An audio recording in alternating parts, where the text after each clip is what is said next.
Hello everyone. This is for maybe me using this VOD as a video. Maybe. But this is me streaming Demon Souls with German Spy. Welcome everyone. Please enjoy the weird music. I've always loved Demon Souls' weird-ass music. I made sure to choose the weirdest sounding one, the one I remember the most, which apparently is Tower Knight's theme. It's also used for Penetrator, I think. The silly wah wah wah wah wah. My favorite. This one's always fun. Okay, so we'll call Spy in a bit. I'll try to hurry this along as quickly as possible. As for tonight, I made sure that everyone was aware that I'd be doing this, but that doesn't mean that too many people would show up. It doesn't really surprise me that 60,000 people aren't waiting for me or anything like that. No need to worry about that. Hopefully we'll be able to get some degree of stuff done tonight, because it's been a while. I don't think it's possible for me to rush through the game that quickly. So I actually imagine this will be sort of a series of streams when it becomes available. Me and Spy will talk about that towards the tail end of things, I suppose. Or maybe at the beginning, it just depends. You will see. But I call him here in a bit. This will also be a test for Spy's conversation skills, because as I've gotten older, wow, my ability to converse with anyone has deep dived into a hole in the ground. My commentary skills are also rusty, I'm going to imagine, because it's been a while. Whenever you get into a rhythm doing those Dark Souls, or, heaven forbid, Elden Ring streams, then it's a little bit easier. Also gonna spend some time letting those advertisements run, because love those advertisements on Twitch.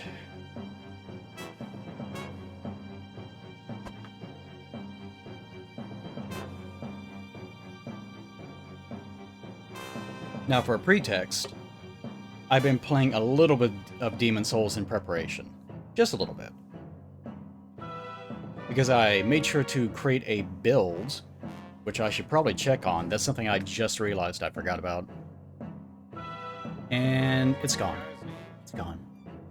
He's gone, sir. Well, so much for that. Oh, that's right. But I saved a screenshot of it. I guess this came up the other night. Unfortunately, Discord won't auto-fill in my search parameters right now, which means that it's going to be somewhere around here, so maybe I'll say that for later.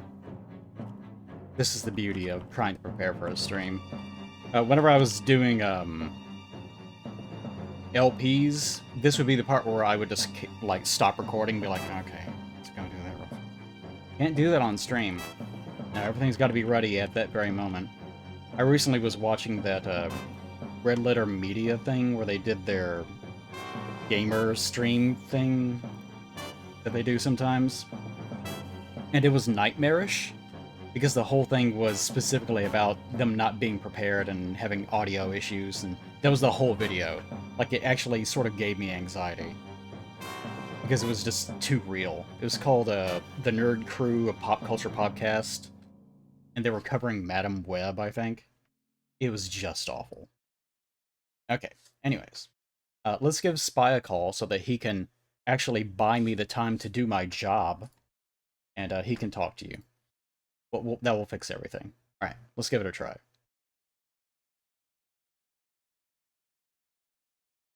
Ring, ring, ring, ring.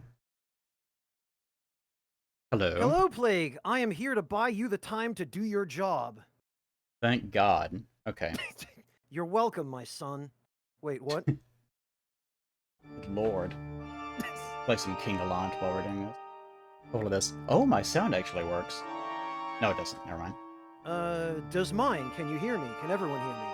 Yes. Let's turn it down a little bit. There we go. I'll need to remember to turn the VM input back up. Yeah, for some reason my Winamp that I used... Yes, I actually do use Winamp, amazingly. Still? Really? Oh yeah, it's still just as good. It doesn't have any bullshit on it, so why not?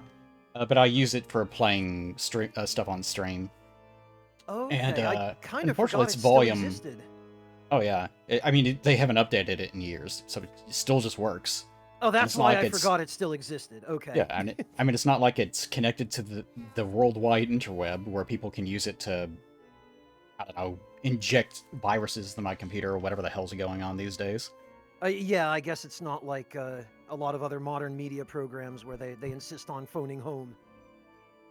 Yeah, let's turn Spy up a little bit.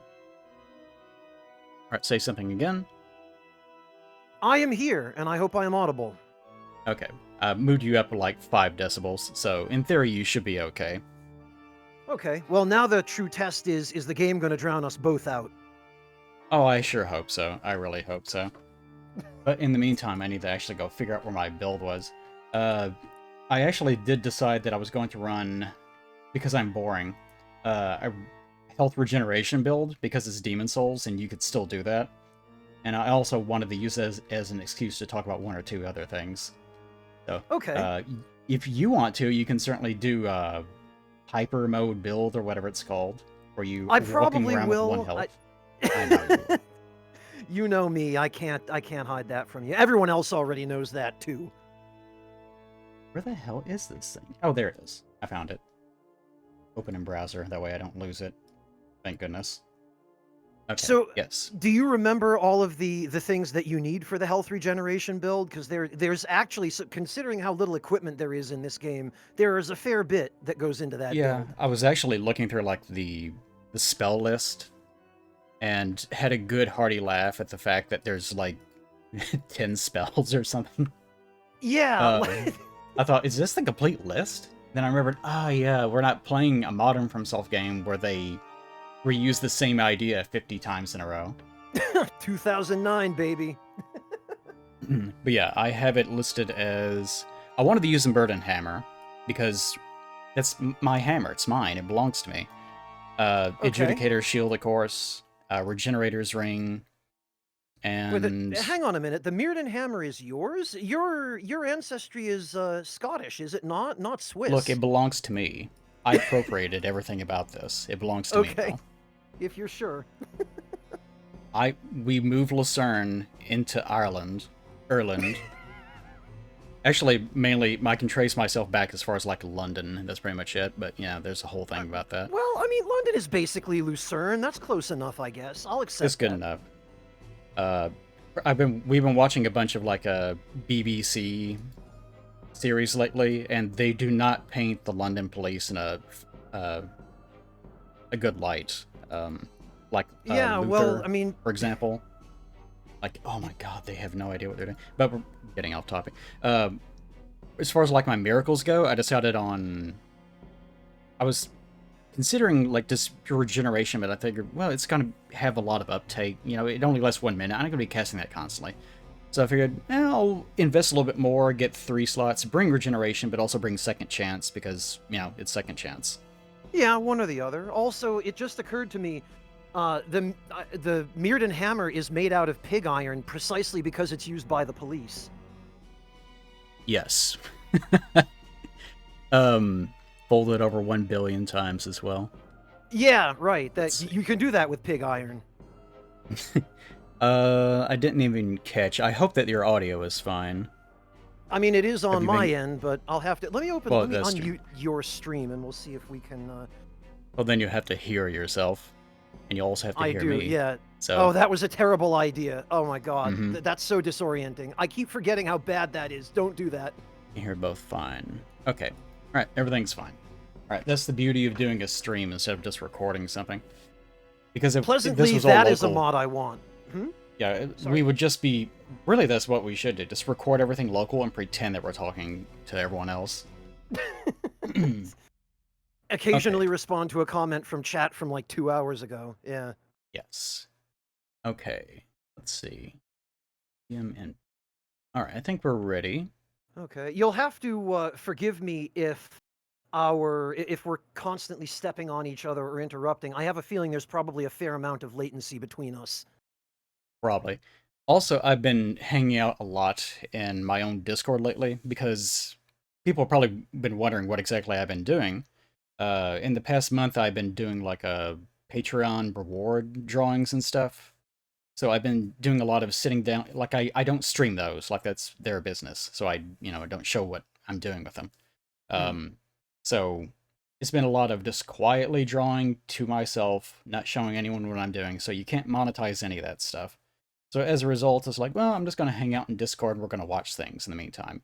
And if you spend a lot of time in group Discords, then you're going to have a lot of people just stepping over each other and yelling over each other, and you like trying to listen to something that's very important that's about to happen in the movie, your favorite line, and then someone da, da, da, da, da, da, da, and then you have the impulse to reach over Discord and strangle them. But Every time I enter voice chat on my own server, yeah. you still like them, so you wouldn't want to murder them, but it is an option. Okay. I'm reminded of that conversation that you and Dragon and I had years ago that somebody made an animation of about being. You were telling a story about being in a restaurant and a little kid in the next booth was running amok and kicking your seat. And you were wondering how quickly someone would respond if you were to just reach over and strangle him. I don't remember that at all, but that does sound exactly like something that I would say, yeah. Why do I It, remember that and you don't? We're not that far I don't apart in remember age. anything. I have a terrible memory. Like, you're talking to the wrong person there. I have Fair no idea what's enough. going on most of the time. I mean, I Okay. tend to think mine's not that great these days either, but you just made me feel a little bit better about myself. Thank you. Now, to remind people, this is not on the PlayStation 3. I'm not going to go too much into it because who cares? Also, an advertisement is about to start, so this will be a perfect time to talk about boring technology stuff. In 3, 2, 1. But this is actually on emulation because there's no way to get network at all otherwise, as far as I know. Maybe you can Nope. on Demon Souls with a PlayStation 3 in some weird jailbreak way that I'm not aware of, and I don't Well, care it's to. the same. It's the same thing. It's still the Archstones. There are a couple of other community servers as well that are run by different people, but no, it's the same service that you and I are using that would be used on PS3. That's what I figured. Um, Yep. so basically, I'm just using. I mean, I definitely own Demon Souls. Like, I'm looking right at it because it's in the PlayStation 3, and that's the only thing that I use the PlayStation 3 for. Other than, like, occasionally deciding I'm going to play my old Vagrant Story disc, and then thinking, oh no, that was a terrible idea. I'll just emulate that too. But get the idea. So we're going to be playing over that. So there might be some weird emulation stuff every so often, and there might be some kind of odd networking things every so often. Probably no more Yeah. than Sony's own servers used to do, anyways. It should be okay. Yeah. I mean, I had to dig my Demon Souls disc out of my PS3 to dump it so that I could run the game for this.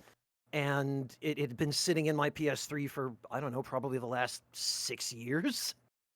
Yeah, we all do that when we use emulators. It's a very complicated, thorough system that we're all very familiar with in chat, aren't we, guys? Mm-hmm. Yeah. Yeah. Anyways, if you're interested in the Archstones, go look them up. I think their website is just the Archstones, isn't It it? is. Is it all right with you if I link it in chat? It'd be a little Yeah, go easier. ahead. All right, here we go. So this And is also, it will the show up in the VOD as well. I'm making sure to have perfect. the a Twitch chat just barely visible off the side so people know what the hell's going on. Some people will be Okay. enraged by that if I actually try to upload this video later as, visible VOD on my channel, but whatever, they'll get over it. Okay. So this will sort of be our part one, and when part two will come, I don't know. It's going to be up to us doing our thing. Plus, you have other stuff that you have to worry about right now. Yeah, and I mean, Um, it took us how long just to make this happen? We were planning this and talking about it for months. yeah. Well, first it was the standard thing of yeah, we could do that, and then there's no commitment. And then Yep. later I was like, no, I can do that because now I actually have everything that I need for it. But then like I had to like go to Cardiff and I had to Oh yeah, you were on an do a adventure. That's true. oh yeah, so the process of me trying to figure out how to fly internationally and how to just do things. You can find all that in a video that's on my channel, which I named in a very dramatic way to try to encourage clickbaiting. I can't remember what I said. It was like, I moved from America, my life changed forever. It was some stupid thing like that. Which technically is true, but, you know, at first it was just like my trip to Cardiff, and then I realized, no, I need to do my job. I can't actually just be a sensible person and name things what they are. It has to be something that YouTube will like. So it's something ridiculous like that. So if you want the details of that, go check it out. But anyways, point being, Did it's been a while, and I just managed to get into a spot where I can actually do things on stream again. and you now have gotten all of the software set up that you need to run this, I take it. I'm looking at it. I hope so. Good, I've run okay. I've run a couple of tests already, as far as like making sure that the networking is fine and making sure that the emulation doesn't break down or anything like that. So it should be fine. Also, thank you for that. Okay, yeah, no worries. Yeah, I didn't have time to have one thought and then do another thing. All right. So the first thing I want to do is actually get to the opening little cutscene that Demon Souls plays whenever you start it up, because I didn't want to have to restart the emulation and all this other stuff. So first thing I'm going to do is mash through all this and check the trophy set, which is very important. There we go. On the first day. It's been a while since I've seen this. Same I here. do remember being very impressed with it whenever I saw it literally 50 years ago. Well, I mean, back in the day when the PS3 was the newest console, this was this was cutting edge. It has a I mean, very... Oh god, that frame rate. Something that I've always been impressed with Demon specifically about is just how specific its tone is and delivery is of its information. a lot of the reason for that was that there was far less pressure on the dev team for this game than there was during any of the other games that came after it, because this was just a throwaway project. This information comes from a number of different interviews, and basically, the then president of From Software, now Toshi Jin, assigned Miyazaki this project expressly because this game had been thrown away. It was originally going to be a Kingsfield successor, and that was scrapped, and they had a half-finished game on the cutting room floor, and they didn't want it to go to waste, basically. And so they looked at Miyazaki, who had really only had some experience with Armored Core at that point, and I think he had worked on Armored Core 4 Answer, I believe it was. And now Toshi Jin handed Miyazaki this project and said, "Hey, do you want to direct this? Can you turn this into a real game?" And Miyazaki said, "Sure, why not?" And I mean, the rest is history, right? We've seen the results. Also, I think yeah. RPCS doesn't handle the pre-rendered cutscenes very well. The actual game No. does not have that weird stuttering to it. I Well, always because thought the the cutscenes design of the are a locked frame dragon, rate, I think, always aren't thought they? that having the double jaw look was pretty neat looking, although I could never think of a good reason why anything would have that. The dev team was watching Aliens, is why. Probably, pretty much. Yeah, I've had to also explain this once or twice. Usually, whenever I can't tell it with the degree of detail that you tell it, certainly. But whenever it comes up, usually it is in reference to the fact that people are wondering, how did the games get so different over time? Like, we're playing Demon Souls, and sure, it's a reclaim project. The technology just wasn't there yet. They weren't used to doing things exactly like this. But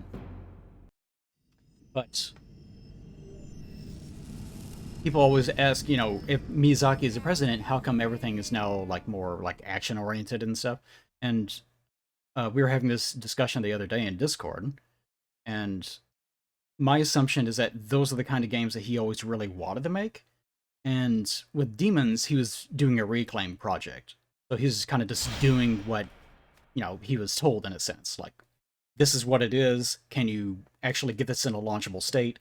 And that's why it is what it is, because it resembles Kingsfield games. And then whenever we get to Dark Souls 1, that was his first game. He wanted it to go over well.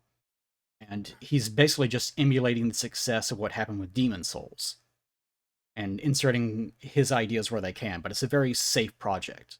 So I got the impression that Dark Souls 1 was sort of just a flash in the pan sort of instance where he was just doing, he was going through the motions of what he knew at that point, and he wasn't trying to take any risks. And then what's the next thing that he worked on after that? Bloodborne. Because Dark Souls 2 was Dark Souls 2, and then when we get to Dark Souls 3, it's trying to be as faithful to Dark Souls 1 as possible, but you can still tell that it's trying to emulate whatever the internal culture at FromSoft was at the time. So it's still a very fast game, and there's not much respect for shields and all that other stuff. So going forward, I imagine you're not going to see too many things like Demons and Dark from FromSoft anymore. Probably not, but there are, I think, other reasons for that. I mean, Demon's Souls being originally planned as a Kingsfield successor, there are Rick Jibbed is one of the main people, but there are also others who've been doing data mining of Demon's Souls, of the original discs. And one of the things that's come out of it is that there is a set of unused UI elements for whatever the game was originally going to be, like menus and graphics and things like that. And they're very different, but they're very telling. You know, they reveal a lot into the early dev process of what this game was going to be before Miyazaki took it over. But and this is coming from someone who has worked on official strategy guides for FromSoft games. I'm not going to claim established that. Oh, that's all right. Just assume that everyone knows who you are. Tell us who the hell you are. I am nobody but a schmuck who happened to be in the right place at the right time, and ended up kind of, well, ended up kind of being dragged in the back door of the game industry by a publishing company in Germany here called Future Press, by invitation from one Marcus, also known as Epic Name Bro, or by reference from him, and ended up getting involved. His name. It said hallowed be his name. Praise be to Epic Name Bro. I mean, these days I'm impressed that anyone even remembers old timers like us anymore. But he's still going strong, as far as I know. He is. He's been streaming Persona 3 Reloaded lately. Yeah, so I noticed that. Continuing on down that ladder of success. Proceed. So, basically, I ended up working on official strategy guides for several FromSoft games and a couple of non-FromSoft games as well, Horizon Zero Dawn. And as a result of that, I've had the opportunity to gain some really interesting insights into the dev process and the back end and the influences that went into the design of these games, and some of the ideas and the internal, I guess, just creativity and secrets. Well, some, but a lot of it, a lot of the important stuff is actually publicly available in interviews. The Design Works books are great sources of interviews. The official strategy guides, we always try to get interviews with as many of the devs as we can. Some of them are more, closer to the actual dev process that people are interested in than others. Usually we try to interview the creative leads so that we can ask, well, what was the inspiration behind this or that? Obviously, we try to get Miyazaki in where we can, but Miyazaki is kind of... FromSoft doesn't like to let him talk to the public very much. He probably doesn't want to. He probably still sleeps in his office. I mean, I kind of feel bad for the guy, because I feel like they probably keep him locked up somewhere and just don't let him near anyone in the general public, except to make very specific... After playing Dark Souls 3 and Elden Ring, I certainly have had dark fantasies about what I'd do to the man. Sorry, Miyazaki, I'm not being serious, or I am. I guess we live in that kind of world. Come closer.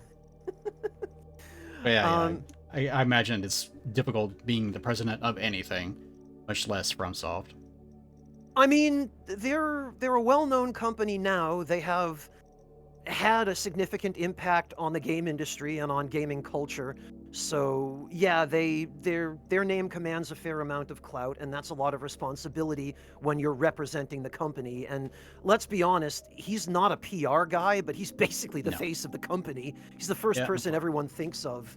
It's sort of unusual for a company to have someone like a Bill Gates or Elon Musk or someone like that. That is like a face. Yeah, usually if you're a chief executive officer of something, most of the time for most companies, people have no idea who you are unless, they're a shareholder or, something like that. Well, that's by So, design. especially for Usually a gaming. CEO wants and needs privacy for their own safety. Then Oh, yeah. again, you've got people like Vince McMahon who... Yeah, it's part of the marketing. And oddly Yeah. enough, that's what happened with Miyazaki, too. He's part of the marketing. Well, he is now, but I think they're very leery about that. I think everybody else at FromSoft, and even people at Kadokawa, which is now the parent company of FromSoft, Yeah, I think they're very leery about letting him get too close to the public. FromSoft does that's more have what a I PR mean, guy. is that it was unintended. Like, Yeah. he just accidentally became the face of what that style of game was. Yeah, like if you run a web search for FromSoft, the first images that come up will be his face. Hmm. Um, and I feel bad for FromSoft's actual PR guy, a guy named Senden Ogura, who he handles their Japanese PR because their foreign PR is obviously handled by their foreign publishing partners. But poor Ogura-san is just on Twitter all the time and just up to his armpits, just constantly inundated with tweets in languages he doesn't speak from foreign countries because he's the only PR guy they have. That's his life now. It's been However, his life. we are getting slightly off track. This relates to Yes, you I'm sorry. in that... Oh, I'm not relevant. I don't even remember what we were talking Oh, about. for Who fuck's cares sake. about me? We're talking about who you are. Apparently a Uh, forgetful motherfucker. Because we're all so old that we can't remember what we're talking about mid-sentence. That happens to me so much.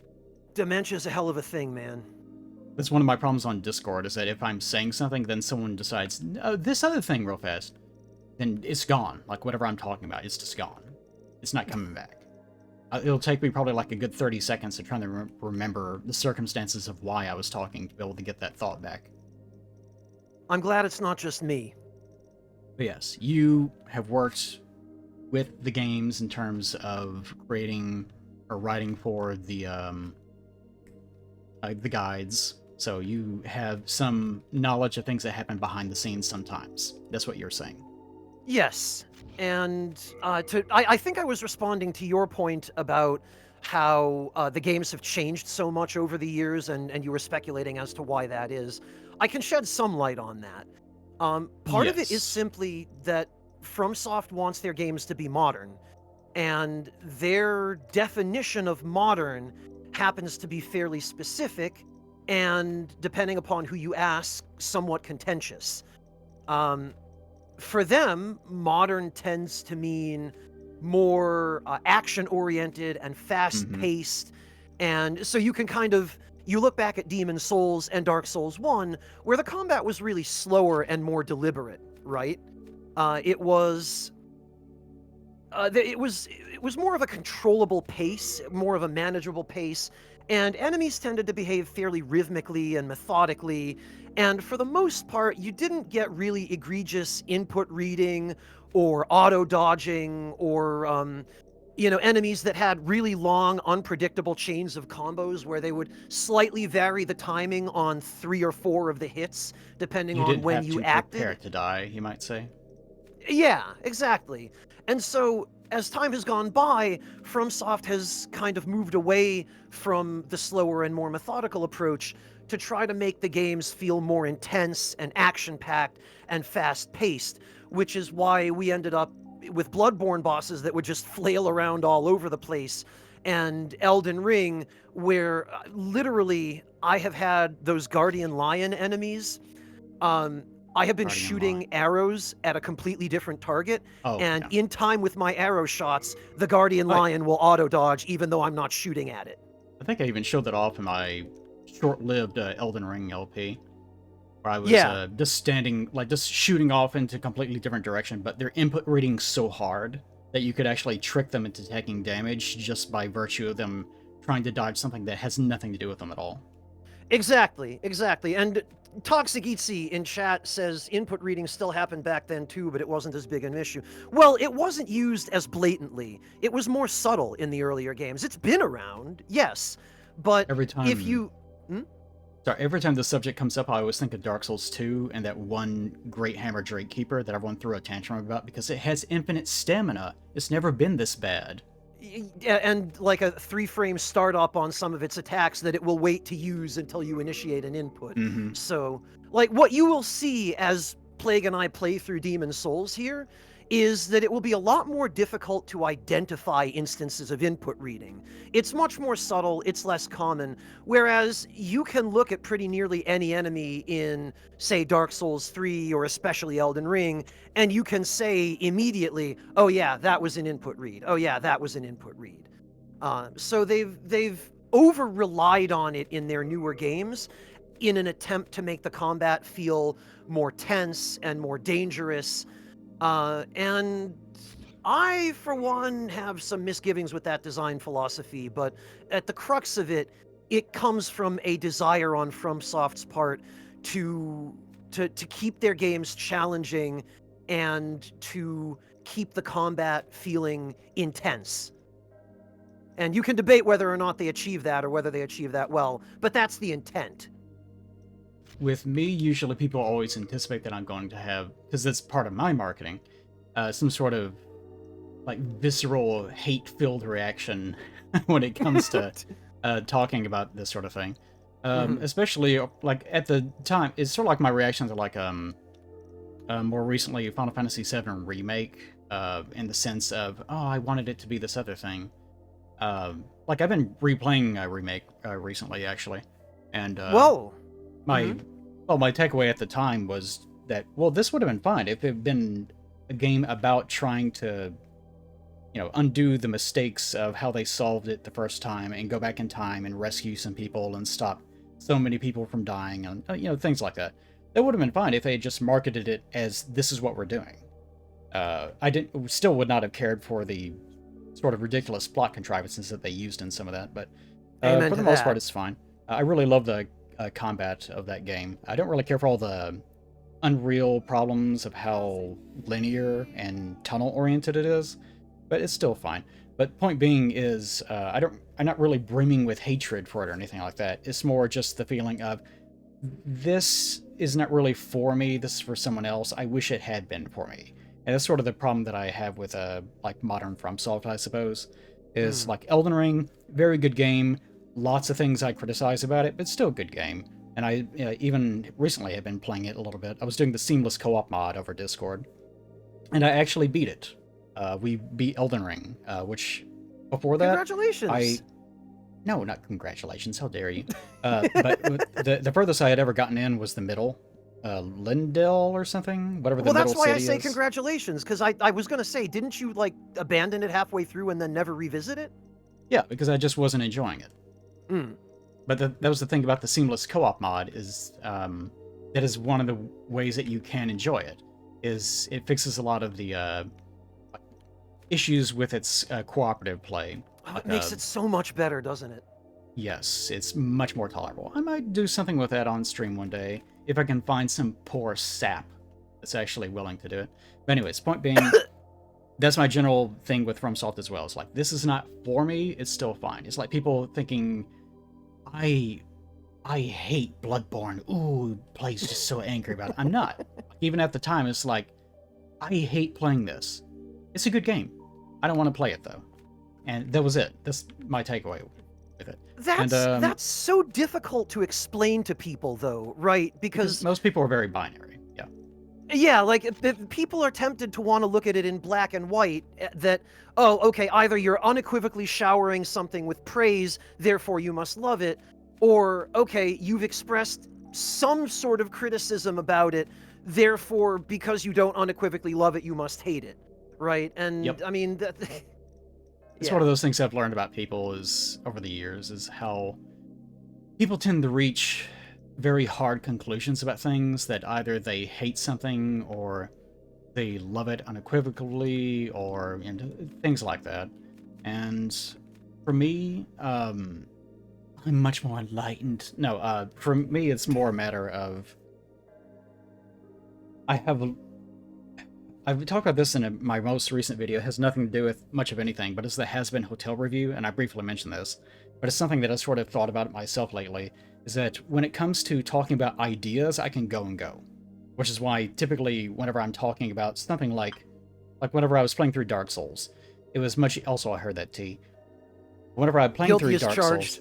Souls, if I find something that relates to some sort of idea, like this is probably what was happening in the world, or this is how this person was thinking, this character, then I can go and go and go because it's an idea. But if it's something that's related to like history, or it's just something that's factual, something that is like true or false, then I have a hard time with it because it's like, okay, yeah, that's true, and that's it. That's as far as my mind goes. You've got the creative brain. I envy you that. Well, I wouldn't too much. That's one of the reasons why I have such trouble with conversation sometimes, is because most of the time people are wanting to talk about specific things. Whereas me, I want to talk about this ideas. And those things are not really compatible sometimes. You want to dive down the rabbit hole and see how deep it goes. Yeah, I'd like talking about concepts more than anything else. Also, God, this guy's getting more fucked up by the second. Oh, that's what happens with face gen. That's so. Fun fact about face gen, actually. Go ahead. Something I wanted to briefly mention though is people usually say, "Oh, Demon Souls is worse. Dark Souls 1 got a little bit better. Dark Souls 2 was better still," and then so on. For me, actually, I would say Dark Souls 1 is probably the worst. Demon Souls, I don't really mind. I'm kind of fucking it up right now because I got a little bit too aggressive. But if you're a little bit careful, you can make something that actually looks halfway decent, if not a little bit samey as all the other things that look quote-unquote good.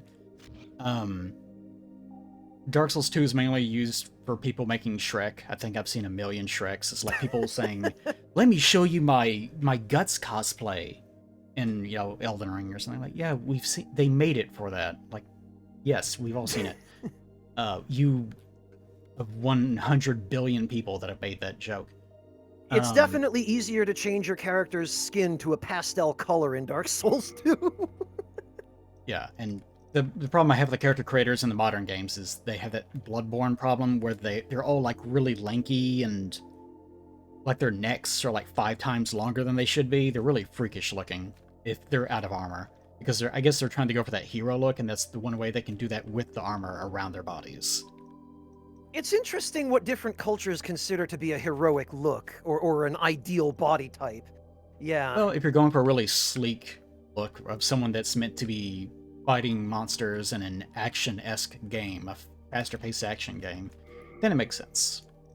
I mean, I tend to think back to the action figures of our generation. You remember back during the late 80s and the 90s, where you would go to days. Right, like you'd go to a Kmart or a Toys R Us or somewhere, and there'd be all these like Batman action figures or He-Man action figures, and the proportions of especially the male characters, but even the female characters, if you were to recreate that person in real life, they would collapse under the weight of their own muscle mass. Like they would die. They were physically impossible.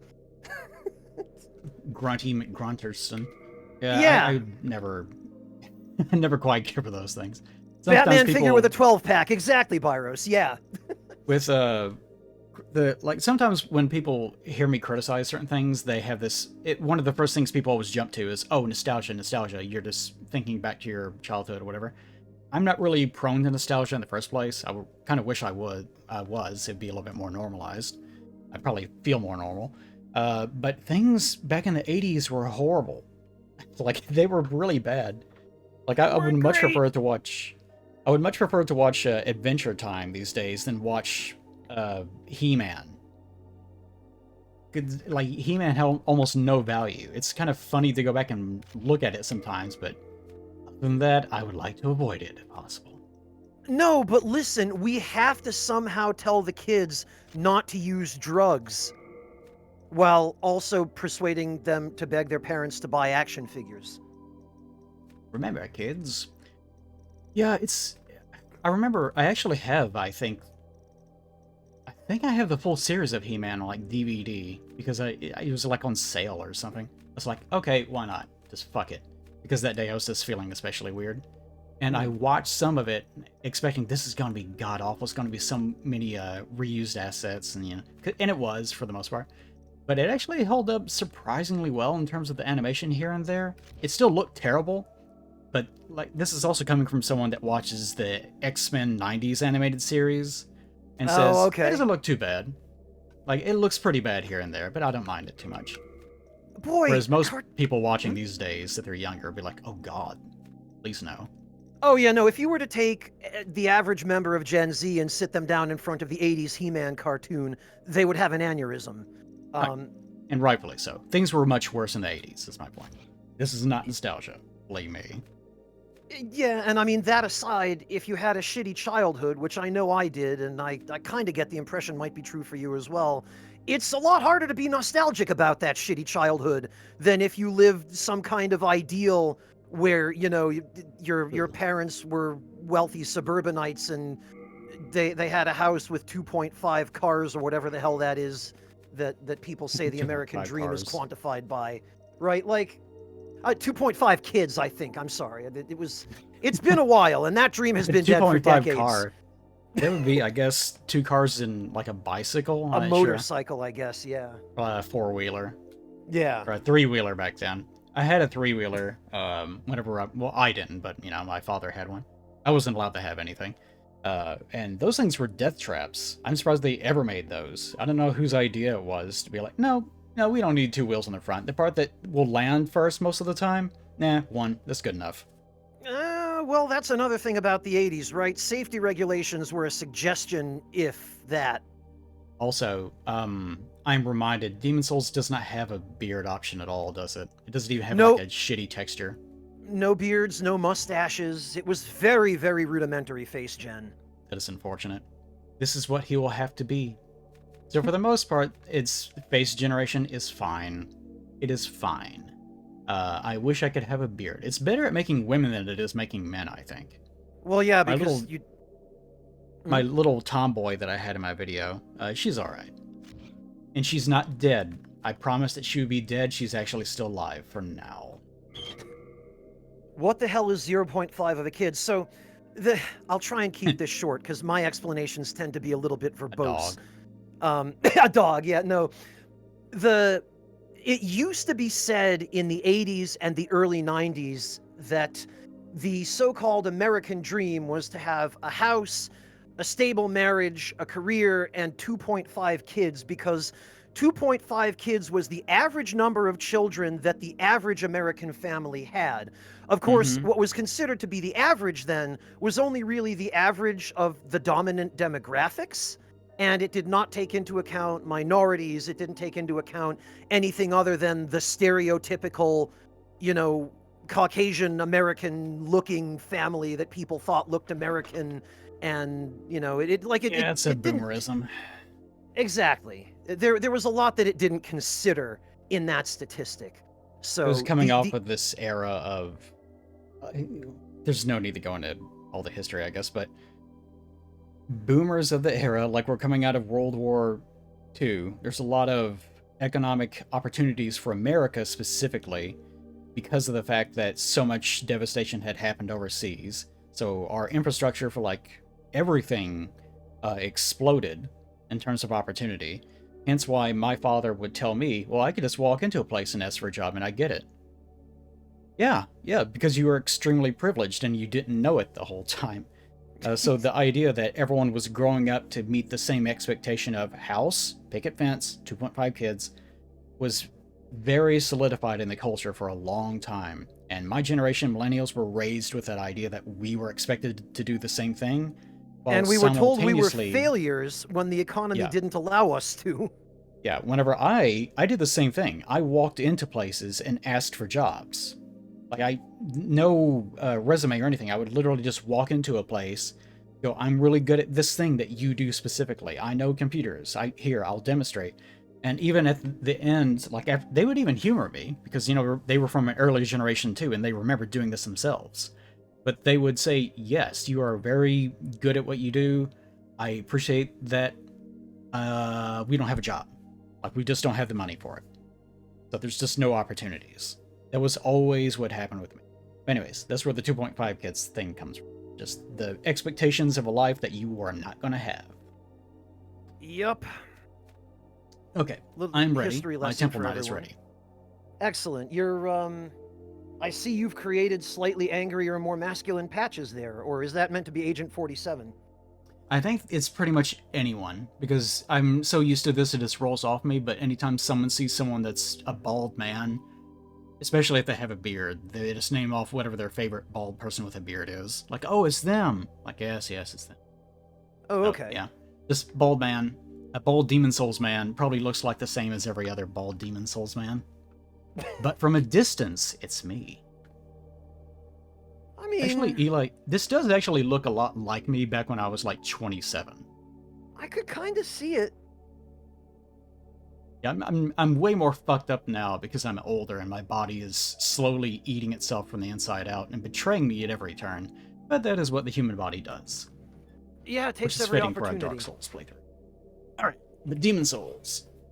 Okay, I can't remember what happens after I hit OK. Cutscene? Yes. And then Okay. tutorial. You've already made your character, right? Yes, my character is ready to go. Okay. And I know several other people's characters are ready to go because they want to invade and murder us. I had a Because I feeling that opened might my be the mouth. case. Yeah, so, alright, let me get started.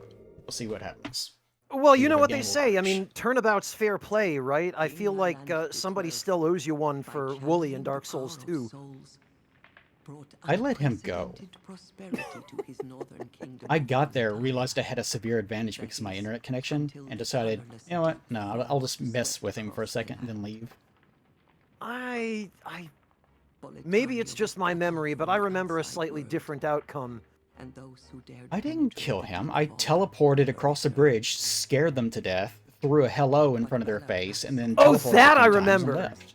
That I remember, yes. Okay, you didn't kill them? You just left? Really? Yeah, I just left. Or actually, he I'm- killed me because I just rotated around him until he attacked me. I must have just Mandela affected that whole ending to that scenario into existence I may in have my killed memory. him later. I don't remember. Maybe I Okay. did. Look, my sins are many. I can't remember them all. We'll join the club. Yeah, and then I gave him a bunch of armor that I had quote-unquote farmed. Actually, I did farm most of it. It was that Predator set in DS2. I remember it well, yes. Perfectly suited for his style. But after I had farmed enough of it, it's like, alright, enough of this shit. And I gave myself the helmet, I think. Definitely dropped for him by a friendly phantom with a magic cupboard. Yeah. God, I love friendly. So friendly. Well, maybe if we're lucky, we'll run into a few. We should probably be talking about the opening, because they do this format in all the games.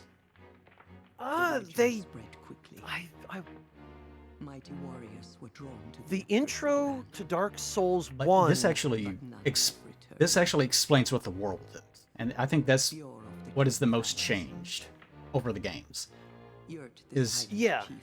like, Demons very briefly mentions that characters exist. But it mostly is saying this is what the world is like, this is what the fog is, this is the state of the world that you're probably not going to see, but it does exist, but this is what you're fighting for, and this is why you are here. Also, here's some people. Whereas as you go on, it focuses more and more on, here are the major players, like Dark Souls 1, like here are the... It does do the same thing that Demons does, where it states this is what the world is, but it doesn't really focus on the outer world. Like when it talks about all the different lands and kingdoms that are outside of Lordrun, you know, it doesn't really mention that, but it does go into what everyone wants, and like Gwen, and, you know, the witches of Izalith and so on. Even briefly, it mentions the Dark Soul, who holds the Dark Soul. But in Dark Souls 3 and even Elden Ring, even in those, it does that same thing where it's just, here are the bosses. These are the bosses that you're going to fight. This is how cool they are. I think that's it. It became more of a marketing thing, I think, in the later games. And again, I think that has to do with the fact that the dev team was under more pressure in the later games. The further on you go, the more recent the game you're talking about, the more pressure they were under. And it's interesting to me that starting with Dark Souls 1, continuing all the way through Dark Souls 2 and 3, but... Oh god. I shall guide you. But reverting back in Elden Ring, Demon Souls intro is mostly concept art. Dark Souls Yeah. 1, 2, 3, and The old one. Bloodborne, such as Bloodborne's is, are completely animated. They're CG. And then Elden Rings is just concept art again. The Furious Fecal Feaster. Yeah. This is generally how I remember it. What the hell happens in the beginning there? You're walking through water.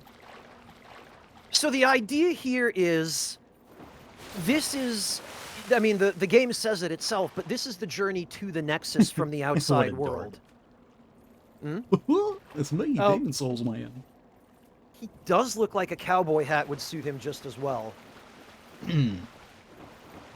Yeah, you're like walking through the water. I thought you were like supposed to be walking out of one of the lands that are exterior to this one. Well, you are, but Boletaria? remember that there's this kind of not very well described, what appears Fog. to be a dimensional rift or something called the Fissure. Or maybe not a dimensional rift, but just like a passageway through an otherwise impenetrable wall of fog, which is what the intro describes it as, right? How the deep fog has engulfed all of Boletaria, and the only way in or out is through the Fissure. So the Fissure more than likely is just, okay, this is an area where there's not too much fog and people can still get in and out. Because there are references to people going in and out. People like Uria, Valorfax, people sneaking into Boletaria because they heard there was cool shit there, or Valorfax sneaking out to tell the rest of the world what was going on, which then led to other people sneaking back in. I don't So remember the Fissure at all. One of those things that doesn't exist in my brain much. I'm not an expert Yeah. on Demon Souls, certainly. Well, they kind of leave it up to interpretation, but the simplest and most literal interpretation, which is the one I've always gone with, is that, yeah, no, the Fissure is just a hole in the wall of mist that you can walk through without dying, or that it doesn't just physically repel you. So Because- most of the game, you might say, is about trying to figure out what exactly the fog is and what is causing it and what link it has to the demons and so on. Well, the fog is actually oddly a known quantity thanks to the narration. The narration tells you pretty much everything you need to know about it, which is that the fog is what creates the demons, and the lands that the fog rolls over get overrun by demons that come out of the fog, and But what makes the fog? the old one. Yeah, but we don't know that, right? Well, not yet at the beginning of the game. No, That's you learn what I that mean. later. Yeah. Yeah. But that's the sort of mystery, the underlying mystery is like, okay, this stuff exists, but why? Also, this corpse looted set, I'm guessing. So, Yep. I don't know if that's from a specific region or whatever, but this is not going to be my Dark Souls 1 playthrough, so I'm not going to stand and talk and wax philosophical about every single thing I see. Oh, half your chat's But I going to will be look around. disappointed about that. Well, I mean, we only have so much time. That's But I true. will look around here and there. Like that in the distance. Yeah, so this area is supposed to be just kind of the borderlands of Boletaria, where you're on your way through the Fissure and you're entering Boletaria proper. Thanks. So there's Mhm. fog, but right now there's not an awful lot going on. This is just some abandoned building or fort. Fog is definitely one of those things that is from an earlier era. Some people that are young enough won't really understand this, but in older games, fog solved every problem with rendering. Because people could make... I'm not kidding. Like, in video games, you could make all sorts of things at a certain point. Like, once we got to 3D gaming, like, well, we can keep increasing the amount of polys, but we can't render all of it at the same time, especially if the player is looking forward at things in the distance. So they would try creating lower res things, but then it was obvious that they were lower res. So what was the solution? Fog. You just make fog. Because then you're like looking at the fog, you can't really make out what's there, and so you can use a lower rendered something or other, and it just, that problem goes away. So that's one of the reasons why in this game, I'm sure that they had this plot element of the fog, as many games did from this era, because they were going to be using it very liberally. That's one of Well, the I'm reasons why in the laughing because- distance, Hmm? you can't see anything, because everything's blurred out because fog. This solves every issue. Yeah, I mean, I'm laughing because it's true and because I remember very specifically examples of that in other games. And not only was fog a solution to rendering issues, it was a solution to further clipping plane distances, right? Where if you wanted to show a player an area that was open and that had a very distant skyline, but you didn't have the console capability, the hardware capability to render the skyline convincingly, you would just obscure the skyline with a little bit of fog, throw in some Gaussian blur and maybe a little bit of bloom, and hey, all of a sudden you can tell there's a skyline there, but because of the believable weather effects, you can't really see it. I wanted to briefly hang out here for a little bit, just because I don't think you can actually come back to this area, can you? No, once you've gone through it, you're done. This is It's it. just, they put so much effort into something that you're going to see for like a few seconds, and then it just never gets used again. Well, it's not that... So the thing about this area is this is a very clever repurposing of assets from what the game was originally going to be. So rather than... Kingsfield.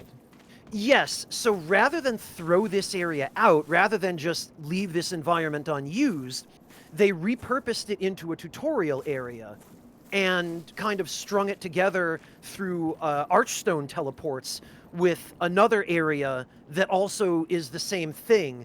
That it was going to be something different originally, and rather than just scrap it entirely, they have they've kind of strung it together into the tutorial.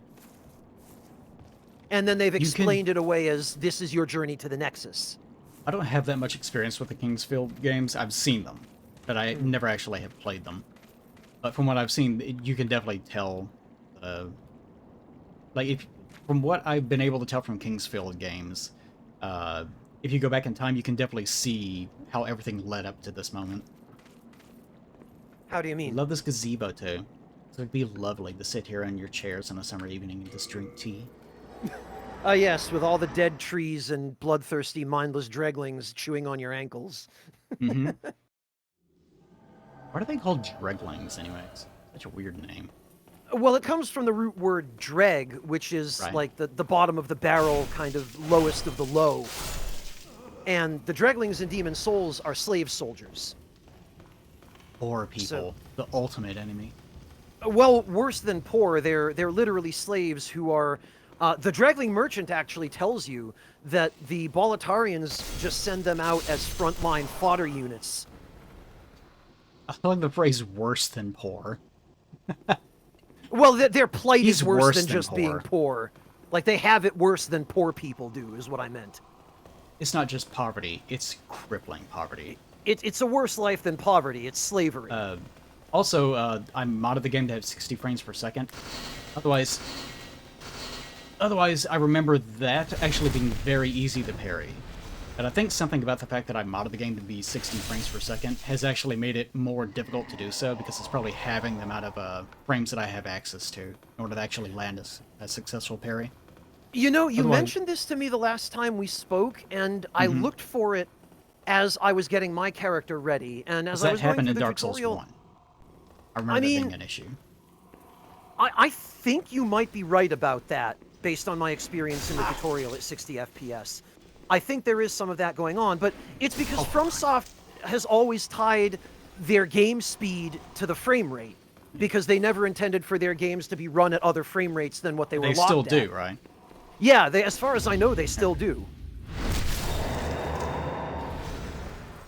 But the parry timing of these early games, Demons and Dark 1, is It was way more forgiving more anyway. forgiving. Yeah, because they never quite figured it out. Also, ragdolling is back, baby. Havoc physics. I guess I could briefly talk about pairing. Pairing in, like, Demons is kind of risky against anything that you'd want to use it on. Like, when it comes to, like, a Red-Eyed Knight or something, like, I don't want to fuck with that. I'm just going to be as careful as possible. Do you like partial parries? Do you like getting a successful parry and still taking damage? Yep. But yeah, the parry system is something I talk about it at length in my LPs of Dark Souls 1. But it's one of those things that FromSoft just never quite figured out. And in my Dark Souls 1 LP, I actually, through the rigors of me talking to myself as I stand in place for prolonged periods of time, I actually come up with a better parrying system as far as I was concerned, where instead of having a separate button preparing, it's just a matter of, do you time your block correctly? And if you do time your block correctly, then it becomes, if you don't land it correctly, then it's just a block. But if you do land it correctly, then it counts as a parry, but it's not instantaneous, because that's usually where they go wrong. They keep trying to make it so that if you land a parry, it just instantly shuts off the fight, and you just automatically win or something. And then I know. Then later on, they release Sekiro, which does that exact thing. Where if you land your guards at the exact right moment, it's not exactly the same thing. If you watch someone playing it, which I did recently, it's like, well, okay, it's a little bit faster than what's going on, and there's some weird resetting things, but point being, that is how that works. You reduce their poise, and after you reduce their poise enough, then it breaks, and it works beautifully.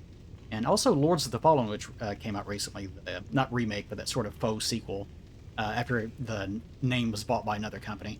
It does the same thing, actually. And Lords of the Fallen, I've talked about that on stream as I played Lords of the Fallen, but they do a lot of minor fixes that you can tell people were annoyed by on staff from playing FromSoft games. Like, for example, they don't have talismans exactly. You don't have to switch to something to cast something. It's just something you equip. And things like, instead of having to buy 999 arrows, you just leave with a set amount of them, and as soon as you sit down as a bonfire equivalent, then it just regenerates them. Yep. So just lots of little minor things in FromSoft. Lots of 2 steps forward, 2 steps back in that game, though. So it's not a perfect game, but this is another example. Also, this guy is beating himself over the head with a sword. Just wanted to show that off for a moment. This is one of the things I love about the physics in Demon's Souls, and this is why in the later games, when an enemy would die, the enemy's corpse would disintegrate. Something else I wanted to note is, it feels like the hitbox on things like the halberd is way, way longer than it is in the other games, because I was consistently surprised by how far away I can hit enemies with it. Range feels like range in this game, that's for sure. It does, although the hitbox on the Mirrodin Hammer and the pole weapons in this game in particular has always been goofy. Like, phantom hits with these weapons have been an issue since the game has existed.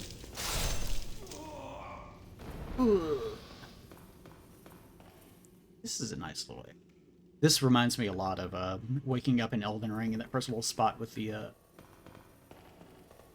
handmaiden, or whatever the hell they're called in that game. Oh, the church there? Yeah, that first little... After you are mandatorily killed by the Bloodborne enemy. After that, okay. Attacks for a second. Yeah. The Stranded Graveyard. Before that, excuse me. The area with that thing.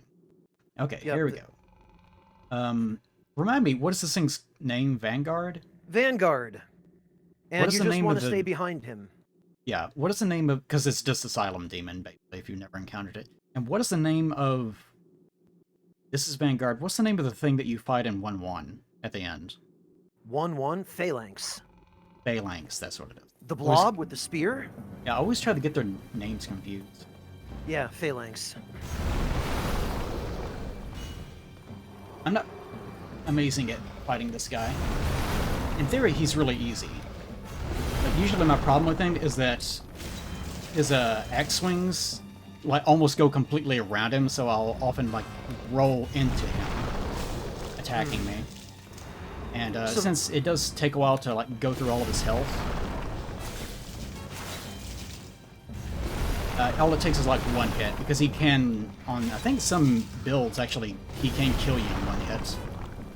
On lower health builds, yeah. Royal he can one-shot, Magician he can one-shot.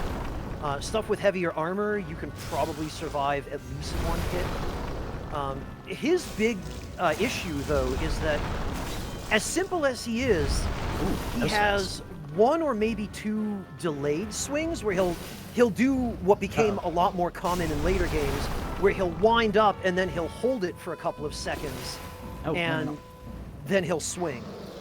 And that can be really hard to time. Why? Oh, right. Oh, well, I fucked up. See, I forgot how to heal myself. Kept pressing my item button to heal. Yeah, because you're used to Elden Ring controls. I had that Yeah. problem too. And yeah, I did that earlier. I was trying to switch to two-handed, and I was like hitting A and attack, which just made Yep. me attack. Because Elden Ring has way too many controls. Yeah, and you Also, have to I hold a took a trigger hit because button. I was flipping my camera into the wall, and I couldn't figure out where I was or what animation was playing anymore. Uh, welcome to PS3 jank, eh? Mm-hmm.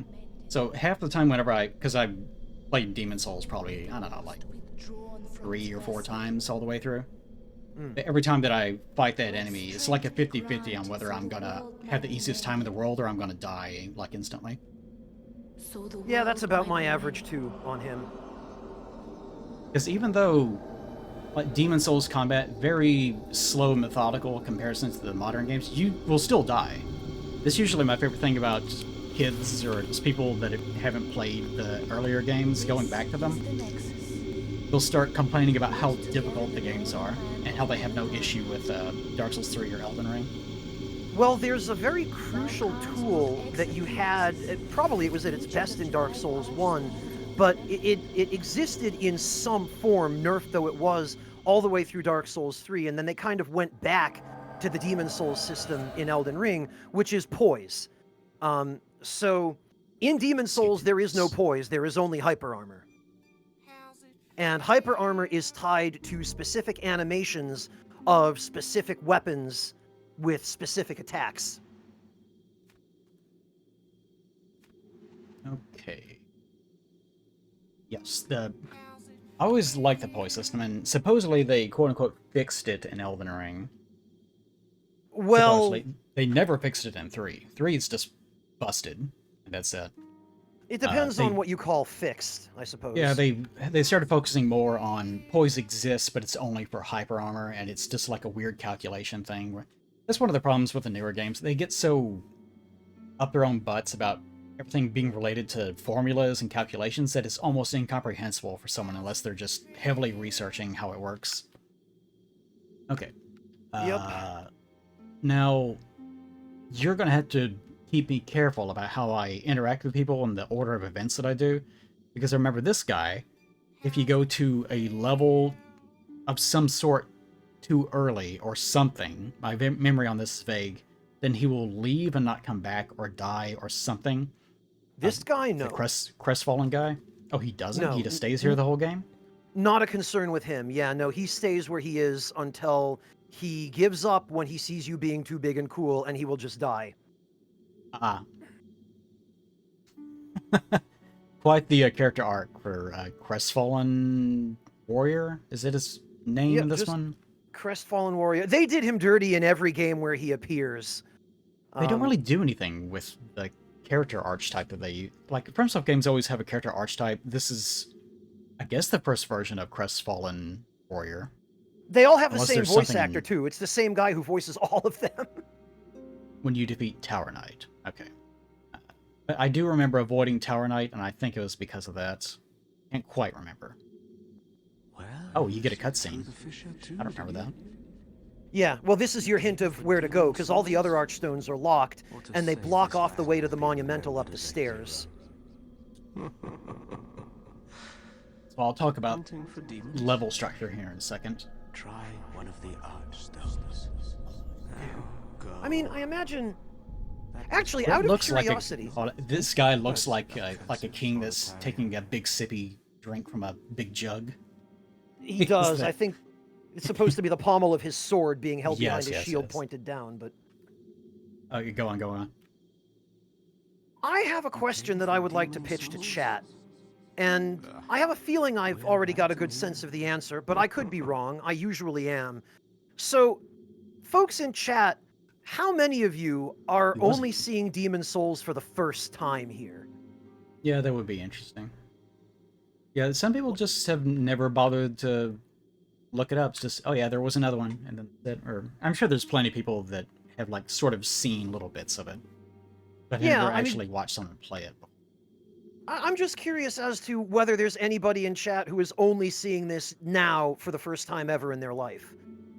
Okay, but while they do that, something else I wanted to mention.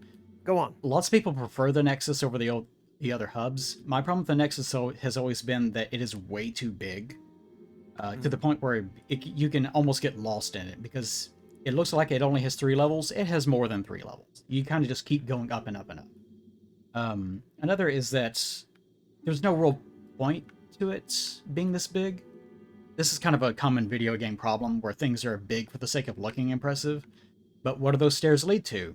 Nothing. Like a elevated area where there are more stairs that lead right back down. What's the next level? The exact same thing. It's just there for the sake of being there. Symmetry. Yes. One thing I do really like about Demon Souls, and Dark 1 does the same general thing, is you can go wherever you want to. You have to start in 1-1. There is... I guess the equivalent to that would be the Asylum, or arguably Undead Burg, but even in Dark Souls 1, Undead Burg, you don't have to do that either. But I do really love the fact that you can go any number of places when you first start out with the Demon Souls. And that's what I'm actually going to do, because I'm going to need stuff for my build, and one of the first things that I'll need is stuff from 5.1 and 5.2, which Really? The Valley for some of the... people... Oh, right. Regen. Yeah. Okay. Yeah. So a lot of people be like, gotcha. "Oh, I ain't going there. It's too hard."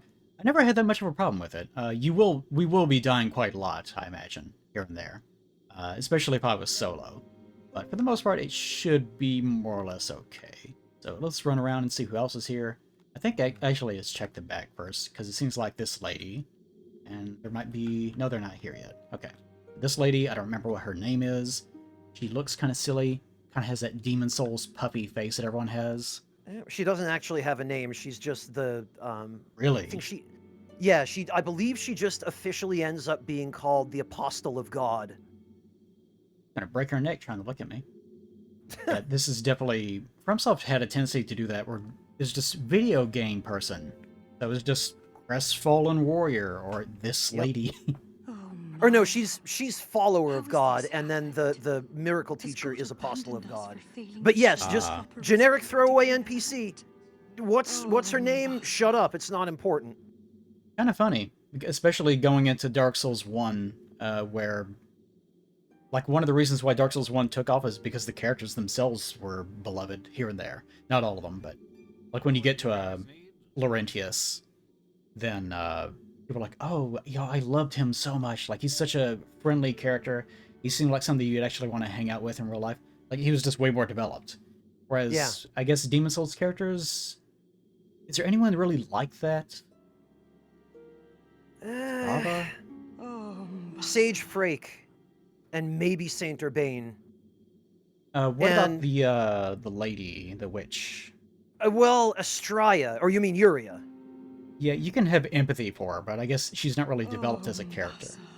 No, you have one encounter with her, and all of her character development is done in that one encounter. Yeah, so Or the characters in almost Demon Souls all are of way more just... They're video game characters in Demon Souls for the most part. Yeah, I mean, the game Yeah, focuses Bior. less on them than the later games do. Yeah, Bior is like proto-Sigmire and such. Proto-Solaire, almost, I would say. Yeah, they kind of branch, don't they? Yeah, like... I'll give you weapons. Solaire and Sigmire, though, I feel like are two sides of the same coin.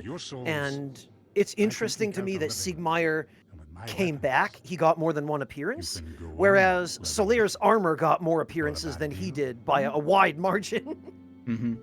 And in Elden Ring, I noticed EP Poo Poo Man, whatever his name is. He Right. The symbol on his chest makes me think of Solaire, which I always thought was funny. Which it's meant to, except that his character is very much an antithesis to Solaire. Yeah. Yes. But there's another blacksmith at the entrance of Stone. And he has a plan, and that plan is to make eccentric people old man suffer who knows for his trade reasons. well. If you do meet him, Yup. yeah, well, Reasons. That stubborn old ne'er-do-well will So, just ignore you. Ed? Is that what his name is? Blacksmith Ed? This... No. This is Baldwin. Yeah. Yeah. Ed's the guy at Stone. Ed's the other one, yeah. That's their main character thing, is that they have beef and they fucking hate each other. There aren't enough blacksmiths in this temple to have only certain old Basically, civilians to I build wouldn't them. say they hate each other, but they have kind of a rivalry. I can tell. Good enough. And this is Thomas, if I remember. Stockpile Thomas. Yes, Who indeed. has bunches of boxes and I'm bags behind him, stockpiled, and Thomas. that's all he does. When the scourge That's all he Frankly, does. I did not that's know all what you hit need him me. to do. When I Because came there's to, no other I way to found do that myself in the... here, in the Like, Nexus. think What is about the this. Scourge? My wife and daughter fell The Scourge is the victim to demons. It's the fog, Okay. the... But I would That's be what I figured. worthless in battle. Think about this At the fact very for a least, minute, I Eli. hope to Think lend about my assist- I would the be fact that happy if you to kill lighten your- Stockpile Thomas, you have screwed yourself out of having any storage for your inventory ever for the rest of that playthrough. Yep, you just have to throw things on the ground, I guess. You can't. They're gone when you come back. Best of luck to you. No, I mean, They vanish like, when you throw zone. them away. Like, you just have to delete them. Oh, yes. Yeah, you do. Or just never pick them up, or not pick them up until you're ready to use them. I'll briefly show off parts of the upstairs here. But yeah, you can see it just keeps going. It's very big. Yeah, a couple of people in chat concurred with your observation about how huge and nonsensical the layout of the Nexus is. And again, that's because this area was repurposed from a time when it was designed to be something else and Yeah, to serve I a wonder if it different used function. to just be a level that you actually have to fight through. Because there is so much, like, going up areas. But it is symmetrical. Without makes being me- able to see the original design document, there's no way to know, but we can Yeah. speculate. Just looking at it, it kind of looks like maybe you were supposed to go up one way, and maybe it was barricaded on the other side, and then maybe come back down the opposite way. Yeah, there's no way of knowing. Even as like a level that you fight through, it still the area itself doesn't really make much sense either way. What is this thing hanging down? That's a statue. Looks like a statue. It's an upside down statue, which Yeah. the imagery in here is really interesting because this comes from, well, it comes from a few different sources, but the magic circles and stuff, and then those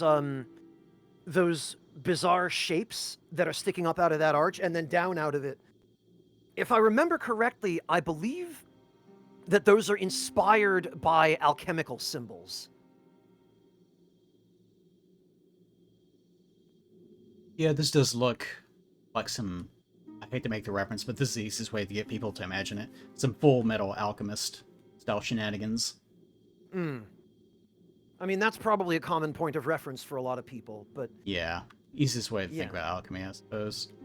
Okay, but let's hurry and get through this, because we can't actually do anything together until I get through 1-1, if I remember correctly.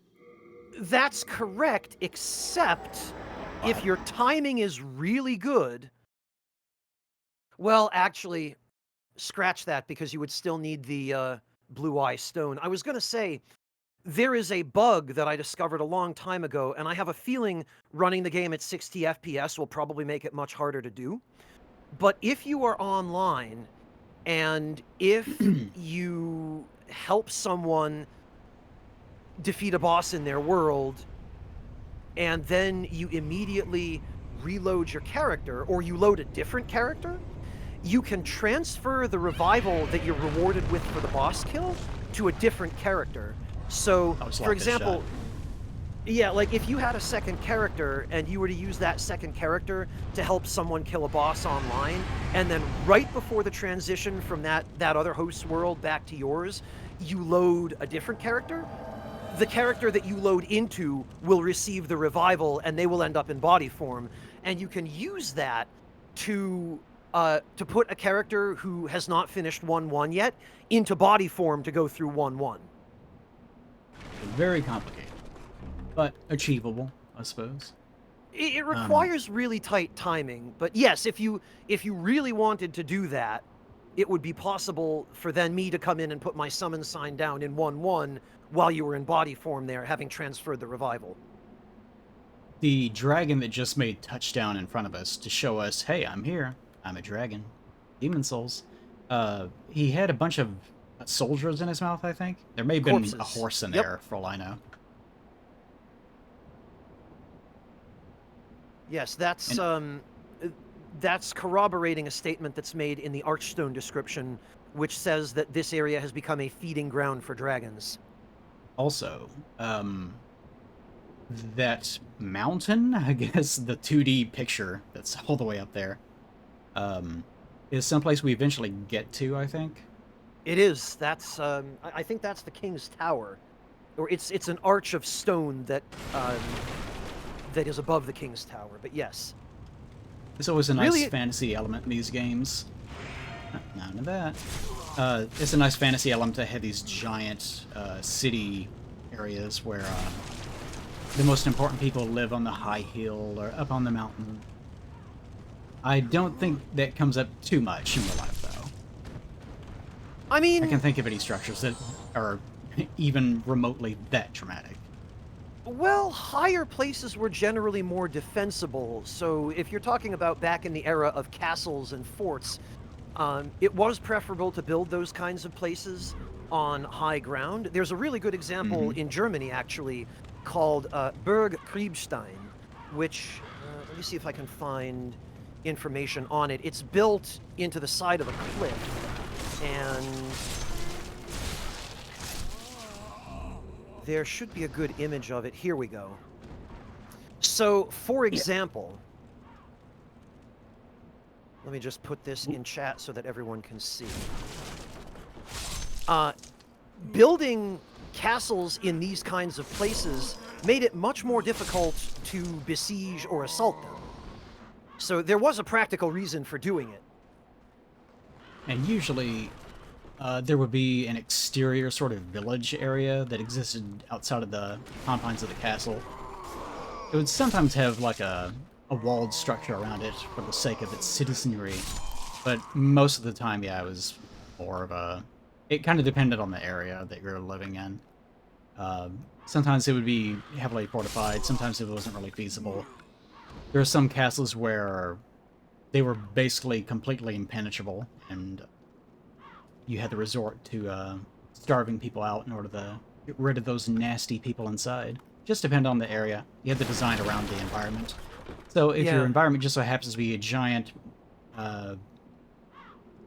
very, I don't know what the word is, iterated mountain that has lots of flat surfaces, but it keeps going up, and I'm sure you could make a fancy spectacle of a castle. You could. And the really clever people, they would dig out subterranean cisterns underneath their castles or fortified cities, and the cisterns would essentially collect rain as groundwater. Sure. And then the cities would use the water from the cistern as a water source, so that soldiers trying to lay siege to the city couldn't just poison a river and kill everyone in the city. So I it do was like basically the- a water source no one could get to from outside. I do like the touch out here that there are these... there's a split in the mountain. There's an obvious valley. So this would be like a really, really well fortified area. Oh, it's Like your unbelievable how unassailable this castle is. If I remember, there's some assholes. There are. Like Now, the... these... Go ahead. These enemies, these oh god damn it, these dreglings, I'm glad they didn't quite do this in Dark Souls 1. They have almost the exact same moveset, but they seem like they kind of split up the variety a bit. They're pretty aggressive, and they have lots of, like, slapping moves that can really do a number on you. Another thing I'd like to point out is a table full of books and plates and so on. Which is something that they kind of do again in Dark Souls 1, where you can actually see, like, food that had been left out. Which I, to great effect, speculate about in my Dark Souls 1 playthrough. Like, this must mean that something happened suddenly. But most likely, the actual explanation is that they just had assets lying around. Well, And it I doesn't think mean it's- anything. I think there's a little bit of both going on, honestly, because one of the things that fascinates me about Demon's Souls is that because their development schedule was so much less strict than any of the subsequent games, and because they had a lot more finished assets, as you say, to work with from the start, they were able to take their time to a much greater degree and really put more thought into the environmental storytelling. Especially in the later games, there's a lot of really interesting artistic, cultural influence in the environments, but not an awful lot of actual environmental storytelling. Whereas in Demon's Souls, particularly in Boletaria, as you work your way through 1-1, then 1-2, and especially 1-3, you begin to see actual evidence that things didn't exactly happen suddenly, but they got out of hand very quickly. So even right back where you started at the entrance of this area where the Archstone is, you can see that originally the Boletarian soldiers were putting up fortifications. They were putting up wooden palisades and shelters for archers, like they were fighting against the demons that were encroaching. And you continue to see evidence of that as you work your way across the bridge in 1-2. And then when you get to the Knights' quarters in 1-3, you find a dead dragon that the Boletarian army killed that has swords and spears and arrows stuck in it and its tail and legs chopped off. So they were fighting for a while, but eventually they were overrun and they started having their souls taken. And it's in 1-3 that you start to see evidence of the knights fighting each other. There's a fountain in that area that is strewn with only the corpses of knights with their weapons all stuck into each other. So there is very deliberate... Is the mail breaker worth anything in this game? No, don't even bother. It's just a meme. If you want to do a meme playthrough, yes. Otherwise, no. Yeah. Same is true in Dark One, which is a shame. There's something... This was coming up in conversation even when playing Elden Ring, is, you know, in all these games, you're basically just R1, R1, R1. It's not many mechanics to speak of, really. And something that always kind of disappointed me is there's no real incentive to, like, switch between things, or... Like, there's no mechanic, like, say, I'm holding a halberd. And, like, you can't parry with a halberd in this game. You can't, like, trip someone. You can't pull people off their horses exactly. Like, all the things that halberds would be for, you don't do those things. It's just poke or, you know, whatever. A Mirrodin hammer won't smash a hole through somebody's breastplate. Yeah, that's one of the reasons people sometimes wonder, why do you like Warhammers and Lucerne, you know, so much? Things of that nature. And one, I like the general look of them. But two is because they're a utility weapon. Like, it's a spear, but also, if someone has, like, plate armor, you can hit them with the hammer. And also, it has the spike, so that if you actually want to finish someone, you can do a big overhand and try to get that through... I forget the name of it, the padding... It starts with a G. The Gambison? That light... Yeah, Garrison. You can get through that, if that comes up as well. It's just a nice tool that can do anything. I always appreciated utility in games like that. So as far as, like, these games go, it'd be nice if there was an attempt to, like, explore that in some way, other than just everything being R1s and R2s. And even in this game, I haven't... Sorry, go ahead. I haven't really been using the R2 on this halberd, because it is good for, like, hitting a bunch of things all at once, but it doesn't really do that much damage, and it has a tendency to miss pretty badly. Well, and it's also unrealistic, too. Not that that matters, but, like, you would never do a doofy spin attack with this weapon in real life. No, it's a good way to get killed. Yeah. Or to kill your own allies, being careless. Like, I think they did better with that sort of thing in the later games, particularly in Elden Ring, where there are mounted enemies, and... I mean... See. Polearms... This is another problem with Demon Souls. Cameras. Like, sometimes they'll place enemies in such a way that you just, like, look at this. I'm looking at the back of stairs. I have no idea what I'm supposed to be facing, and I'm locked onto the guy. Yeah, I remember this. Can you even get over to that guy? Or is he just there? No, he's there. You're gonna loop back outside and then loop back in through a door to his left, to your right. I remember that. Oh. Also, something I've noticed, it's much easier in Demon Souls to do the, well, I can't do it that time. Well, come on. What, the shove? There we go. The forward R1. And one of the reasons why Elden Ring has too many inputs is because they got rid of that. And I'm kind of glad that they did. They just, you know, they added jumping and they, you know, a few other things, which complicated stuff. So I'm glad we no longer have to do that, but this is the other side of it, where it is sort of a pain in the ass. Yeah, I mean, the increased diversity in weapon movesets in the later games is definitely something I miss coming back to Demon Souls. Oh, I thought he's on flat ground. I saw that guy in the distance. It's like, wait, did he drop down? And then I realized, no, there's stairs going down that I can't see. That's not contiguous. Oh, and This item right here, I think is a bastard sword, but you can't get it until you go a little bit further up the level, and then something happens, and then you have to go all the way back down. Yep. I mean, it's not too far, but it is a nuisance, yes. Yeah. Something else I wanted to point out about this level, this is just the very start of the level. It actually goes on for a long time. And in the era of there needs to be a bonfire every 30 seconds or so, and sometimes they're so close together that you can literally walk from one to the other in the space of like 10 seconds. That's not in this game. You will be hurting for... you will be absolutely hurting for bonfires and stuff. So there you go. Well, they handle it in Demon's Souls, and indeed in Dark Souls 1, through shortcuts, right? Like, Yes. instead of putting never do it bonfires everywhere, you pull a lever and a one-way gate opens that connects you back to the first bonfire or the first archstone of the stage, Yeah. right? And I would say in later games the shortcuts are still sort of there, but they're more for show. Like here, you can go back to this previous area, but there's never a reason to. Well, because Whereas in there are Dark Souls- checkpoints everywhere. Yeah, Yeah, it whereas in- obviates the need. Whereas, well, even in Elden Ring, sometimes they'll do a shortcut. It's like, well, okay, this isn't useful, but yeah, you can go down here. There's not a bonfire or, you know, a site of grace, whatever, anywhere nearby, so it's still useless either way, even though it seems like they're trying to do it. With Dark 1, it's just that the level structure is so integral to how the game is designed that, it's something that comes up a lot, so you definitely appreciate it. Well, it's done more meaningfully in Dark Souls 1, but at the same time, it was... design-wise, it was a response to a limitation, right? Are you gonna try this? Oh! Oh. This is a Red-Eyed Knight. You don't fuck with him. You do not fuck with him. I forget you do if you have can... Flame Toss or Soul Arrow.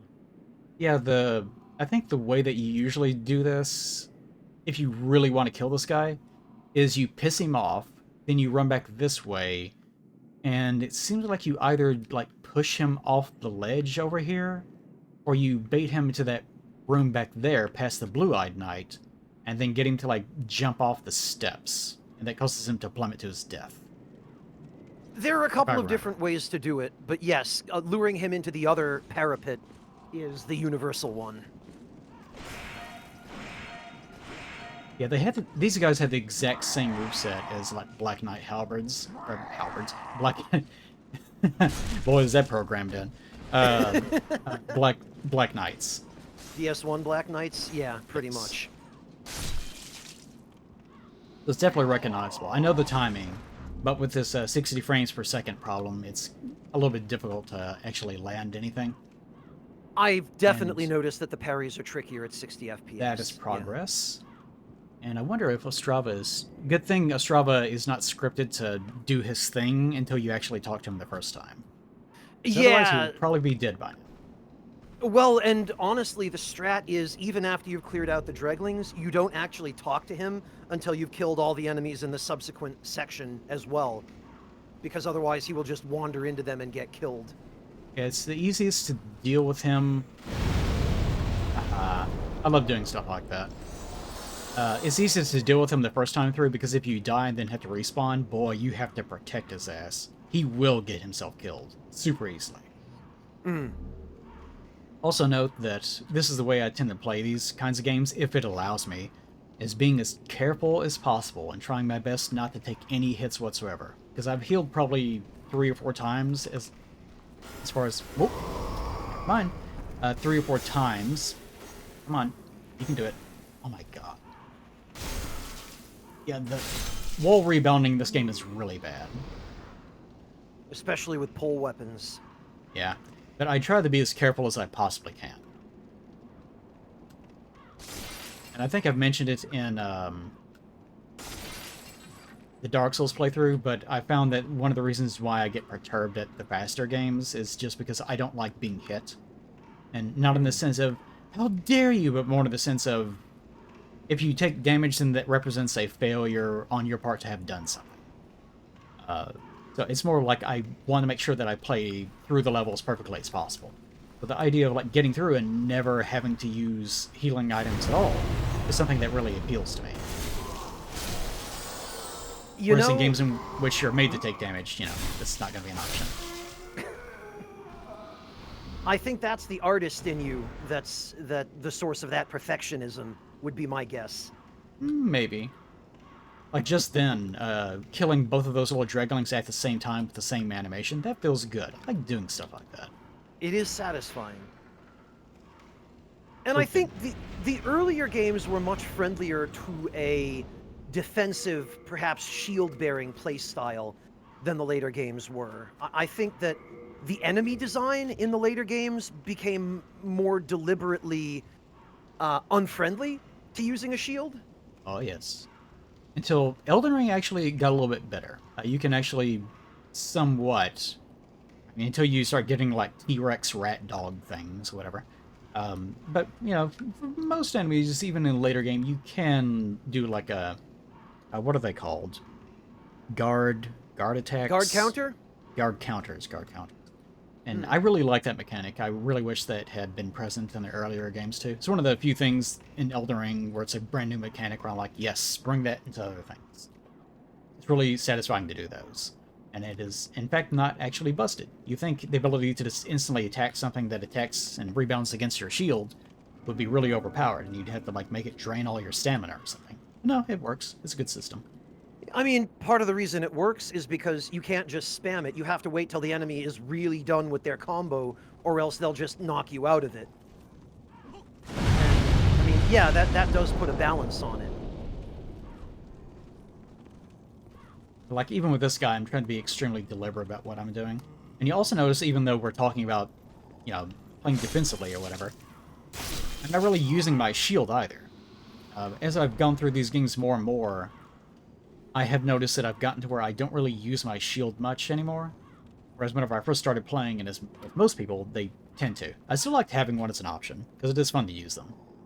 Okay. Also, if you're not aware in Demon Souls, you can do stuff like this. Just jump over the railing. That never comes back, and probably for good reasons, because how would you possibly know you could do that? Well, Strange. and they decided, starting with Dark Souls 2, that they didn't want you doing that. They, as soon as they found out about the bug that let you jump over a waist-high pile of rubble at the Shrine of Winter and skip having to fight all four Lord bosses, they were like, no! Why would we let you climb over waist-high obstacles? Fuck you. Go fight the 4 bosses. I also have a great solution to that problem, and it's not to model it to look that way in the first place. That was a bold jump. A surprise problem. indeed. Well, now that you This are drop here, is such a dork. pray thee, fend off these dreglings. He is. I like how we just meet, and he already assumes, oh, you're like someone I could command something. You do it. I have seen people switch to their bare hand and backstab him off the edge and force him to fight. Why wouldn't you? I wouldn't. Oh, I only got one.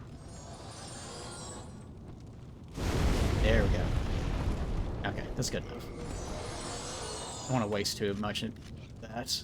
Well, the merchant up have ahead fun. sells them. I mean, Whoa.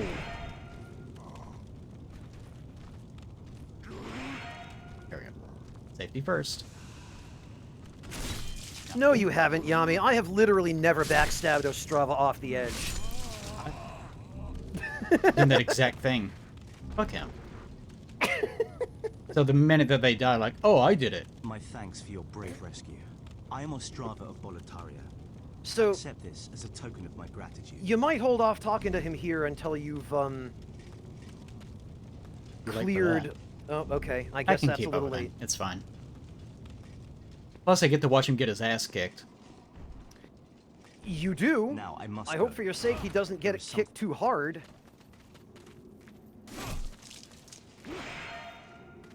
I love how he goes, there's something I need to take care of. And a few minutes later, he's like, help! Yeah. And I'm like, what did you need to take care of? Dying? This is another thing. If you try to help him, he stands so close to the enemy that you'll end up Yep. inadvertently hurting him as well. Then he gets all pissy and starts moaning about it. I have something I have to take care of. Help me! Help! I'm getting my fucking ass kicked. How did this happen? It's a wonder, Ostrava. It is a wonder. truly one of the great mysteries of Boletaria. Okay. But you have to kill this guy, then you gotta go in here, because for God knows what reason, he decides to come in here. Get his asshole blown open. He will walk You have to do it straight very into the quickly. explosive barrels. Here he comes.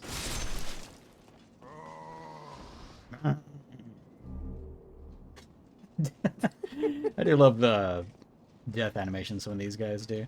This is especially dangerous. This is full of explosives.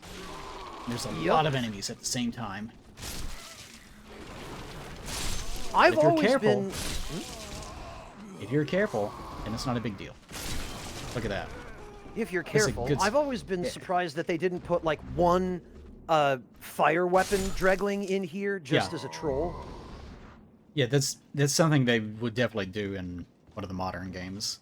Or actually what they would probably do is they would probably do something like there's a room full of these explosive barrels. And then as you go through the door, if you like turn around and look carefully up, there'd be like a single plank of wood that there's an enemy standing on that throws fire bombs at you. It'd be something like that. Or there'd be one of those crossbow traps in the wall that shoot fire arrows and a switch on the ground right in front of the barrels. And the trap is hidden behind the barrels so you can't see it. Earlier we were talking about the things that... I forgot that he came up here this far. One of the things that's... Alright, guess he saw him too quickly. There we go, okay. The backstab is a little bit finicky too. I was thinking about the unhealthy thoughts that I have towards Miyazaki-san sometimes. We were discussing this in, while playing Elden Ring Seamless Co-op, but I like to imagine that they have trackers that show what happens to players exactly. That like has the readout like in real time it happens. You see like the red dots of death popping up. And I imagine Miyazaki just hanging out in front of his computer, just red-faced, laughing really hard, sweat pouring off of his face, drool pulling down his mouth, because he's laughing so hard at the fact that people walk into a room where they get exploded by something. Because it seems like that is his fetish. He has lots of different fetishes. Phobos in chat says, I thought you were going to say... sorry? He has said that he's a masochist, and that's the reason why he designs the games. The ways he said that the ways that you die in a Souls games are ways that he envisions himself dying. Phobos in chat says, I thought you were going to say that there would be a bucket over the door filled with fire instead of water. And my first thought was, no, that's just the kind of prank Miyazaki plays on his family at home. There is a... there's a part in my Dark Souls B run playthrough, I think, where at the time I was actually in a really bad spot, so I started laughing uncontrollably at this exact thing. But I was talking about my general disdain for how they design bosses in Bloodborne, I think, specifically. And I was saying what the perfect boss would be for, like, the modern FromSoft player that can't get enough of these unfair enemy encounters. And it's like, you walk into an arena, and then you have one frame where you are allowed to move. That one frame. And if you don't press the roll button on that exact moment... I don't like that he can keep it shield right when he does that. Then instantly the boss like just grabs you and starts screaming in your face because Bloodborne. And like it picks you up and starts thwacking you against the ground in a grapple you can't get out of or mash out of. And it has like a giant kitchen table nearby. And it just like takes you and starts slamming you against the corner of the table. And then on a just like a midair combo that lasts for like a minute. And then you just die. And even after you die, it like looks at your corpse and just starts screaming over and over in that Bloodborne-esque manner. And then specifically my face, my in real life face pops up and like looks at you and goes, "What did you do?" Or like, "Why did you die?" Because it's your fault. Why didn't you land that one frame? It is truly your fault. How could you have done this? That is my perfect boss fight. I hope everyone enjoys it. The message you receive when you die is not you died, it's skill issue. Also, the payoff to it, like this is an optional boss encounter. You know, just to be fair. So whenever you actually do beat it, you go back to the guy that gave you the mission of doing it, and he says, okay. And then he gives you like a penny, or whatever the most, like a basic soul item. Whatever the worst possible reward could be. Just to let you know you wasted your time. That is my Incredible. fantasy. I Okay, mean, if I remember it. So let's try to ambush you. you're not terribly far off in some ways. There they are. So I can tell you for a fact that FromSoft and Bandai Namco do track in-game telemetry. Oh, yeah. So I mean, they they- have to. It's perfectly reasonable to do. yeah, I mean, so they do know where players are traveling. They know where players are dying. They have access to all that information. And for a while, I think they were publishing some of it publicly on Bandai Namco's website because they had a list of how many times people had died to specific bosses in Dark Souls 2. I don't know if it's still up. I've looked for it and I can't find it anymore. I mean, even Dark Souls 2, some people actually don't know this, but there's that statue in Majula where you can check the front of it, and it has the death counter. Also, there's another thing on the back where some people were confused by. I think that was used to let people know when the DLC was going to release or something. I can't remember. Or it was used to communicate exactly how you did the DLC. They used it very briefly. It was when the DLCs were coming out. If anyone's ever wondered what that was for. Yeah, they the statue, if you were offline, it would tell you your own local death count, I believe. And then if you were logged in, if you were online when you examined it, it would tell you the global death count. What's this guy's name? The horrid little... Dregling Merchant is his name. That's all we Great. get. That's exactly what I want to hear. Good day to you. Care to look over my wares? It seems like you were upset that they changed his voice in the remake. Listen to his voice here and listen to it in the remake and tell me which one is better. Anything from you I actually need? Probably not. It would be nice to have some armor, but it's way too expensive. This is Do me a another... favor. Go ahead. Yeah. Well, this is another kind of issue that I usually have with the merchants. Me being me. Like, the way that they design these merchants is, alright, you can have something special, but you gotta pay for it. You get to have, like, one or two things, so that way you'll value them. I want to have everything. Like, as soon as I see a merchant, it's like, everything. Just give me all of it. Like, just... I'm not going to use 90% of it, but I want it there, so that I have access to it, in case I would need to reference it or anything else. Well, that's what the Red Eye Knight is for, but we don't want to necessarily go farm him, I suspect. Yeah. I was going to say, before you leave that merchant, do me a favor and exhaust his first talk dialogue, if you don't mind. Also, something I wanted to point out with this halberd, it's nice that the run animation, you actually let go of it. Nothing important, just, that's nice. Hello. It is a what good can I do touch. for you? I do love... Hello, what can I do for you? Be a brave knight or depraved slave, the demons will snatch your soul, then you'll go mad. And those who dare cling to their humanity loves it. are hunted down. He It is the really... end of great Boletaria as we know it. This But line... hell, at least the demons don't send us to our deaths in battle. Ooh, Sunni. Oh, yeah, I always remember his Dune. Yes, It's it's Dune. probably his most iconic line. Hunted Dune. His voice actor here nailed it. Like, this is exactly the sort of voice that I would expect a slave soldier in this kingdom to have. High-pitched, nasal, hyper-energetic, like hyper-paranoid, sketchy, raspy, not taken care of. Not taking His care. voice in...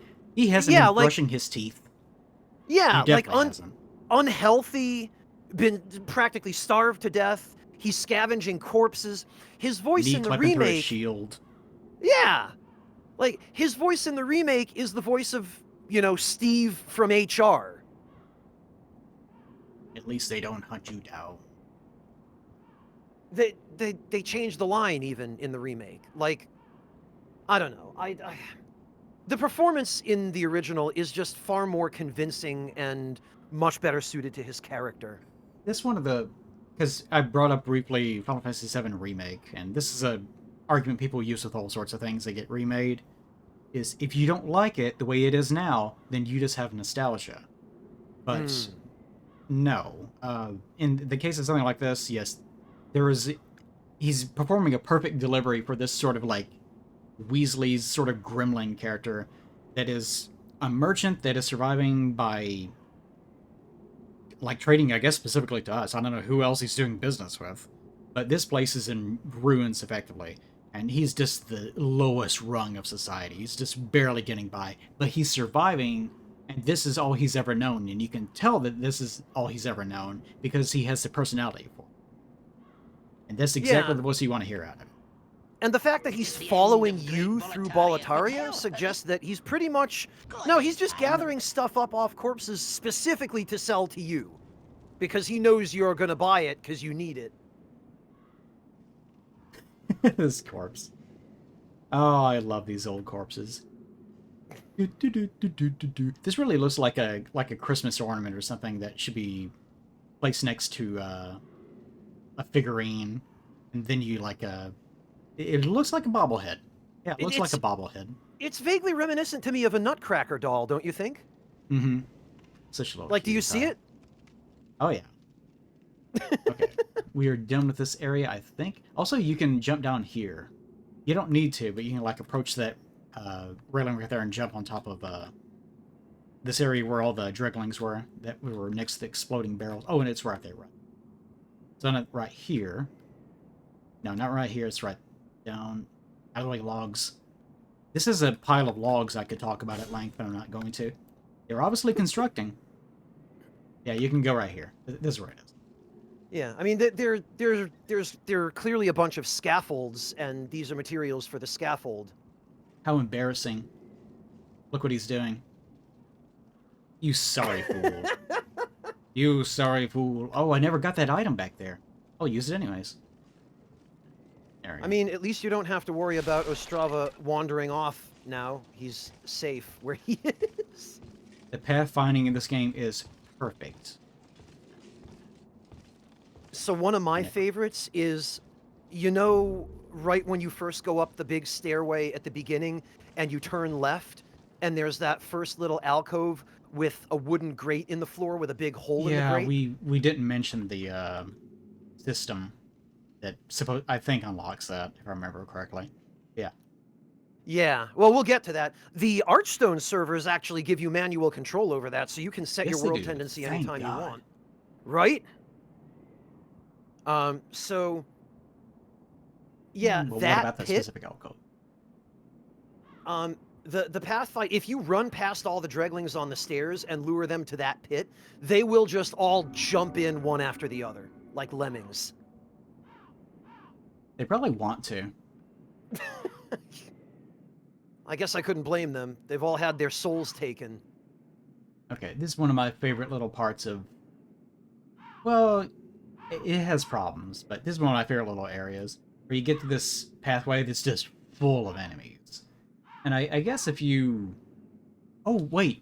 Whenever you go down this and you start killing these guys, if I remember correctly, then this opens on its own?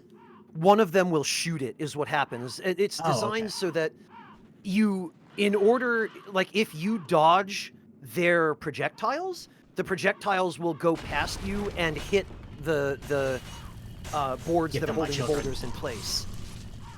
It's not a good plan. It's not their best. No, but it does let kills do you, this. which is what counts, so that the game still wins. I love stuff like that. And, I don't know. It feels like a lot of things like that. They're designed exclusively in the more modern ones just to kill you, and your reward for seeing it is not dying. Right? Yeah, I always yes. appreciate whenever you can utilize it to do something fun. I Also, agree. I associate this with like Dark Souls 1 as well, where there are just structures down there. It's like, wow, that's a lot of open parking lot with one texture. And it doesn't look great, but you're not supposed to look at it. Well, you're certainly not supposed to walk on it. It's really just there to be convincing. Also, and we're there you go. close enough to this area now that we can actually see that 2D picture that I was talking about much earlier. Whereas Well, now we we're can see now... it. Yeah, it almost looks like praying hands, or it looks like Tien doing his Kiko Ho, if you know what I'm talking about. Yeah, I never thought of it that way, but I guess I could see that. Yep, we're getting closer. As far as I know, that's the only way for... Yeah, as far as the design of this goes, it's like these are completely different towns, and this is the tiny little road connect. Very strange. Well, what this is we are now on the outer wall of the fortifications of Boletaria Castle. The town itself, you'll be able to see it once you get to the bridge, but it's down below, pretty much directly down in the ahead of valley? you.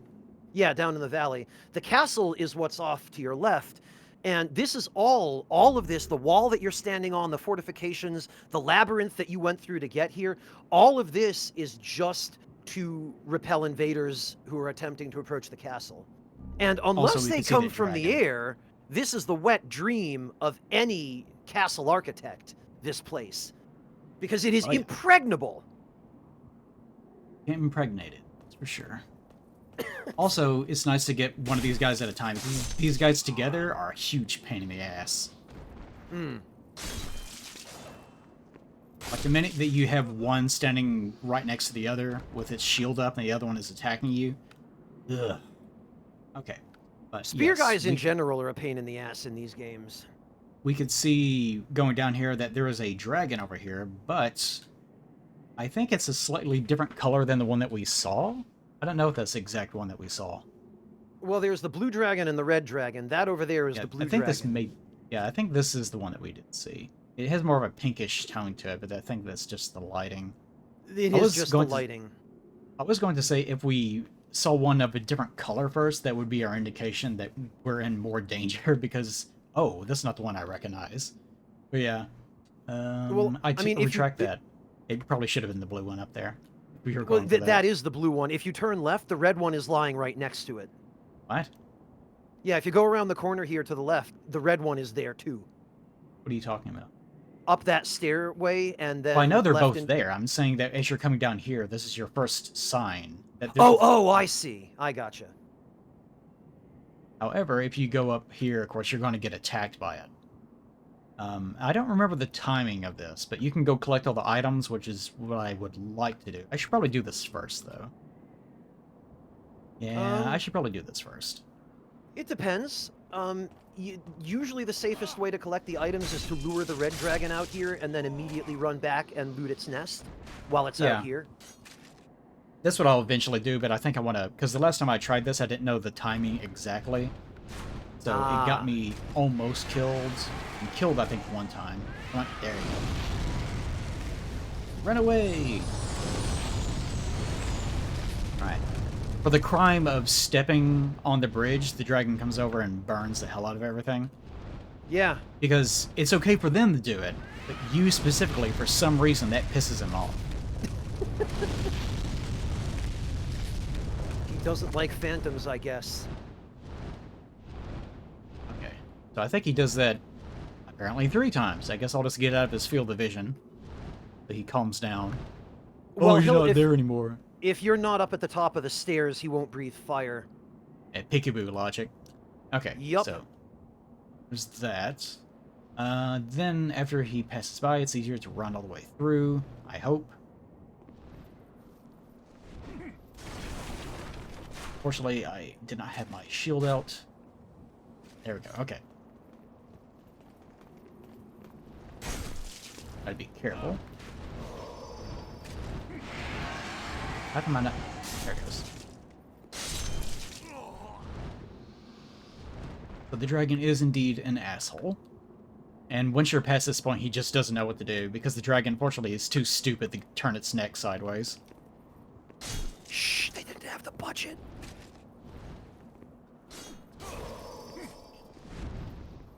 And the targeting in this game is a little bit awkward here and there. This is a very... you can tell that they appropriated this for the Hellkite encounter in Dark Souls 1. It's the same general idea. What, the targeting? No, the fact that there's a bridge and a dragon, and there's a bunch of guys on it that you're meant to fight that tricks you into getting yourself killed. Oh, you mean the entire encounter? Okay, I Yeah. see. Yeah, absolutely. Oh, no fire. No fire. Gotta be careful here. There we go. No arrow either. No arrow. Arrowed. Did you know Strong Bad came out literally 38 years ago? I made up that number. I was trying to pick something that sounded too long, but still sounded reasonable enough to make people panic. You might have Did you know overestimated there. I like to pick up that final item, but he's a little too preoccupied. I'll just leave until he goes away. Okay. We do that so that we can open this. Now we are basically done with the area if we want it to be, but I don't want to be. There's still some items to pick up. There are, and there's one more shortcut to open, I guess. Who's playing if these you- trumpets? Hmm? Always did like that scene. Oh, the door opening and then the spear coming flying Yeah. out? And it's actually there when you come out. It is. And it's a great way of threatening the player. With a good time. Get out of here. I mean, really, Phalanx is a very good tutorial boss. It's one of the things I was thinking about whenever I was using the tomboy character, whose name I believe was Alyssa, because Eli. Ah. Oh, wait. There we go. Forgot this That's item. interesting that you have a feminine variation of your name that you use for female characters. I use Franziska for the same reason for female characters. I also do Eliezer, if I'm doing like a fantasy, like warlock style character. Oh, I like that one. Biblical. Well, Eli is already biblical. Well, yes, but Eliezer is, I mean, a little bit more recognizably biblical. I guess Also Eli is... neat. Much neater True. than a man that fell backwards in his chair because he was fat. Because he heard about his dumbass sons being killed in a war. Man, There we go, okay.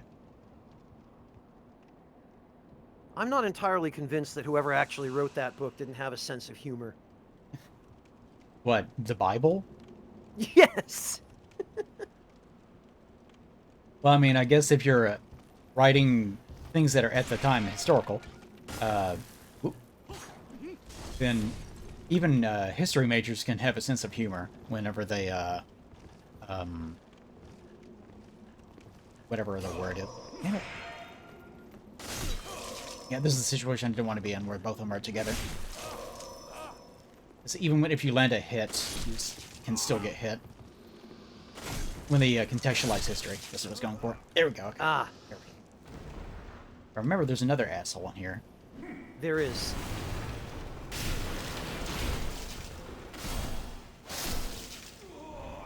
Take a lot of hits. Right.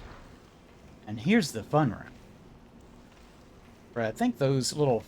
I forget what they're called, the little phalanx shield guys. They can still hit. Hoplites. Another problem with this weapon is it has a really hard time hitting things that are going downhill. Because there is one animation. Does not take into account that things might not be perfectly aligned with it. For that same reason, its one-handed these torch moveset is things. not good at hitting things that are close to the wielder. Yeah, they preserve this in Dark Souls 1, but the little dreglings that have torches, fucking horrible. Incredibly dangerous. Big things in small packages, am I right? I do appreciate that they put these guys here, and I mean, that's what they're there for. It's something with a shield and a spear, that's what it's going to do. It's in the perfect spot to do it. But Yeah, it's no like accident. I was saying, these games don't really have advanced systems for this sort of thing. So whenever you actually get into little fights with these dudes, you don't have the ability to really do anything except for awkwardly move around them. Well, this is one of the areas where I think the level design and the enemy placement portion of the level design were a little bit too ambitious for the combat design, right? Well, another thing is that this game is a little bit more focused on item. It's almost a Zelda game in that respect. Not a Zelda game, but, you know, where you're encouraged more to utilize things that are not just running up and mashing a button. So one way you can deal with them is just by, you know, tossing some fire bombs or whatever at them, and that'll fix your problem real fast.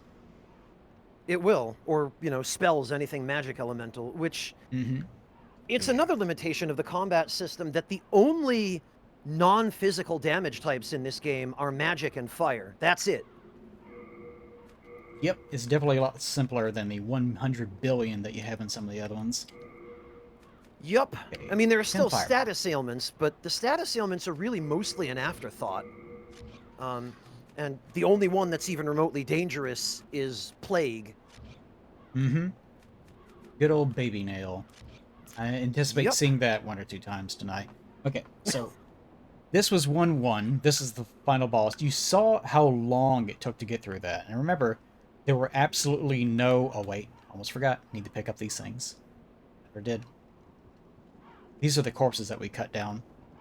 Yes, and this is And- that path that I was talking about that leads to the Grate, where the Dreglings will just throw themselves in. And it is just 2 male corpses, because why not? But I think this is supposed to be 2 women. It is. I don't believe they have a female corpse model in Demon Yeah. Souls. Seems like a small oversight, but I get it. Yeah. Demon Souls. But yeah, throughout this whole level, there are no stops. Like, you have to go the whole way through. And the only way that you're going to do that is by being very careful. And if unlocking you just- shortcuts. Yeah, and the shortcuts are few and far between. Like, there's that, and... Is there another one? There's that, and then there's the one on the other side that you came out of if you want to go back up and loot at the the dragon very, nest. very end. That's it. But that's it, um, yeah. Yeah, there's no, like, modern FromSoft-isms where you're encouraged to be aggressive and face fuck everything that you see and just heal through everything until you get to another bonfire that's 30 seconds away, because who cares? Right. But anyways, yeah, this Fall Gate is having a bad time of it. It doesn't look like it should be doing this. It's like ice bullets are hitting glass or something. I'm not sure what's going on with it. Anyways. Well, it's like you said before, this was, I think, meant to have more of an actual fog effect, but now that we've forced its components into a higher resolution, we can see them for what they are. What they are. Yeah, I always like this boss. I like any boss that isn't just, here's the thing that's going to, you know, jump around the screen and has like 2 different AoEs that cover the entire map, and it's all that shit. Yeah, it has a gimmick, it's a fair fight. You know, Especially there if is you know some what you're doing. challenge. Yeah. And if you don't know what you're doing, it teaches you. Like, it gives you the opportunity to learn anyway. I mean, you can be as hard-headed about it as you want, but it gives you the chance to figure out. Yeah, I also love that it's slow and methodical enough that, like, there, I ran into an enemy. It didn't really matter. It's not that dangerous. The only real problem you're going to have is if you're being stupid and you just run up to it and start trying to attack it as fast as you possibly can. Yeah, and you'll learn the lesson pretty quick, and the only way you'll really die is if you refuse to learn the lesson.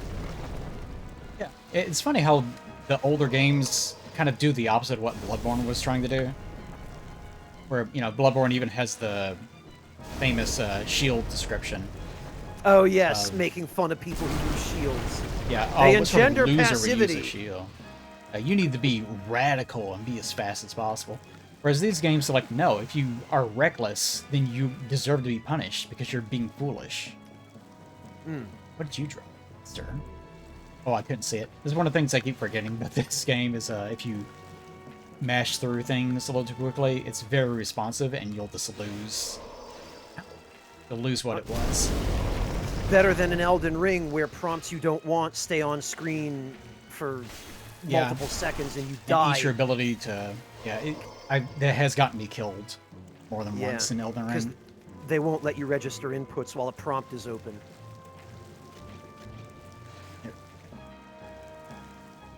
Didn't actually do that much damage to him with the fire bombs, but it did get rid of some of these little guys and do a lot of damage to them. Well, that's kind of why you would use fire bombs, is just to clear out some of the small fry, and then you hit turpentine and go in with your weapon for the big damage on the boss. Yeah. One of the most probably- fascinating things to me about this boss is that once you kill all of the hoplites, Phalanx itself is completely helpless. It cannot attack. All it can do Yeah. is run away from you. Oh, there it is. Always forget about temperament. Right?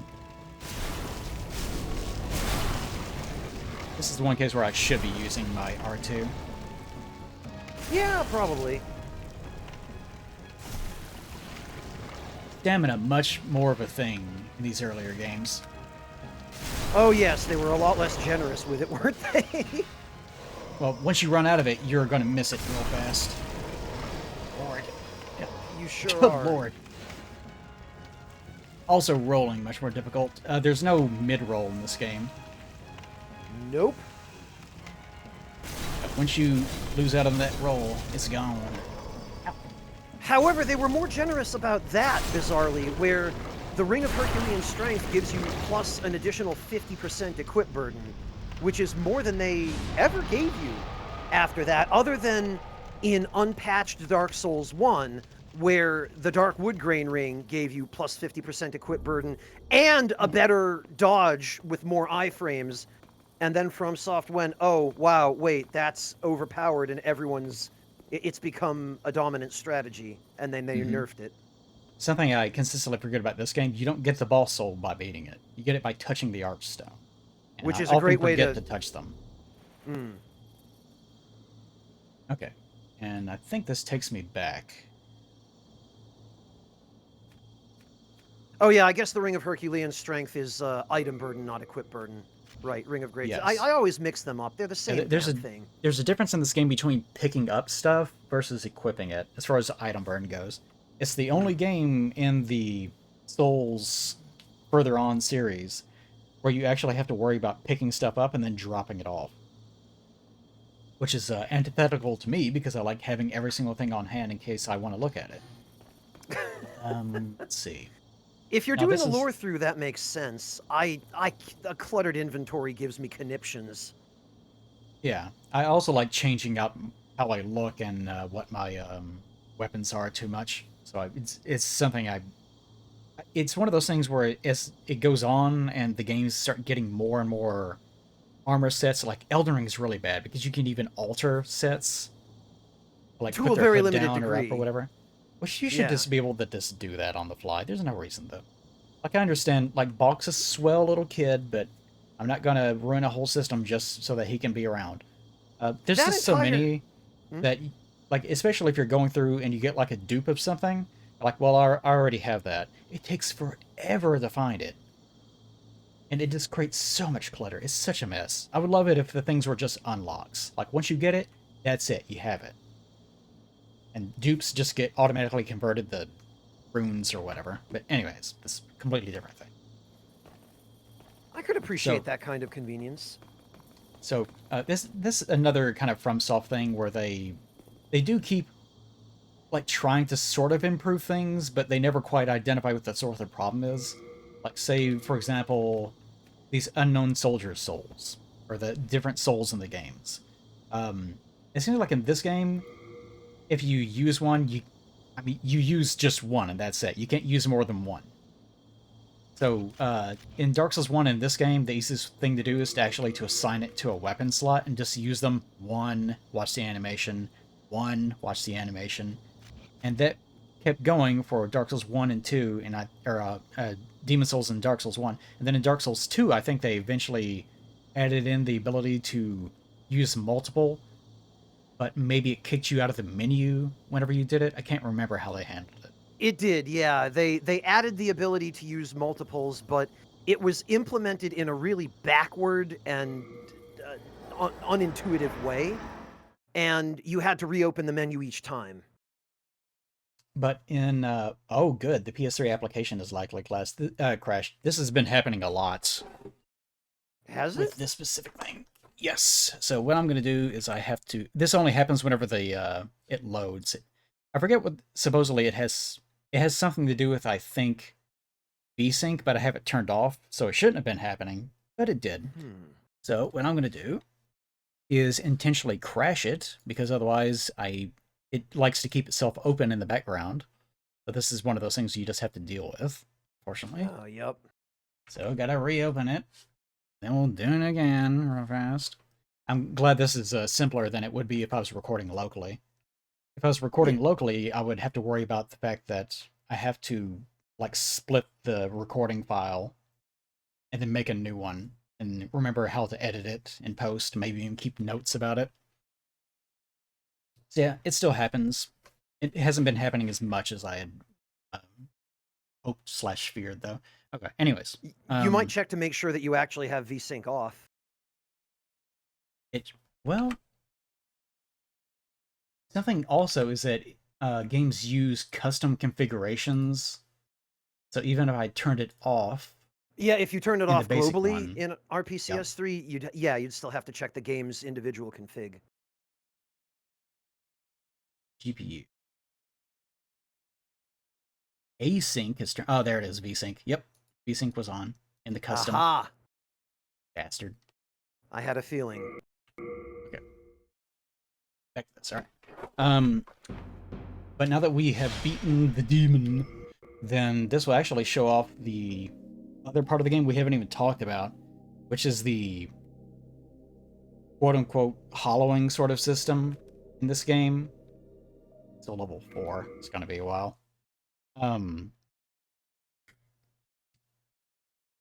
The system where it's very complicated. I'm trying to think of how to approach this. Right now, after you beat a boss, it makes you be like human, in human form. Whereas otherwise, I think you're in your soul form, which is still a physical body or something, whatever's going on there. Soul form versus body form, yeah. See if I can actually safely travel back to the Nexus or not. And this is the origin of a meme that originated, well, I mean, here, of, oh, you beat a boss? Great, time to go back to the Nexus and throw yourself off a cliff and kill yourself. Yep. So this is usually the solution. You go back to the Nexus, and the reason for doing this, one, I have to do this in order to get, I think, get the Ephemeral Eye stones or something. The monumental awaits the Also, the ability to level up. Because in 1-1, when you first start, you are not allowed to level up at all. Well, she's just not here. Yeah, she Yeah. doesn't show up until after you beat Phalanx. Then you have to go talk to the baby. I always forget the baby exists The because monumental will why would I care explain about the nexus baby? to thee. He's a baby. He's a little baby. Well, And he's in a sea of dead babies. Which is even more if you look- strange. if you look really closely at his model, you can see that he's a doll made of wood, and he's just imbued with a soul. He's a baby. Yes, for some reason they're dead. I'm not gonna... This is not a lore playthrough, I'm not gonna question that yet. But point being, now that I'm in my human form, if I were to go through another level and then die, that would alter my world tendency, which is not a system I think they even explain in the game. They don't. You're It was just- explained in the instruction manual. Yeah, you're just supposed to, like, notice that something happened. So if you die enough, you might go back to a level and be like, oh, that's weird. I never remember this being open. Or Yeah. there's another enemy here or something. And you're just supposed to figure it out. It's supposed to be one of those FromSoft-isms where it's like, oh, it's an entirely new experience every time you play. But it's actually just fucking annoying. So they give you, if I remember correctly, they give you only 2 hints at it in the game. And those 2 hints are messages down on the bottom floor in that big entry hall.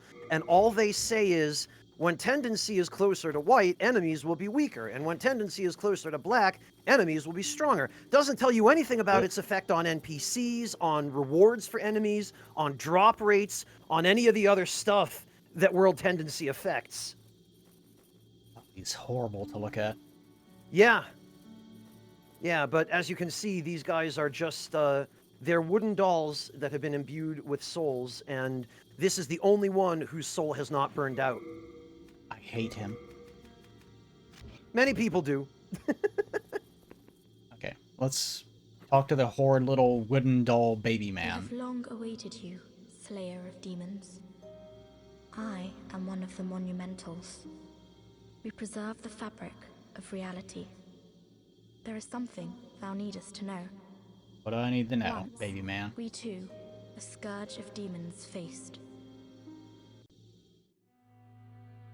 We too, the babies, fought demons. Really? Under a No. benevolent rule, the world We got was other people to united, do it for owing us. to the sole art We just told people to do it. Like, I'm. until a lust for Why are there power baby doll forced mans? the awakening of Why do they the have great souls in them? What is going on? Across the land seeped So this is a power cultural that reference to and the world monks in faced Japan. extinction. And The this is hands another. of demons. FromSoft also tends to do this sometimes, where they make Once reference to these, something that is we very were able to specific lull from the real old world one culture, back and to if you the don't know what that slumber. thing is, it's not going to make any Only sense, after because the in loss the of universe innumerable that has nothing to souls do with the real world, they still don't and explain half it. the world lost. Well, they Erased expect you to by the just take it at frost. face value, I think, which is something they In didn't do order to as much mend of the in the fabric earlier of games. what land But still in remained, the later games, especially from Dark Souls 2 onward, 6 they elders relied a whole with lot 6 on precious the archstones. very questionable, frankly, assumption that players were king just going to of a take small things at face yet value and not vigilant think too land. hard about them. One to the king of the burrowers. And here he underground. is, explaining all the various One to the wild places you can queen go, of the and one great place that you can't ivory go tower. anymore, because it's broken. Because they didn't have time to One finish it. to the chieftain Although there of are... lost and ill-fortuned I guess it'd be souls. easiest doing what we're doing now.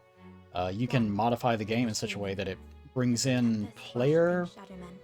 modified versions of the assets that And make the love areas playable the to great some minor giants degree. of the northern lands. Well, if you're talking about the Northern Limit, the Archstones Archstone of the are Giants, placed at nodes Mhm. across the earth. I believe there They is a contain patch the old one inside somewhere this that will nexus. open it up, but yeah, and it's not earn functional, soul and I don't art. think anyone's ever bothered finishing it. Finally, The only Yeah. person with I the know king of, or at least the first monumentals, person I know of, half to living actually show the sentinels Northern of the Limit fabric of was reality. Rick Jibbed, and I'll see if I can find a link to his original exploration of it, Alas, because it's other fascinating to see what monumentals got have cut perished. and never made it in. Only I remain. But there are videos of people wandering around, and of course it looks as unfinished as you can possibly imagine. I don't quite remember that much about it, but I do remember thinking, I can see why. They really, really ran out of time. They did. Okay. However, it's a fascinating window into the development process it is your for turn. everyone to see a half-finished You area. must lull Here the it old is. one back to its slumber and seal it away for all eternity. If not, the deep fog will absorb all that we know. The deep fog will absorb Have all you the that we... strength to accept this mission? So the fog is... The fog is like eating our memories, or maybe he's being metaphorical in the sense that it's destroying enough that we're going to lose everything. I'm not sure exactly what he's saying. The But otherwise, we have to accept implication, Baby Man's. well, based on the final zone of the game, the implication seems to be that the fog actually has a physically corrosive effect, because the area where the old one is Yes. filled with We man-made are structures fortunate that look indeed like to they've have been you. melted by acid. Now, go forth and destroy every last demon. So don't The stay old in the one, fog too long, Without what I'm hearing. demons to feed its souls, Yeah, will a new servant seek and lure you to its bosom. Ew. That's bosom. So the Archstones are unlocked by the power of the monumentals, so I'm guessing if that one last horrid baby man just stopped existing, and you can see more of them down here. Also an item, I forgot that that item was over there. Actually, how the hell don't you have to like drop down or something weird? no, there's a stairway. Go all the way around to the end of this balcony, to right above that on this level. Like follow the downstairs. balcony around past the monumental. But if that one last horrid baby man was dead, or its soul had burned away, or whatever exactly is happening to them, Reality we would just- collapse. yeah, we just wouldn't be able to do anything. Yes, because according to him, and he's probably actually telling the truth about this, he is holding the fabric of reality together in Boletaria. Sure. What was this? Stone Ephemeral Eyes. Oh, okay. Yep. There's Nothing another terribly important. there's another ephemeral eye stone upstairs in the Pantheon, which you can now also access. Oh, you mean up in the The Hall of Cheaters. stats? Yes. Yeah. Well, actually, I was looking at that the other day, and I was actually surprised that there didn't seem to be any cheaters that I saw, anyways. On PS3, that's all it was.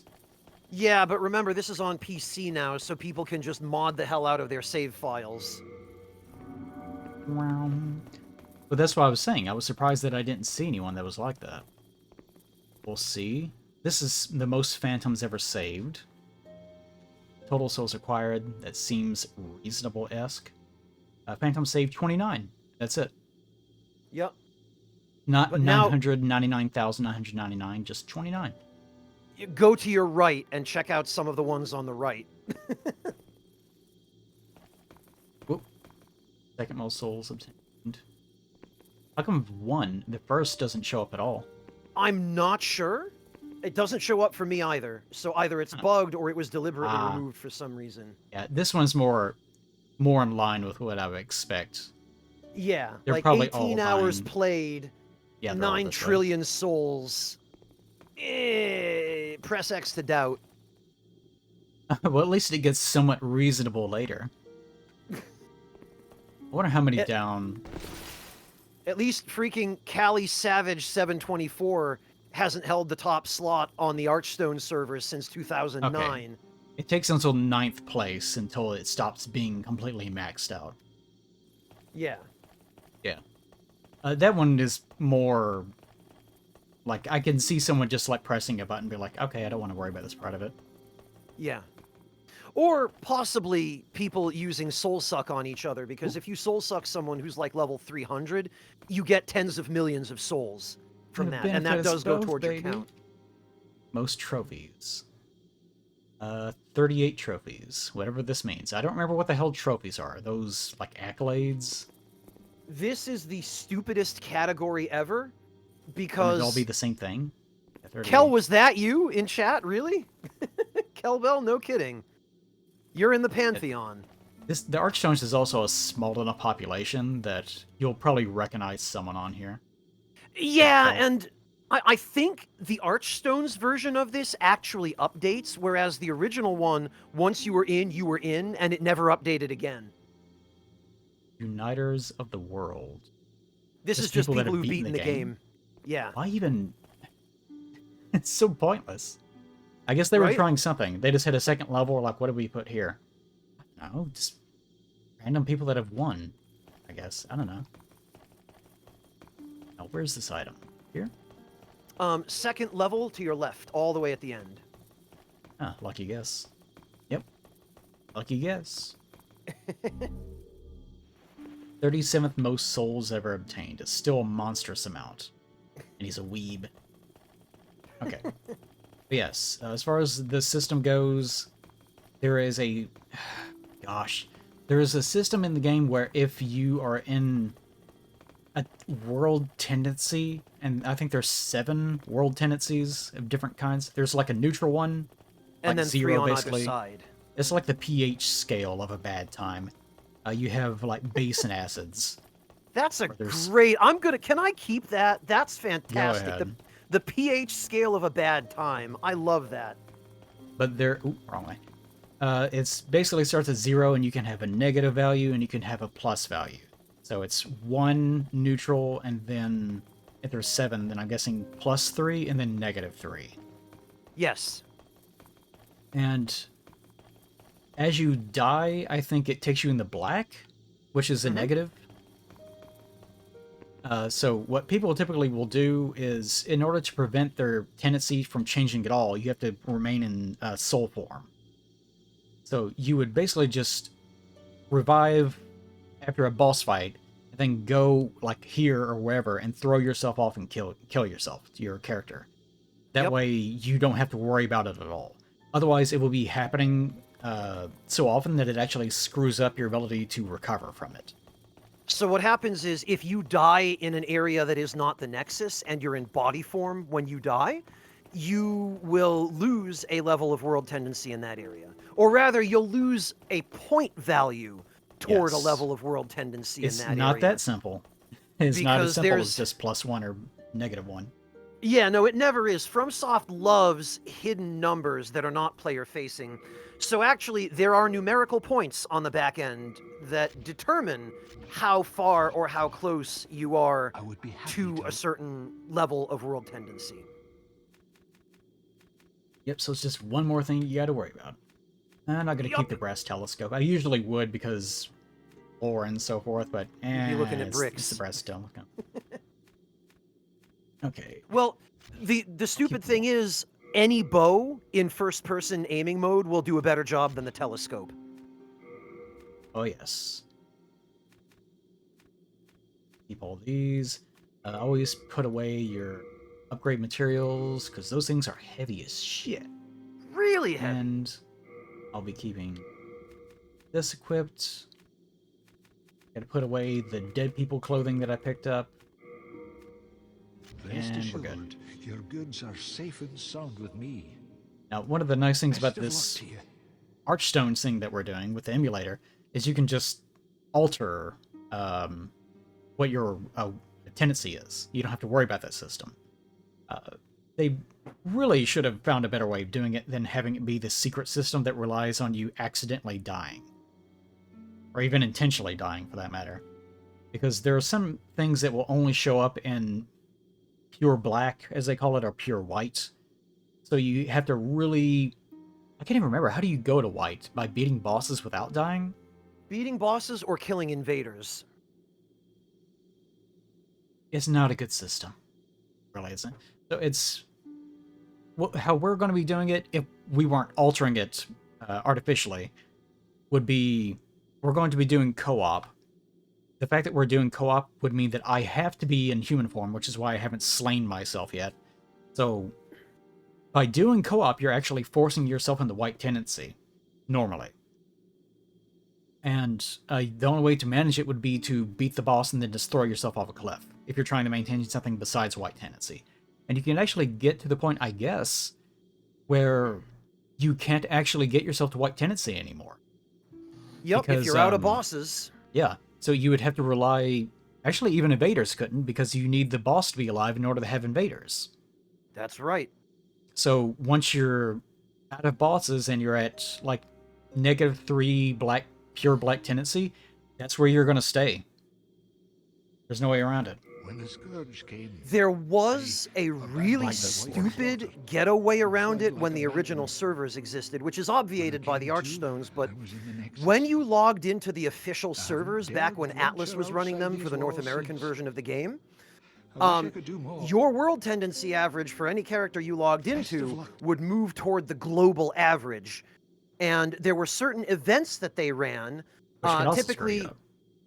yeah, like around Halloween, they would do an event where your world tendency would just always be pure black. So you had to be careful. Like if you logged in on the week of Halloween, your world tendency would just turn pure black immediately, and everything would be trying to kill you.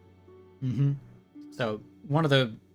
there are little bits of script in the files of Dark Souls 1 that seem to indicate that either they were porting things over and just forgot about it, or they were actually trying to come up with some way of preserving that system in Dark Souls 1 before they just gave up on it. Oh, it was. It's not because they were deliberately trying to use it. It's because their basic debug architecture, they just copy Yeah. and paste for every game. That's what I was Bloodborne making. has code in it that mentions the covenants of Dark Souls 1. Although there is something that is somewhat similar, I guess, in the form of the grave lording system, which also did not really work correctly. And that would be the most similar, and that's not even somewhat similar, really. What are you referring to there? The grave lording system, the Nido covenant. No, I know that, but you said there was something similar to it. Yeah, that's what I mean. It's just that's the closest you're going to get, and even that's not really anything, because it is Oh, altering the okay. game world in the sense that you have more enemies and they're more dangerous and so on. But that's it. And that Yeah, isn't because of gotcha. you dying or anything. It's just because someone is altering your game world. Okay, yeah, no, you're comparing the Gravelord Covenant to pure Black World tendency. Yeah, I just see. the results of okay. it. That's all. Yes, yeah. And Thomas just told us that he fled like a madman whenever the scourge started happening. I mean, Which always conjured up this image of him like waving his arms over his head and screaming like a woman as he just ran directionlessly out of the... How did he get here? just full-on Looney Tunes. He doesn't know how he got here. He'll tell you. Like, if you press him further, he'll say, I just ended up here. I don't know how. When I came to, I was in the Nexus. I'm guessing that you end up in the Nexus by just dying? Well, that's how we ended up here. Certainly But is. we're actually given an explanation by a system message that the Nexus traps souls. Okay. And there's an interesting little detail about that Nexus binding that hold you on. received. Let me get through this dialogue first, because I don't Okay, mean to yeah. get standing in place. Yes, sorry, I He don't want to talk recognizes over the hairpin dialogue. that we just got. That belongs to my daughter. Then she didn't make it after all. You're My a dearest little little baby. She looked just like a 35-year-old She dead man. May I ask you a favor? Would you mind giving up that hairpin? I'd like to have it in memory of my daughter. Well, I am bald, but the answer is no. I need it. Reasons. If you say... I don't even know what he says if you say no, because why would you? Other than Yeah, I mashing mean, through, I guess. you can give him... I believe you can give it to him later if you leave and come back. But yeah, be a nice guy, give him his dead 35-year-old... I guess the daughter must take after the mother. She looks exactly the same. Yeah, give over the hair on it. Thank you. Thank you so much. Oh, I mustn't forget. It's not much, but please accept this as thanks. Yes, Monotone, that's I'm a precisely bit what I ashamed mean. to say, but I found it one day, discarded on the main road. But it seems to possess a strange power. The main road? Anyway, I feel that you should have it. It will be happier in your If he hasn't hands. left the Nexus, that makes it sound like this is something that he found... He must have found this before he fled like a madman. It was a while ago, yeah. Okay, so that's how you get that. Ring of Herculean Strength. Very useful. If you're... Wait, I think the Herculean Strength one is the one for like a picking up Item and carrying burden. around. Yeah, it's the mule. Yeah. But ring, it's useful to basically. have in your pocket in case you find something you can't carry and you need a little bit of extra item burden on the spot. Yeah. Whatever also, else now may we be. can, Now we can level up. The Maiden in Black, who I always forget is like really wrapped up type. That is not leaving much to the imagination. Also, put on some shoes, woman. Never quite understood why she doesn't wear shoes. Some people... I've always hated the level up lady system. Dark Souls 1 has always been my preference. It's just... If it's something you're going to do a lot, like examining your equipment or leveling up, it should be something that you do on your own. You shouldn't have to need to go somewhere specific or talk to someone specific. You should just be able to do it. I can understand stopping at a bonfire, certainly. That is how it should work. Wards of the Fallen also does that. It doesn't have a level up lady. You can just do it. Brave The Maiden in soul Black especially... who fears not death. Prithee, lull on. the old one back to its The old one. ancient slumber. Please do this. Okay. She gives us the blue eye stone and the white eye stone, so now we can do co-op, finally. That's why you have to do 1-1 first. It came up in Dark Souls 2 because, you know, bear seek less, that whole meme. You have to mash through all that in order to start leveling up. And people were comparing that to Demon Souls, like, oh, she just talks while you do it. It's perfect. I hated that too, because there's been times where I'm, like, trying, like, when I was preparing for this, I was looking over at my Mugen sheet, where I had planned out my build, and I was trying to reference it, and I'm looking back, and I can't concentrate because she's running her fucking mouth in my ear. Just have it be Okay. fire or whatever. Just shut the fuck up. Let me do my job. Icestone's temporarily connected to this. Icestone. Yeah, so. The main controls inhuman souls. The power allows her to aid those who slay demons. That's her whole thing. She loves it when people slay demons. What is it?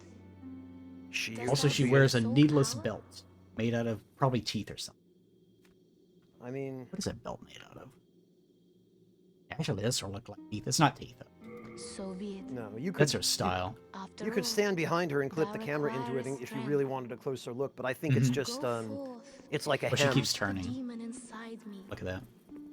Oh, wait, there Let we go. these ownerless souls Well, yeah, become thine when you're in own. dialogue with her, she'll keep turning. Why is she wrapped up in what appears to be electrical tape? Soul of the I mean, mighty, she has to wear keep something. thy She had to use what was lying around. The Nexus could have isn't been a exactly t-shirt. withdrawn from its Yeah, vessel. but I mean, it's not like there's a Macy's in the Nexus, Eli. Come on. 1412. I already have what I need. Okay, that's enough for the Murden Hammer. I'm not going to be leveling up luck, because luck is the meme stat in this game, unless you're using a very, very, very specific weapon, and only one weapon. I guess the first thing I actually want to do... Also, you can't preview, like, the mount. You actually have to, like, level up one thing at a time, and it won't let you see how many things that you... how many levels that you can get. Yeah, this UI underwent a lot of improvement over the years. Oh, yeah. I guess I don't need endurance for the time being. Definitely need a little bit more health. Don't need that. And this one, since it's going to be regen focused, I guess it, like, my layout is, if I'm aiming at soul level 100, which we're not, we'll probably get to like the mid 70s or something before we complete the game. That might these even early be a games lot. were, yeah, these early games were way more reasonable. But at level 100, it would be, for me, 47 Vitality, because why not? That's where I dumped the rest of my stats. 18 Intelligence, 40 Endurance, because why not? 14 Strength, 12 Dexterity, 18 Magic. I forget why I did that. That may be a mistake. That I may have done it for a reason. And 24 Faith. And I think Faith was so that I could actually carry... most of my damage is going to be scaling from Faith, so I might actually need more than that. Yeah, if you're going to be using blessed weapons, you're going to want... I mean, the soft caps are a lot lower in Demon Souls than they were in the later games, because the necessary, or, you know, the I guess, dev intended level for completion is lower overall. Yeah, I think, Lady, stop turning. Lady, you look at me. What was I about to say? Wow, it completely... that just left. I got so distracted by the fact that she was twirling in place that I just totally forgot. You were Yeah, I telling me can't about quite your get build behind and your her. stat allocation. Yeah, that's, You were going to need more faith for blessed weapons, because those are what you're going to use on the regen build? yeah, because of the way, like, for some reason, Faith, if you invest in Faith, it gives you more slots, I think. But if More you miracle invest... slots, yeah. Yeah, if you invest in Intelligence, then it doesn't. Or if you invest in Magic, it doesn't. And you Magic have doesn't. to actually... Yeah. Oh, it's so weird. Anyways. Yeah, it's separate from magic because int is what gives you more spell slots. The really stupid thing is, hey Jigokuro, the really stupid thing is, I discovered a long time ago that if you level up your intelligence so that you have 2 spell slots, and then level back down either by invading and then leaving, or by being soul sucked, as long as you have at least 1 spell slot, you can equip a spell that takes more than 1 slot. So you can, for example, equip Firestorm, which is 3 slots, at base int if you level down with it set. Hang on, this game. Demons is such a mess. Yeah, and they never patched it. I guess Mess. this was before FromSoft discovered patches. Yeah, this one of the things about Demon Souls, it barely functions sometimes, and you can tell what they were going for with a lot of these systems, but they don't communicate the systems. There's lots of oversights in the systems. And probably the worst is that usually they're so complicated to the point where it's almost incomprehensible on how to interface with them. Like the upgrade system, we haven't even started upgrading weapons yet. Perfect But once example. we get to whenever we get to that, you would think, oh, you get something to like +5, and then you can do something with it. No. Not here! Nope. It's going to be even worse than that, and we'll get to that later. But for the time being, I think the first place we actually want to go is going to be 5-1, which is going to be daunting, because we're not supposed to be here yet. But we can. To head. It's one of the things I love. I love games whenever games do this, whenever there is a obvious path forward. But if you want to go to the really dangerous part first to get something, you can. But you're going to get your ass kicked if you're not really, really careful. Because Or if again, you don't I enjoy... already know what the... Yeah, because like I said, I enjoy these games because I try to be careful, and I try not to get hit. So if I'm playing well, I can get through it. I love that about games like that. And that's one of the reasons why I love having the Master Key in Dark Souls 1. Because there are areas that were, you can get to early, so if you rush there, you can go grab some neat stuff, And there's even like unintended skips like the lower Undead Berg skip, which I think Miyazaki even said that they discovered, but they decided to not do anything about. And I don't know why you would want to fix that, because it's such a like obscure way of advancing through the game that it's not something that someone that's new to the game could possibly accidentally do. So You're talking about the skip where you jump off the rooftop where Hellkite shows up in the Undead Berg and you land in the Capra Demon Zone? You describe that in a weird way, but yes, it's right before you encounter Hellkite for the first time. You're going up little tiny steps in that very first like open area that you get to. You instead of going up those tiny steps to go into that little room that has the item next to it that goes up to more steps that then leads to Hellkite, you would instead jump off those tiny steps and land on some railing, and then you like carefully drop down to the bottom, and that's the skip. Oh, that's a different version of the same basic skip I'm talking about. Yeah, I'm thinking of one that starts in a slightly different spot, but I think I didn't you're even know that thinking you of- could do one there on those steps. Oh yeah, that's how you get down to right in front of the Capra Demon. Okay, see, the one I know puts you a little further away from Capra than that. Okay. You're thinking of the one where you like jump down to where those undead are, and it's Yeah. near where the merchant is. Yeah, like you climb that ladder up to the rooftop leading into the right in front of the Yeah, first yeah, yeah. bonfire. Yeah. Yeah, but the one I'm thinking of is takes you to where the Capra Demon is. So if you really want to go balls out and want to get into an immediate fight with some dogs that see you, and then try your hand at getting through Capra Demon very, very early, you can. You can do those things. I love that. It's not a good idea, but it's difficult enough that if you go out of your way to do it, then it means that you know what you're doing. Or at least you think you do. Yeah, Anyways, and melee it's is the in top. this it's in the spirit of the game's level of challenge, certainly. I can see why they approved of it enough to leave it in. Okay. Going to 5-1. We'll start there. Be All very right. careful about it. Well, And I you're will try to already in remember- body form, so I'm gonna come put my sign down. Yeah, do I just automatically see them? I don't have to do anything. You should, yes. The servers for the Archstones are cross-region, so that shouldn't be an issue. Yeah, they didn't And- used to be. No, they didn't. They were region locked. And the matchmaking on the Archstone servers is not level restricted in any way. Which means we could be invaded by Ooh. somebody level 712. Lovely. That'll be just great. Yeah, people Yeah. were asking in chat what level we were. Yeah, talk So about a dead apparently it doesn't giveaway. matter. Yeah, no, it does not matter what level of it. So I will put my sign down at the bottom of the ramp there, that first ramp. Mm-hmm. We were doing this level specifically over Discord the other night, trying to make sure that everything worked together. There's only 2 cases I told you about this where we actually got a network disconnect. Really? The first was someone was in Europe as well, and I think it just had like a burp where it just didn't connect correctly, and then we just tried again, and it took a bit.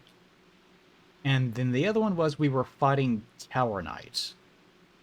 Because I was just like, let's just go somewhere, it doesn't matter. It just because I want to like stress test this and see if it works. And during the Tower Knight boss fight, it disconnected both players. Really? And that was because I think there were so many enemies all at once that it probably had some sort of synchronization issue. And when something desyncs in this game, it just says, this isn't going to work, and just kicks everyone out. Whereas in I say that because in Elden Ring Seamless Co-op, which doesn't have any like synchronization issues, or it has synchronization issues, but it doesn't know what to do with it. German spy. So whenever it comes up, it just leaves things desynchronized. So you'll be fighting things that aren't there. You won't see enemies that should be there. And also recently, we've been playing Ocarina of Time. Oh, Like God. the Ship of Arcanian thing that enables multiplayer.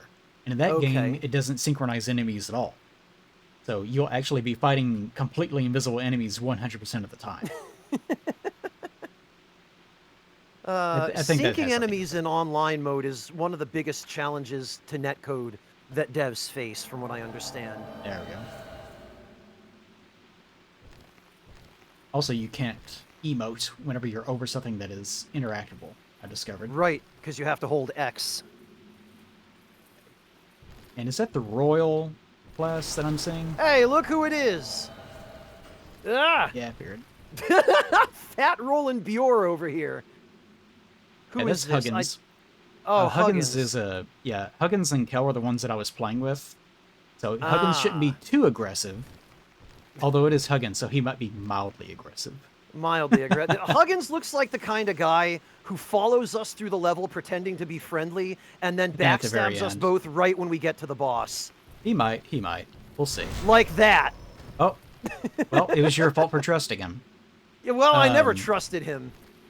I guess it's your fault for turning your back. But also, whenever we were doing this, Huggins and Kel were with me, and we actually encountered... here, let me help you. Oh, hold on for a second. Yeah, you might... Oh, he fell down. Okay. We were together, and we actually got invaded by a unrelated Black Phantom who had no idea what we were doing, and he was very excited to see someone. Because, I mean, the population of this server is pretty low. Yeah. Because, you know, who's wandering around playing Demon Souls on a modified emulation system? I mean, a few people.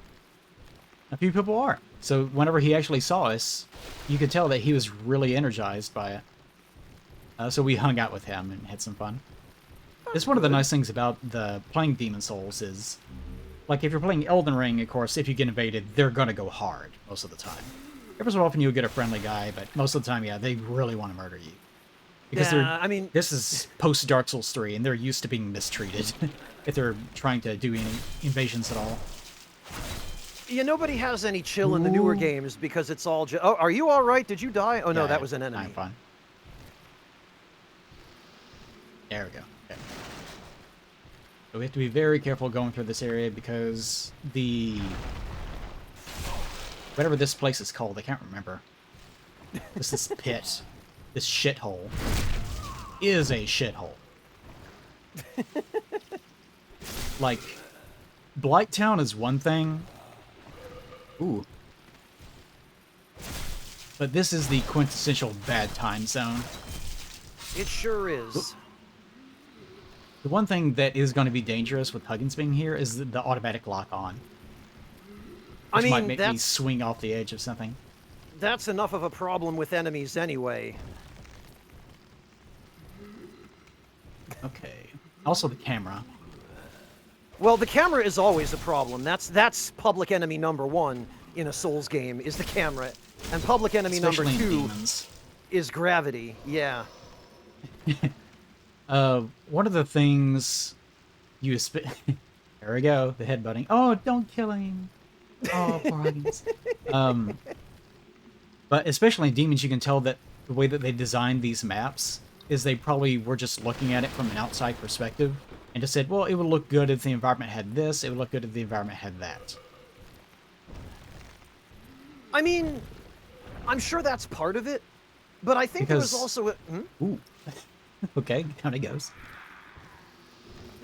Because there were many areas where you positively cannot see what you're doing. Oh, there we go. Gosh, you have to be so careful. Because not only are the enemies dangerous, but Talisman of God, I can finally cast... Actually, no, I'm already... Yeah, I already have one, okay. But the fact that the environment is so wonky, that can get you killed very easily, too. Let's go down. Not only that, but the camera, especially in a zone like this, like, this is one of the... Other than the Tower of Latria, and even in the Tower of Latria, there's not that much of it. They do a very good job creating the illusion of verticality in Latria, but this zone is actually much more vertical. Oh, yeah. And the verticality, as cool as it is for level design, is where the camera really starts to struggle. Mm-hmm. Also, it seems like Kel mentioned this. I don't know if it's true. Maybe he was lying. But if you kill enemies and they drop off into the boss room, it actually creates spawns for items later. Yes. And I believe that is specific enemies. But I believe we're going to end up killing those enemies anyway. They're like they're on the beaten path. There's I thought around here. There we go. Come on. There we go. And then It's really hard to get here- around. Like even just trying Oh, to look God. around. Oh God! Did you just I die instantly forgot from that- something?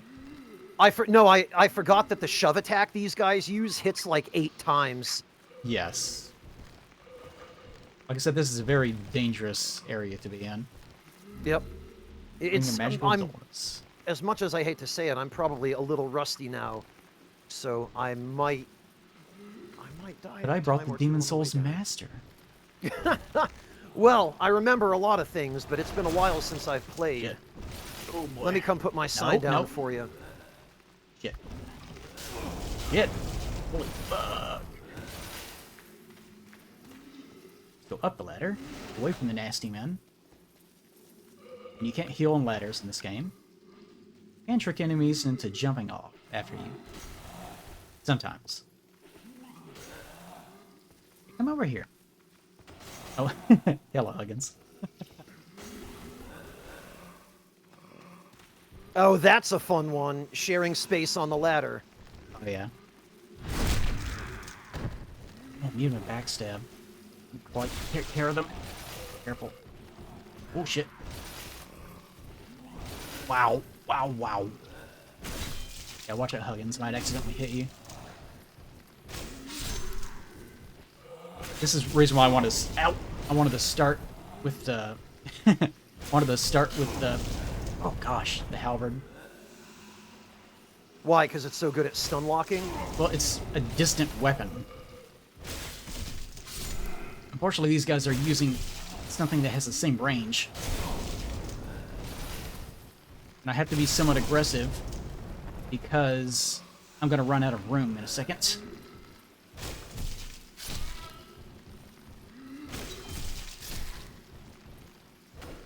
Oh, he's dead. Alright, goodness. Yeah, you have to be super careful. Alright. I can get... Wait. Can I get back up top? It seems like I have to, like, go around in order to get back to where I was. You can go part way up from there, but it'd be easier for me to come down and join you there.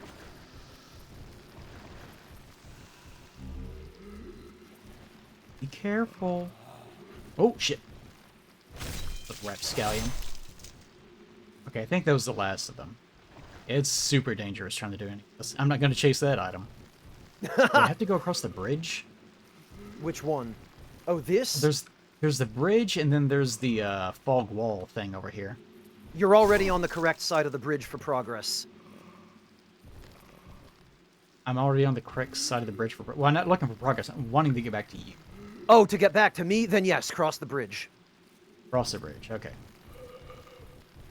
'Cause I remember some of Demon Souls, I don't remember that much of it. I remember... Ooh. Ew. Ew.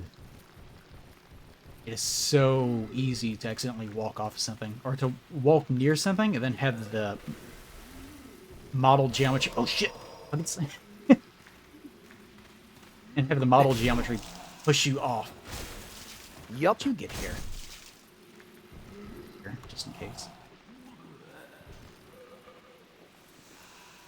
Crescent moon, crescent moon.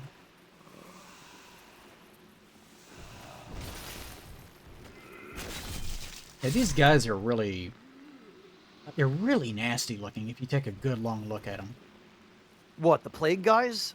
Yeah, they have like these beak mouths, so I guess it's supposed to be their nose? Yes.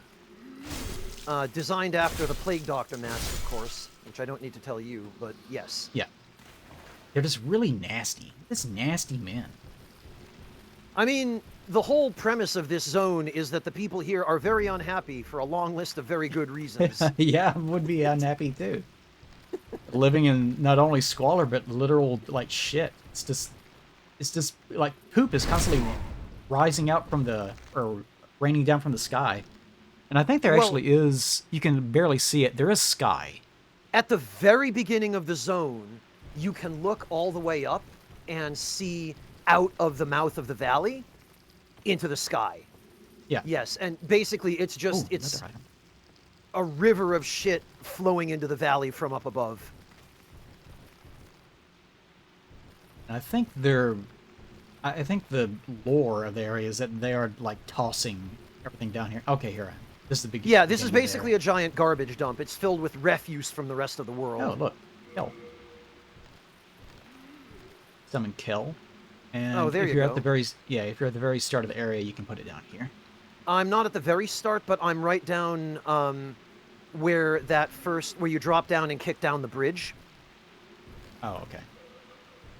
Alright. There's also another item that I saw. Oh, that's where that is. Okay.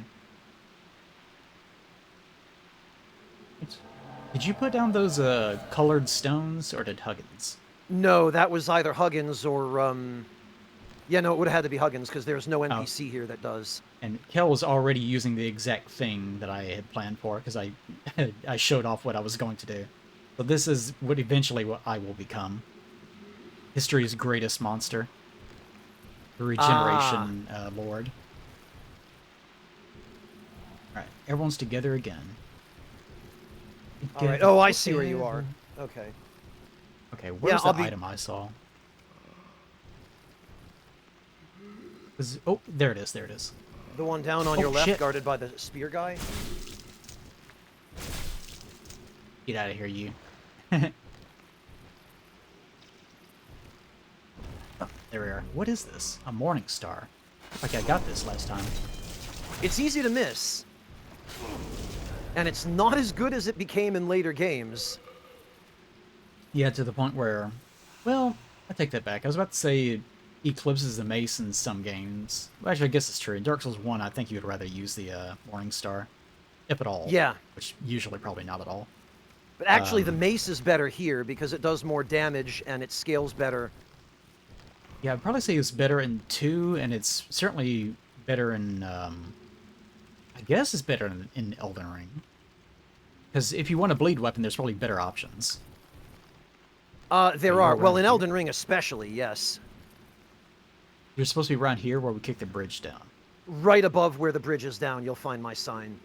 Right above where the bridge is Or, down. right above where the bridge is, I'm sorry. With the bridge that you kicked down. Directly above it. So that would be like one level above. Yeah, or I could drop down and put it down one level if you want. Or choose better words. I'm trying here, okay? Okay, so like here, I'm guessing. Oh, wait, Let me see there where you you are. are. Yeah. German spy, there we are. Oh, so you were here the whole time. It's just like, yeah, almost there. Just take a few steps down the ramp. Well, I was working my way down to try to get closer to you to put my sign down near where you were. Okay. Now we can go. Although I still hear something wheezing, which tells me that one of these enemies is still alive somewhere. Well, the thing here in this area is that there are a bunch of them up above us in a white world tendency area that we will hear, but we cannot reach. Unusual. Okay. Hopefully that'll bring you in. It seems to be struggling to bring you in, specifically. Probably the distance. With Kill, it was pretty easy. No, you got me. I'm on my way in. There we are. His is almost instantaneous. There we go. Also, I love this camera. I love this camera. When you do a wave with a halberd in your hand, just the goofy, like, halberd flopping around everywhere is so stupid. Oh, whoa. Okay, this is... Yeah, there's one guy left down there. It seems Okay. like there's also... Maybe it's under here. There's a drop where you can get a... There's a drop where you can collect an item, and then there's our first crystal lizard. We'll have The seen. item is some grass, I think. And yeah, if you drop... I can show you exactly where, but... Oh, there you guys are. It's hard to survive. There he is. Down here.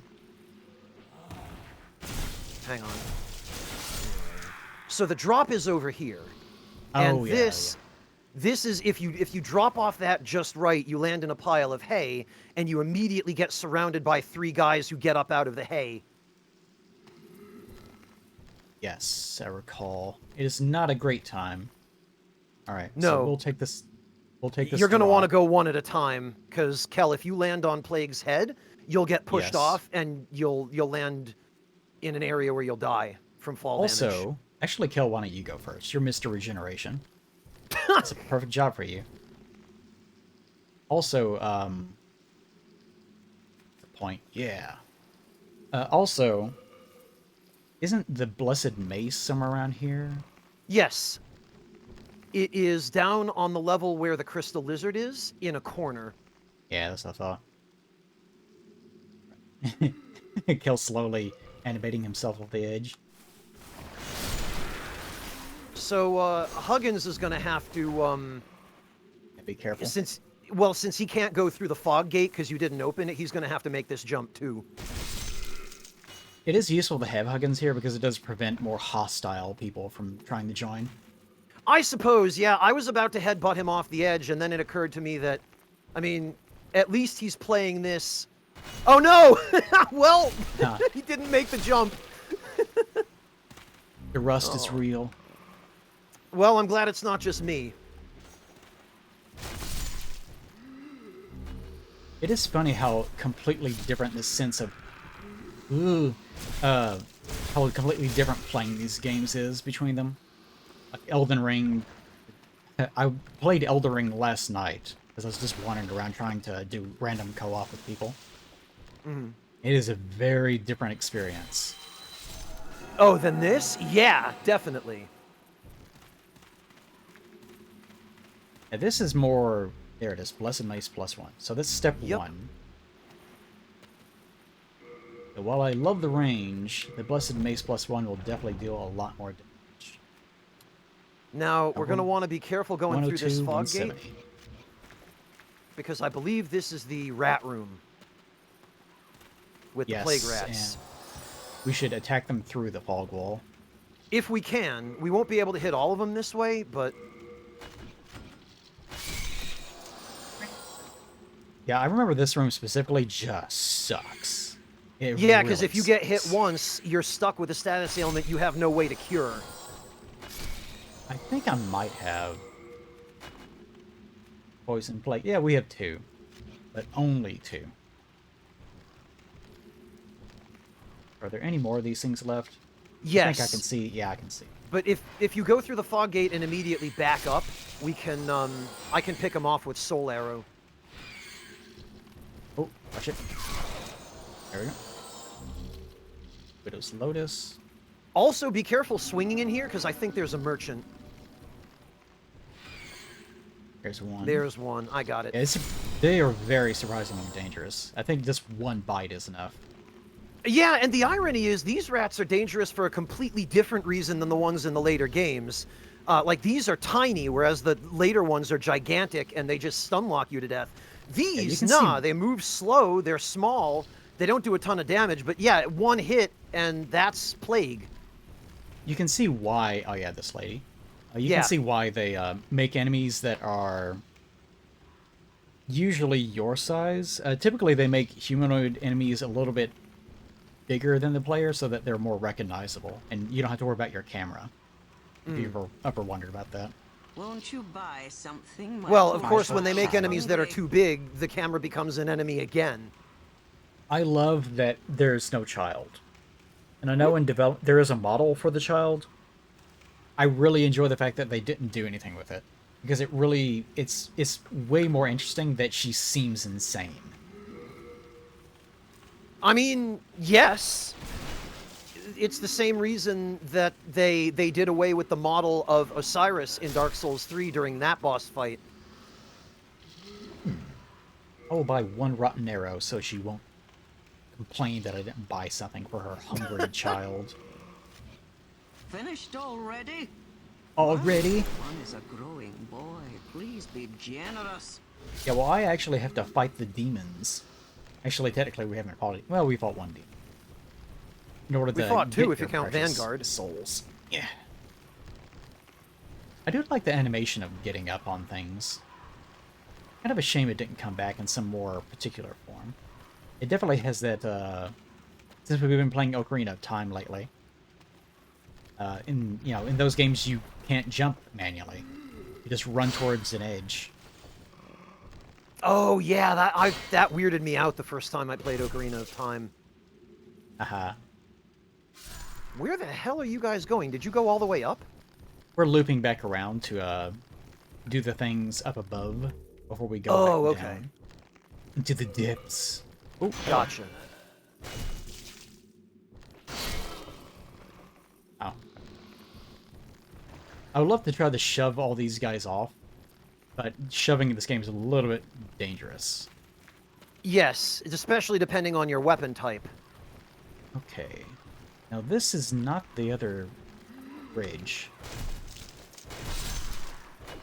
And it does a lot of damage now. It only takes 2 swings instead of the, like, 5 that I was dealing with the, Oh, 3. Still pretty good. This is what it's like being a completionist. Kel is also a completionist. Huggins is not. So sometimes it can be a bad combination, as we're, like, looking at bricks or something off to the side, and Huggins is actually trying to accomplish something. Yeah, and then Kel wants to go. Okay, this is it. Alright. It's interesting that once you go through, I guess, the fog wall by the rats, the one up above also vanishes. Oh, does it? I don't remember that being the case, but I guess it's possible. I mean, it's not here, and I never actually went through it. So I'm guessing that's what happens. Although, strangely, the reverse is not true. I don't think. I'm not sure the reverse is possible. Probably not. I don't have the mental map required. What is going on down here? Never you mind. Whoa! What have you done? Stuff. Uh-oh.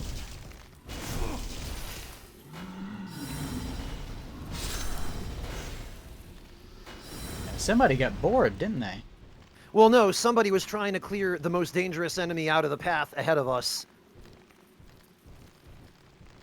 Okay. And it seems like there's a tendency event here for black tendency, where there's a ladder going up. This is white tendency, I believe, but White yes, tendency? there's a ladder here. Yeah. Okay. This leads Yeah, shove to those out if you see them. useless spear. Useless. It has a right to live. Well, yes, but it's still useless. Yeah. It has a right to live, but it's still complete garbage. Useless things have a right to live. Istarel, it's called. It's the spear made out of wood. Like, entirely out of wood. Yeah, that is pretty useless. This is a tree branch. Come on. No, listen, it's a tree branch that gives you some status ailment resistance. This is also the era where you could actually leave a message on the ground that just says hi. Yup. What is the also point? you could also leave a message on the ground that just says sticky white stuff. Yeah. Well, I mean, that actually communicates something. I suppose. It communicates perhaps, arguably, the most important thing in the world. Uh-oh. Here comes Big Man. Damn, Kel. Yep. Took a lot Time of to back damage. up. At least you can deal damage in range. That is a good choice for doing co-op stuff. Yeah, these big guys are like mega nasty. Look at that face. Yeah, and they're dangerous too. Oh, A Torun, face even a come on. mother could kill.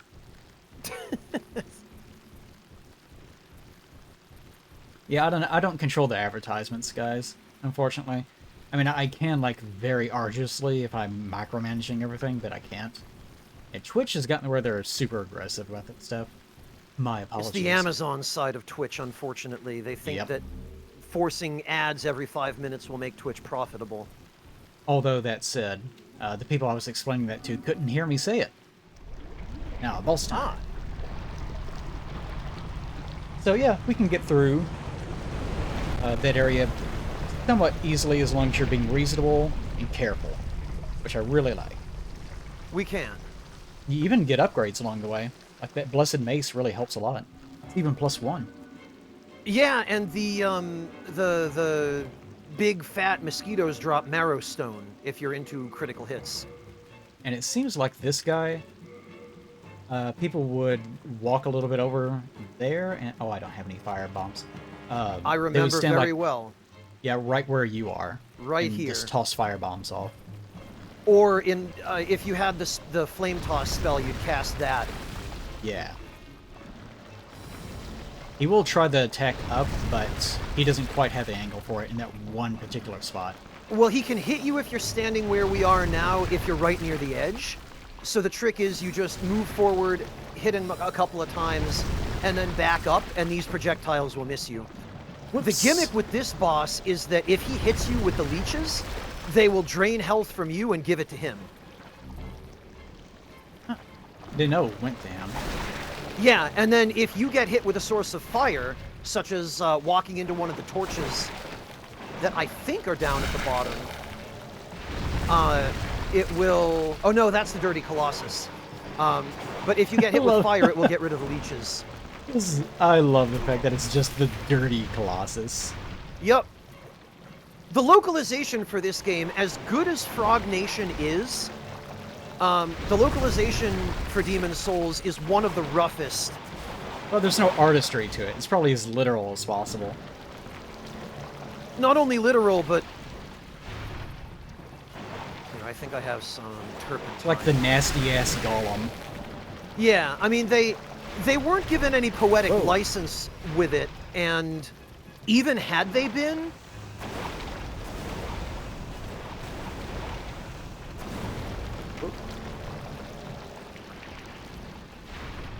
An area attack? It's really difficult to read exactly what this thing is doing. Yes, it is.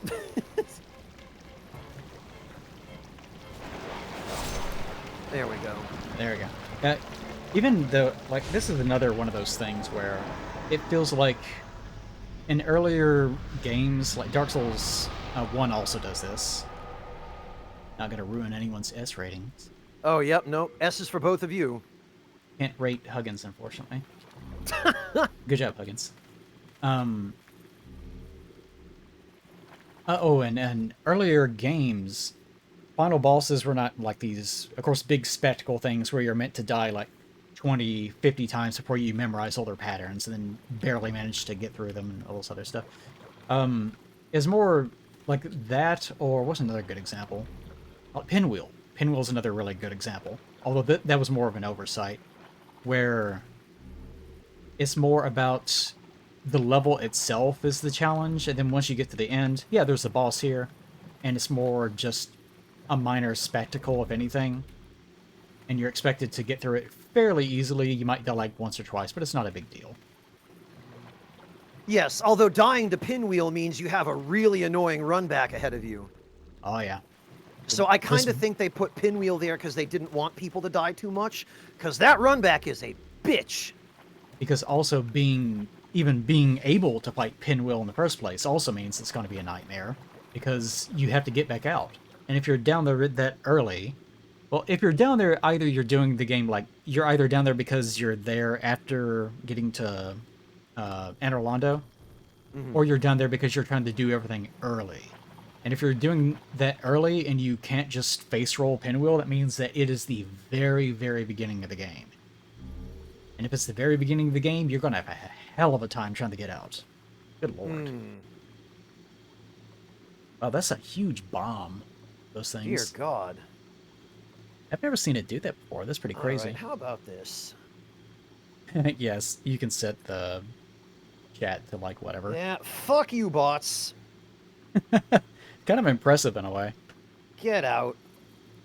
Okay. And as I recall, you can't actually, like, there's no resting system in this game, is there? Resting? Like, if you don't have full health and you don't have full magic, what do you do?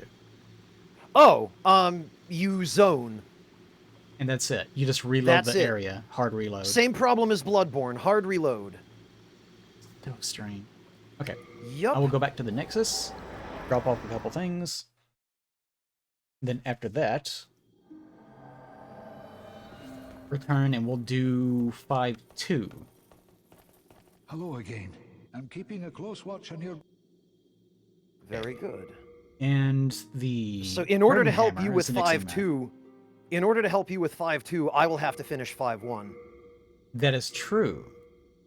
So we could do Boy, another area first. Tell you what, the Or- seamless co-op mod is really good for that. Yeah, it sure is, isn't it? That it updates the progress for everybody.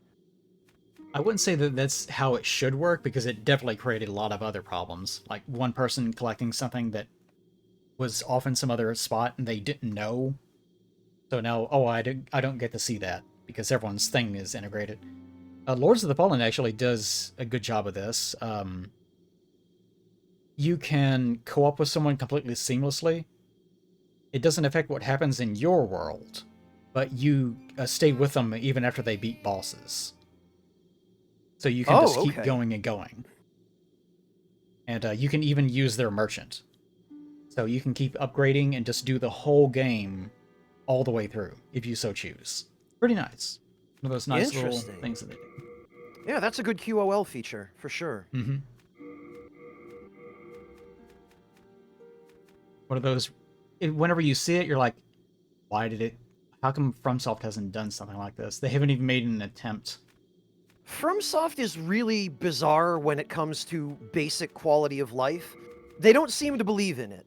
Like, even as late as Elden Ring, you remember how the tutorial in Elden Ring is handled, right? How the tutorial area is at the bottom of a pit, and you look down the pit, and you're like, I'm not jumping down there, FromSoft. I know how you operate. That's bullshit. I'm gonna die. There's a ghost that says, jump down the pit. Well, that ghost wasn't originally there in the earlier builds of the game. If you look at back at footage of the network test, it wasn't. There was just like a little lantern, and, you know, there wasn't even a ledge halfway down. What they should have done was just put a freaking ladder or a slope that you could walk down instead of having to jump. But basic stuff like this seems to escape them on a fairly regular basis, and I have a few ideas as to why, but I don't know. It continues to astonish me. This what I was saying earlier, is that they have a tendency to do that. Where I was trying to explain the soul thing, where you pop a soul in these first games. You pop one, then you have to pop another one, and you basically have to equip it to your bar and just go through the animation. It takes forever. In later games, they made it so that you can pop multiple ones, but they've never identified the actual problem, and that you're picking these things up as individual items. All you're really doing, like, those items don't do anything except for just give you amount of souls that you want to have. So I've mentioned this in the past, but how it should work is that you have one item, just like a soul pot or a rune pot, whatever you want to call it, and whenever you pick up one of those items that has that description, it automatically pops and goes into this greater container. Not into your actual soul pile, but just into a container where you can draw as many as you want from it. And that's it, the problem is solved. Because that's effectively the same system. It's just that now instead of having stack of 90, stack of 20, stack of 30, it's one item with one stack. And you just choose the amount that you want to pull out. Yeah, that would be a viable solution. Certainly more simple and streamlined. Yeah, but they just don't think about them. It's FromSoft. They don't question things. They just keep trying to band-aid the same generic idea without analyzing whether it should have been that way in the first place. It's just, well, this is how we did originally. It's still working. Just keep doing it. That, and the other thing is they're kind of out of touch in some ways. They don't really look at other games and look at things that work well in other games and borrow them.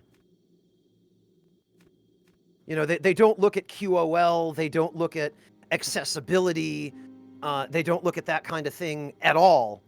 And it's high time that maybe they gave some consideration to doing so. Think more than none?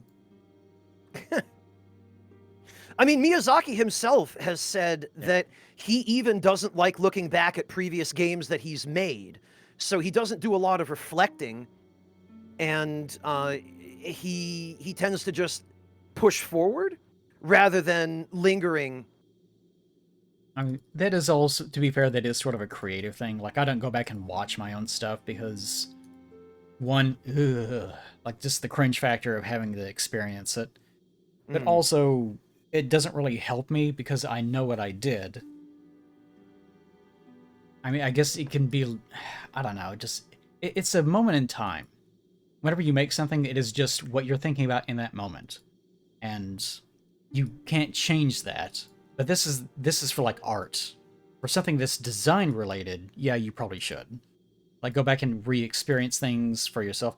But again, this is also a problem where a lot of video game developers don't play games, they just make them. Which is why there's such a disconnect between players and designers sometimes. No, that's fine. It goes up to 24? I guess 24 is the next cutoff.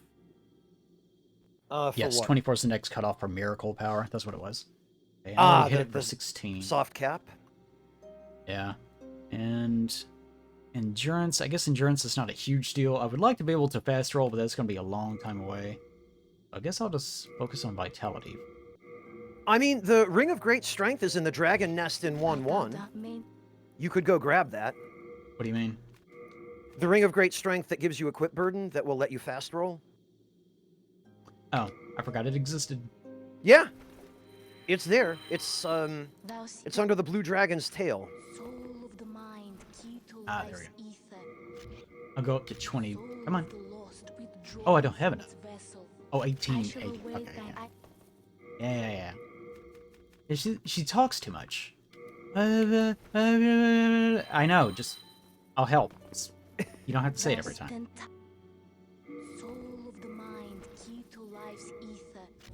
Also don't need to hear her poem every single time either.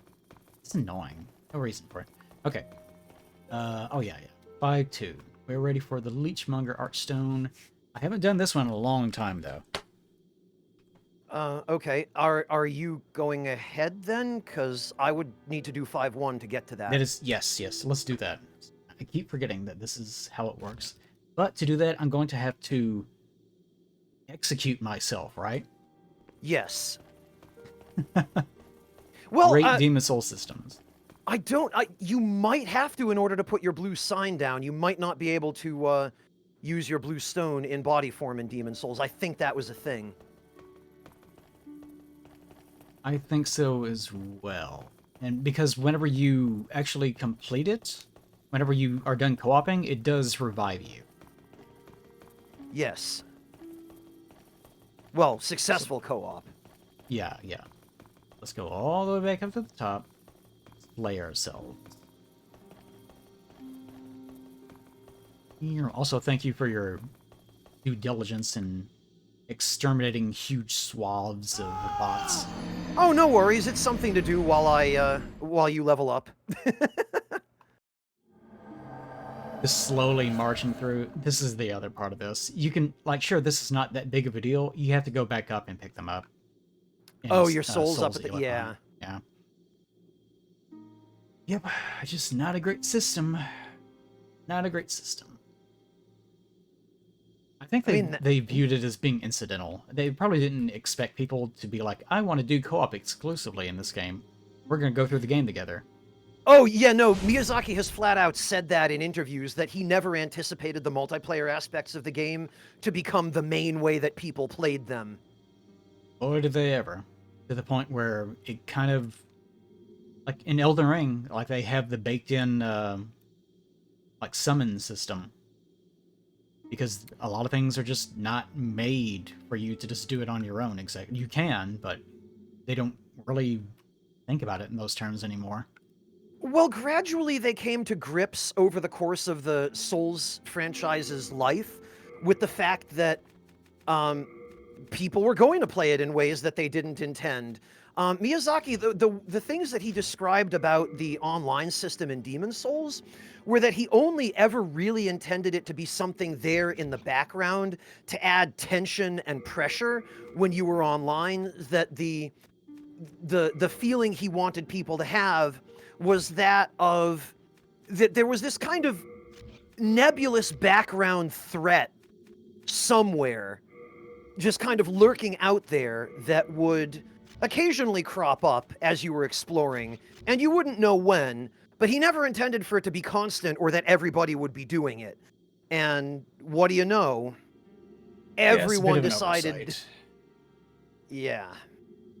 The entire invasion system also just, it always rubbed me the wrong way. I don't think they've ever gotten it right. I've definitely, you probably don't know this, but the people that have watched me definitely know this. I have in the past done long LP parts where I speculate on how to do invasions correctly, because of course the obvious problem is people that are doing invasions are usually prepared for them. So they are, especially in Elden Ring, like last night we ran into a guy that had like, I forget what it was. He had like one large weapon and then he had the anchor, the rusted anchor thing. And this was at like level 20. And he was obviously really outfitted. He had multiple spells. He was fast rolling. He had everything that you could get. Like he obviously had like beaten the game already. So he was really kitted out specifically to do nothing except for aggravate really early level people, just so that he could, you know, have free kills basically. That has always been a problem. It doesn't matter really what they do; it's always going to be a problem. But more specifically, if you're going to invade, you're going to be prepared for invasions. You want invasions. Whereas the people that you're going to be targeting are going to be people that just are just there. They're playing the game. They're sometimes completely new. They may not even know that weapon upgrades exist for all you know. They're at a severe disadvantage. Plus, you're also having to fight the environment and the invader at the same time. The invader is going to have already experienced the levels. So they're going to be prepared, and they're going to know exactly how to knock you off ledges or where to ambush you and so on. So this encourages people to, the second they see the invasion, to stop, turn around, go back to the safest place where they know they'll respawn fine, and just wait there. Yeah. It's never worked. It has never worked. It cannot work. Which is why, in my own personal system that I was envisioning, would be instead of invading, which you can still invade if someone asks for it, you know. Instead, it would be something like you are able to invade into one of the enemy's bodies, like a Black Knight sort of equivalent, whatever they are in that game, and control that enemy. And you don't really get anything more than other than your ability to use them. And it would have to be something that the enemy ordinarily can defeat fairly simply on their own terms, but is good enough that if a person is controlling it, it's a little bit more threatening. So that whenever they beat that enemy as you don't get ejected back to your own world or anything. You just leap into another enemy, and you can kind of keep doing that for like a set amount of times. I believe it was Banjo-Tooie that had a system like that, where the second player, whoever was holding the second controller, could take over an enemy and just attack the first player with that enemy. That's fun. And yeah, it was fun. It worked. I mean, it got old after a while, just constantly being griefed by your little brother or whoever, but, you know. But something similar to that, because if the game is designed so that enemies still have, like, limitations, like controlling an Elden Ring enemy is not something I would suggest, because those things are fucking crazy. But if it's like a Souls-type enemy, then yeah. Yeah, go ahead. Well, no, you're right, and there are mods for Demon Souls that let you do it, but I will tell you from having controlled enemies in Bloodborne and Elden Ring via debug, the controls for enemies are not intuitive, and mapping enemy moves to a controller, the way that enemy movement works, is very, very not playable. It's you would have to do it with the intent of having it work correctly. I know that they did that for testing purposes in most of the games, so you can control them because it's baked in, because it's obvious that they were doing it. Yes. For testing purposes. But that's where you get videos of like bosses fighting each other and things, because they were, designed to be playable in that one sense. Well, the bosses fighting each other are usually under AI control, but there's an example, the one I'm thinking of from Demon Souls, and I have never been able to find it again ever since then, but there was an old video of the Sign us dev down, team by of Demon's Souls. Okay, on my way. There was a video of the dev team where they took control of a Dregling and they were trying to beat the game as a Dregling. That sounds fun.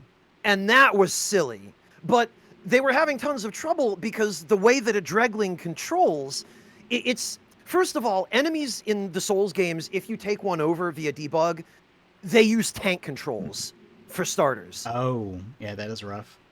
Yes, and not only do they use tank controls, but many of their moves are bound to the D-pad. Yep.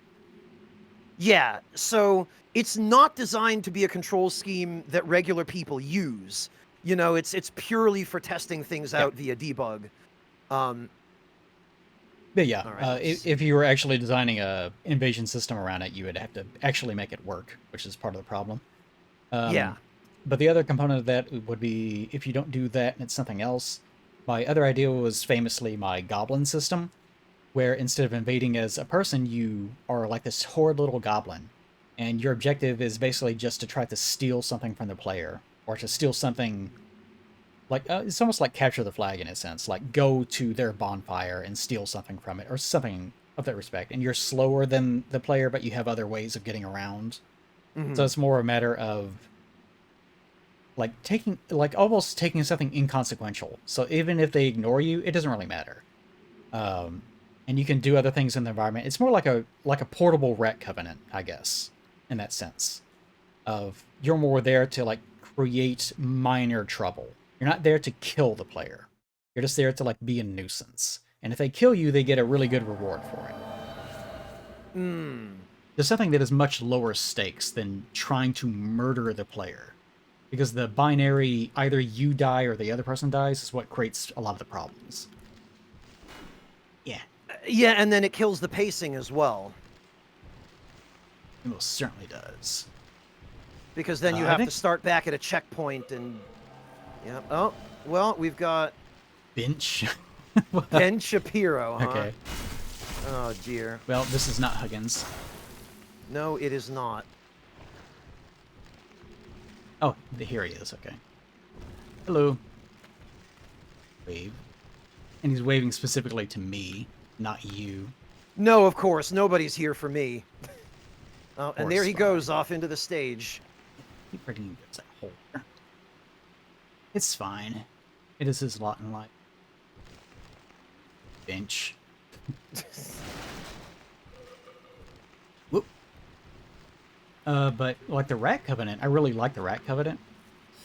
As far as Covenant systems that I felt really worked really well. Whoops. Well, the Rat Covenant worked well, but it was just really limited. You know, you had 2 zones. Is that on Discord not... I hate it whenever it does that. Sometimes the integration between Stream Elements Twitch or and whatever Discord. stops working. Streamlabs. So my commands stop working. If you need to Which take a is minute to super annoying. resolve that, go ahead.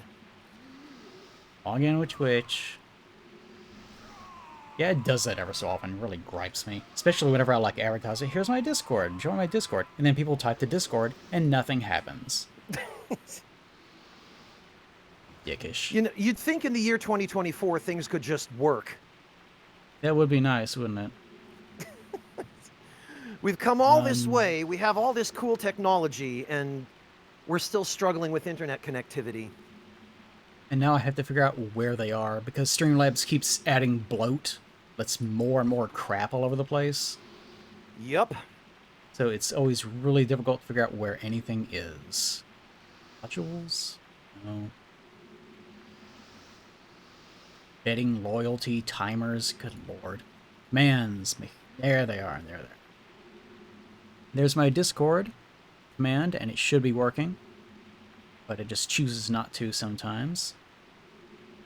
All right, let's give it a try. And it's... Oh, wait, I remember. You have to, like, unmod Streamlabs and then mod it back in. Ah. Oh, yeah, because you have to reset its permissions.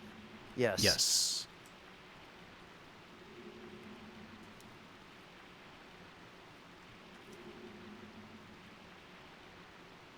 Do Streamlabs. Okay. Now try it. And it does nothing. Ah, Streamlabs. Well, that was how I fixed it last time, but it doesn't seem to be working this time. Anyways, here, I'll do it manually. We'll pretend that it was the bot that did it. This is my Discord. Please enjoy. Ridiculous. I cannot believe how much of a problem that is. Also, since this is supposed to be something I can port into YouTube as a LP part. Oh, hey, there's Definitely. Huggins. It definitely breaks the timing. I have to add like a timestamp. This is where I fought Streamlabs for an hour. Oh, Don't mind jeez. me. Also, it seems like you have to go somewhat soon. Like, don't you have to go somewhat soon? Me? No, no. I've already done all the important stuff that I needed to do earlier today, because Oh. you were kind enough to arrange a later time, so I got everything done that I needed to. Yeah, I wasn't sure how long you could actually go for. Ooh. Oh, that's... Oh, no, okay, I've got that's plenty of Huggins. time. Ooh, that's a nice axe, Huggins. Especially with the fluted set. You look nice.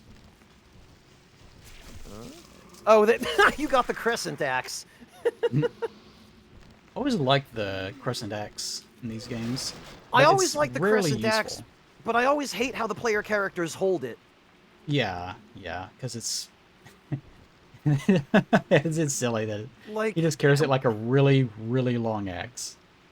It has a handle for a reason. Eh. So stupid.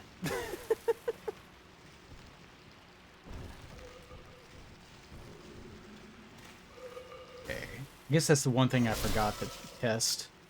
What? Whether the Streamlabs was working correctly. I forgot about it. Of all the things you could have forgotten to test, that's probably one of the least consequential. Well, I mean, it was working last time. It just shows, oh, something important's happening? No, it's not. It does that sometimes. I'll do the damage that I can. Woo! Started slipping down the slope of that roof. Oh, they're all dead in here. Yeah, They're our friendly Ben Ew. Shapiro over here. Wait, Reds can fight enemies. Yeah, in this is the Demons, only can't they? game where red phantoms can damage enemies or affect Yeah, the I environment. forgot about that. Also, Every other note that game after these- this. Note these dogs that are like split in two. It's really nasty looking. Sure is. Gross. This way? Yeah, I want to see if, Oh, that fog wall thing? yeah. Perhaps. Oh.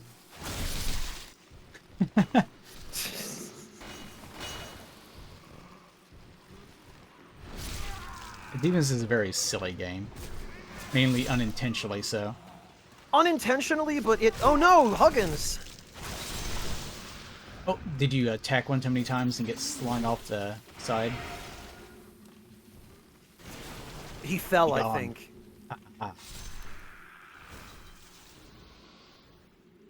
Very easy to do in Demon Souls. Especially with this wonky geometry. Very.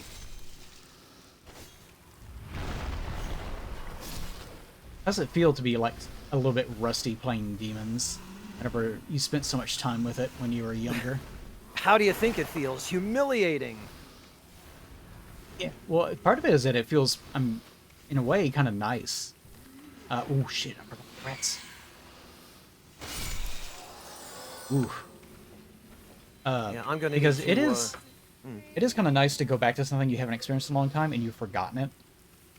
Like I've talked about my terrible memory. That is one of the advantages of having a terrible memory, is that you can experience something, love it, and then go back and, oh, do you need? You get a replay? second first playthrough. Yeah, I got it. Oh, okay. You're still going down.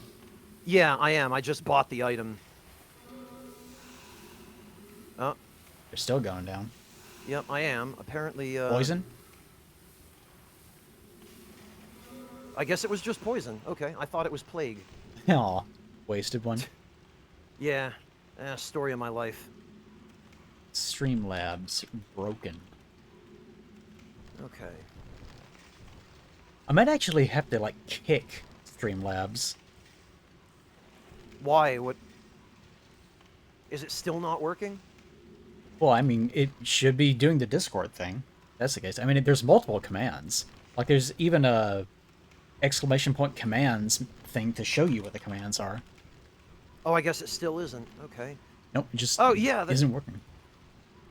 I guess it's true. The fog gate down here is gone if you go through the one up above. Oh, the rat one? Yeah. Yeah, I didn't know if someone had cleared that already themselves. So yeah, the two are actually connected. Yeah, they are. Is your crystal lizard? Has it been killed? No, I still hear sparkling. I think it must have run away when the invader came through here, because he's clearly been through here. That's fine. I don't need blessed stuff, although I would have given my materials to you. Well, in this game you can thankfully, or unthankfully, dupe them. Yes, I'm remember all going to too have to well. look up how to, because I can't remember. Oh, I just saw a Wrath of God over there, so that's probably what we're going to get hit with when we get to the end of the stage. Maybe. Although, in fairness, this is what I used to do as well. I would invade people and then just go through the stage and help them kill the enemies. Because it was a way to do co-op even when no one was putting signs down. Yeah, I will help you. Whether you like it or not. Actually, that's an unupgraded... Isn't that the, Ow. The, Is that the Storm weapon? Ruler? Oh, is it this? Yeah, okay, yeah. Because I saw it just sent you flying. Damn. I guess he's wanting the... He wants to be the, bridge troll, so to speak. Yeah, I got that impression.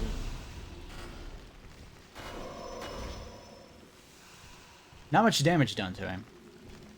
No, but that's typical of these situations. It does... I was thinking about that, like, emotes. Yeah.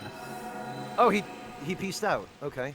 And he left a I thought soul you might want to sign. do What, Oh, that's Kel. Alright. Yeah, why not? Get Oh, in, he's just Kel. standing... That's weird.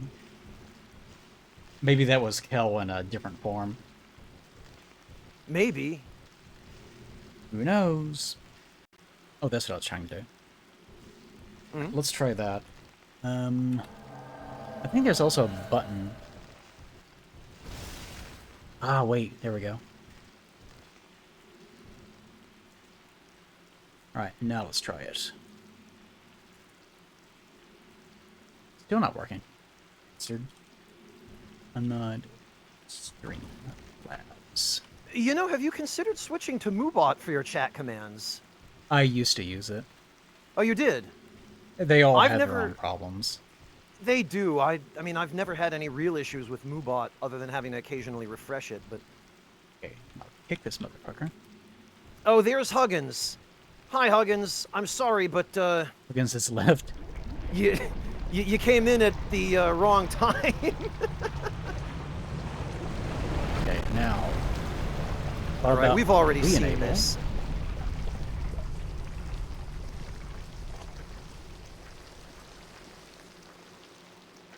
Okay, now try it. Take a minute, no hurry. This boss isn't Aha. gonna come up here and chase us. There we go. You got it. Oh. Yeah, there's also a button that turns Streamlabs integration on and off in CloudBot's menu. Oh, okay. And it defaulted So to off for some reason? Well, whenever you unmod it, it just turns itself off and won't turn back on. So what I had to do is I had to unmod Streamlabs, kick it out of my chat, then re-enable it so it showed back up, and then mod it. That very, very specifically. That's so silly. Huggins, I'm Why can't sorry. You technology literally just work? invaded just as I was walking through the fog gate. I don't know what to tell you, man. I do remember I don't Frugal, care for hello. the screen shake. Demon Souls. I know. I wish there were a way to turn it off.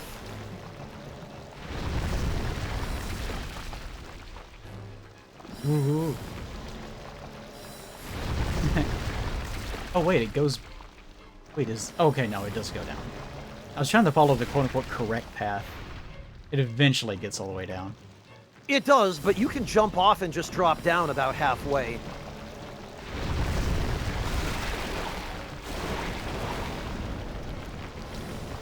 Brought his fire with him. Good. It is satisfying hitting things with fire. I'll tell you what, there's a lot of parts of Elden Ring I don't like. You know what I do love, though? Is setting fire to those horrible hands. And watching them just writhe in agony. Or setting fire to the giant Miranda flowers, yeah. That is, like, the one good side of having an enemy type that is, like, grotesquely overpowered or is just incredibly annoying. Is if What, it has some exploiting sort its of... weakness? Yeah, if it has, like, one glaring weakness. Ooh, does that bleed? If it has a glaring weakness that basically shuts it off. Oh, Because that's once you not find bleed, it, you're that's like, the "Haha." leeches. Yes, yeah, it's really nice to be able to stop an enemy from acting. S is all around. There we go. Discord uptime, follow age, tip, shout out, and socials. I can't remember what exactly my were. Finish. What happens if you run out of time voting? I hope it doesn't default to whatever you had selected. I believe it does, actually. I mean, voting doesn't affect anything. No, but But Hell has a perfect record so far. well, yes, Wouldn't these are wanna new ruin that. characters. So like my character. He runs like he's about to take his shit in his pants. Oh, thanks, Kel. I appreciate that. Back in the time. Yep, I that found lived him, below Kel. Boletaria Castle. King Aland left on All some right. strange business. So what Then now, from where returned you with stand? horrible demons in tow. We have to go to 5-2. The land was ravaged. Okay, by you want to do demons and 5-2. So souls let I guess me... the earliest you can put it down. My Yeah, let me spine go shudders just suicide to in the think Nexus, and then If I'll I come did back and not put my have sign thy down. miracle stone shard, a keepsake Bloody of my Bacon, this is grandfather, actually running on emulation I may because not have there are no survived. servers anymore for demons. Otherwise, yeah, demons is in my PS3, which is right over here. I'm petting it right now. Such a good boy. I think it is like one of the original... No, wait.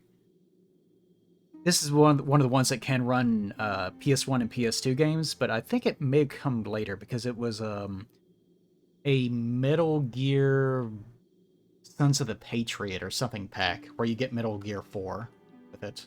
Or something of that nature. It was one of those special Have editions, you huh? heard? If Yeah, you I are think so. attacked by a demon, you will lose your humanity. Oh, what a horrible thought. I Alright, simply let me can't. see. So I've got some faint Huh. stone that I can give you. Yeah, the 2 dorks showed up. Oh, good. Look at this beautiful haircut. Stop looking at me. Can't you just look? What is wrong? Just be normal. Nah, but you're the He main really character. wants He to- has to look at you. He really wants to keep his eye on you. He sure God, does. what are you, a fucking owl? Doesn't this hurt? Alright, I'll talk. I have sinned. I Is this swore the first thing you allegiance say to me? Bane, but was of no use to him.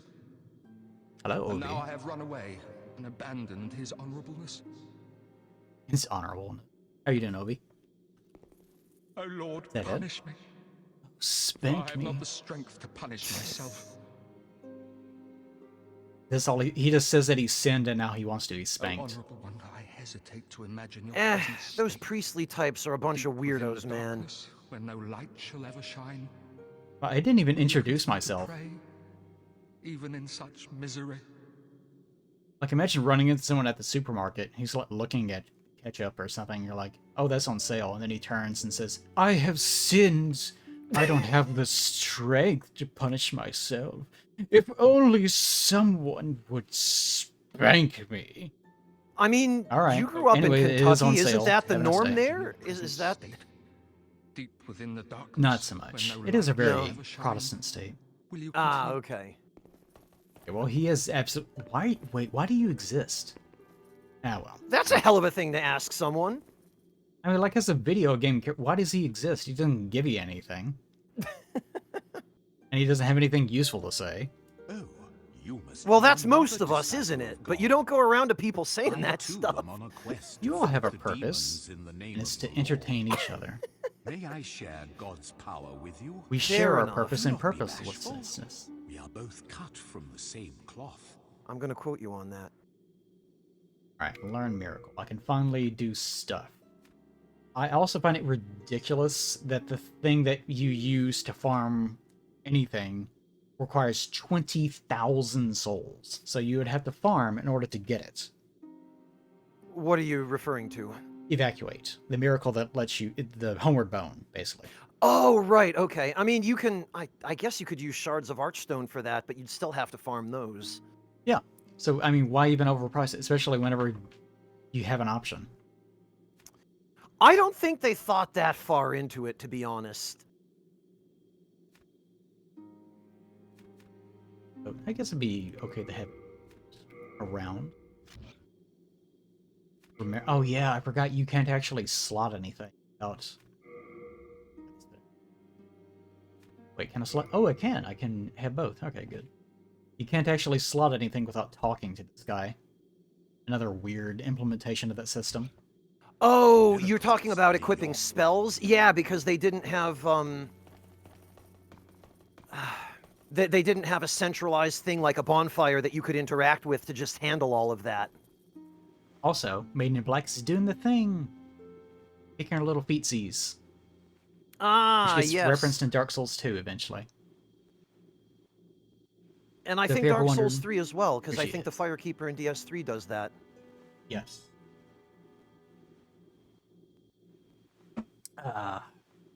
They definitely wanted to endear you. Like, they really love this idea of the level up lady. The mascot woman. They do. Although I have to give them credit, they pulled it off fairly well in Demon Souls, and they chose the right voice actress for her as well. Oh, yeah. Iveta Murata Silova is her name, I believe. She is Croatian? Also, her feet are really dirty. They're not even like dirty soles. They're like all the way up to the ankle. She's been wading and stuff and has not washed herself in a long time. Well, the implication is she's covered in ash from the candles because she keeps the candles lit. Is Like, that what that's her whole supposed to be? theme is ash and candle wax. Oh god, your neck. Look at that. Oh lord. And she's wearing like 2 necklaces. I never noticed she has that upper like choker. Yeah. The polygons are fighting. They are fighting. I mean, originally you couldn't really get that close a look in this high resolution. Also, why are her hands not covered in soot if she's dealing with candles? Is she like a monkey? Well, it's because she's using that staff of hers to light the candles, I guess. Maybe she should wear socks. Or like sandals. You know, you'd think, but that design element might be deliberate. I mean, we You know think? Miyazaki Really? is into... Oh, wait, what? Really? Yeah, I did. Yeah, you know, I have a suspicion it might have been made that way on purpose. Alright. I'm here. I'm human.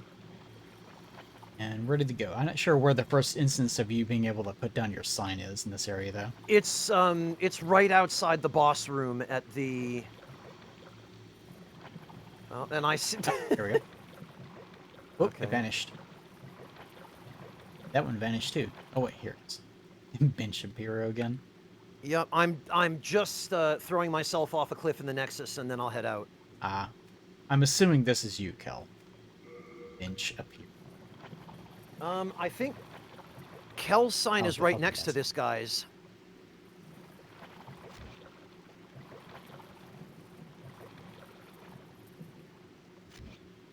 Kel says it is not. Oh, really? Interesting. The true Demon Soul starts here. Oh, wait. Oh, Huggins is up here now. We'll bring in Huggins, and then we'll bring in Spy when he shows up. We haven't Alright, got to the point in the series where you can actually bring in as many people as you want. No, although there was a bug where 2 Black Phantoms could invade at once if they invaded at the exact same time. It does get a little bit out of hand. It does. Although, that was kind of fun. One of the things that pissed me off the most about the remake is that in the remake, they had like 8 slots for online multiplayer, 8 player slots. So you could have a whole bunch of phantoms and a whole bunch of invaders. And then for some reason, it was working fine. They just patched it out. They just took it away. So, how many, like, co-op and how many... I believe you could have a combined total of like 6 or 7. There are videos on YouTube that show it. That, like... players. So... They show a whole bunch of like 4 or 5 Black Phantoms in somebody's world at once. And it was described in patch notes a while ago as being added as a cool thing. And then without any explanation, they took it away. So it would be... This was the remake, mind you. Yeah, in... Because I think in, like, Dark Souls 3 it was, what, 3... No. Could you go up to 3 summons and 2 invaders? Or did it was 2 summons, 2 summons, and depending on what factions they were part of, up to 2 invaders. Right. And I think in certain very specific cases, maybe 3 invaders. Ugh. Yeah. Messy. So it potentially could have been as much as 3 versus 3 in Dark Souls 3. And I remember people were really excited about that at first because they expanded the number of co-op slots, but then of course they used that asinine weapon upgrade level-based matchmaking that just segregated everyone unnecessarily and made it impossible to match up with anybody. Also let me know when your sign is down. My sign is down at the top of the waterfall, if you could call this water. Water?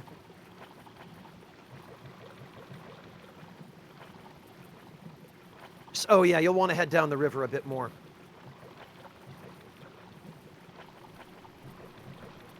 Up of a water. Oh, Also Third the Impact, that was you. Okay. Well, hello. Good to see you, Third Impact. You could have identified yourself a little earlier, Third Impact. I would have known not to try to kill you. Want to go home. There we are. Goodness. So who's this invader? Is this Huggins again? Invader this time is Kel. Ah. Or he was. Until Huggins, I think, backstabbed off the cliff.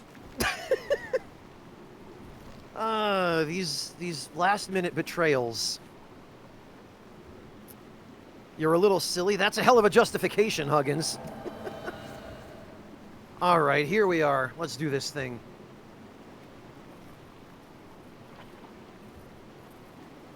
You cannot interrupt emotes in this game unless you are attacked. No, you can't. Although I'm impressed that RPCS3 retains the ability to recognize motion control inputs for the emotes. It does? Wait, how does that work? Because I am using a DualSense controller, which has 6-axis. And this game was originally designed for PS3 controllers, DualShock 3, which also had 6-axis. Okay, I don't remember my way around this level. So there are 3 routes we can take through the swamp. If we continue hugging the wall and go straight ahead, like around the edge, we get to Meat Cleaver Black Phantom Lady.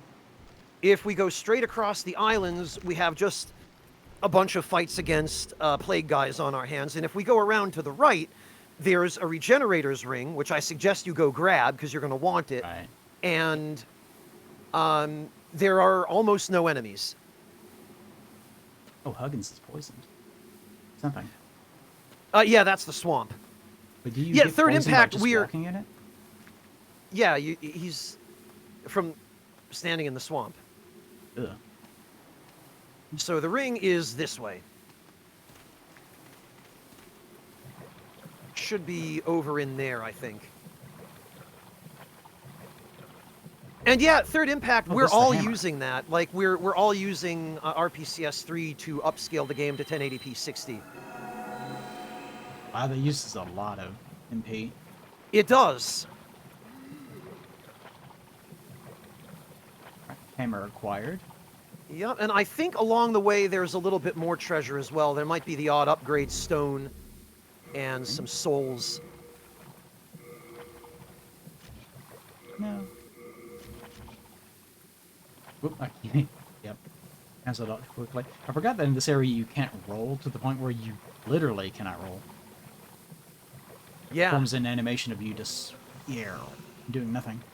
Yeah, but you can sprint, which they don't allow you to do in the later games in these swamps. Yeah, they love their swamps. They specifically love them, and no one else. Well, Miyazaki does. Swindle, we haven't run into any yet.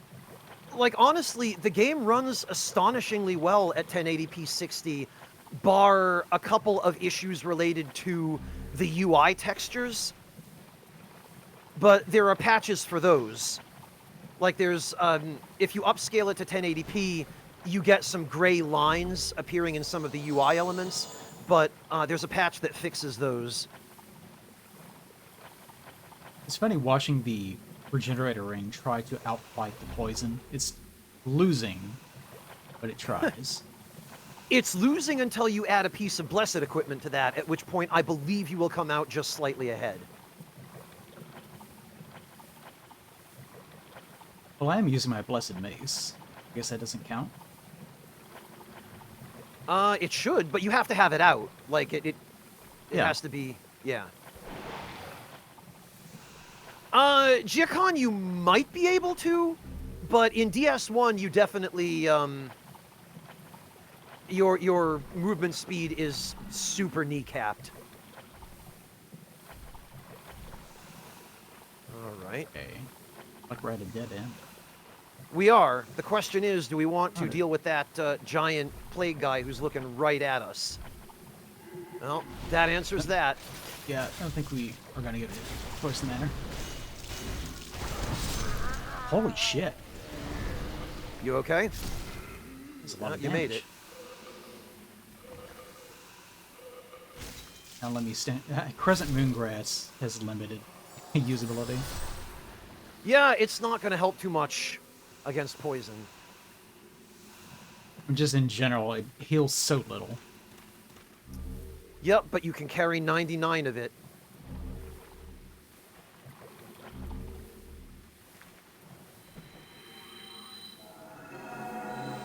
Could have done that before.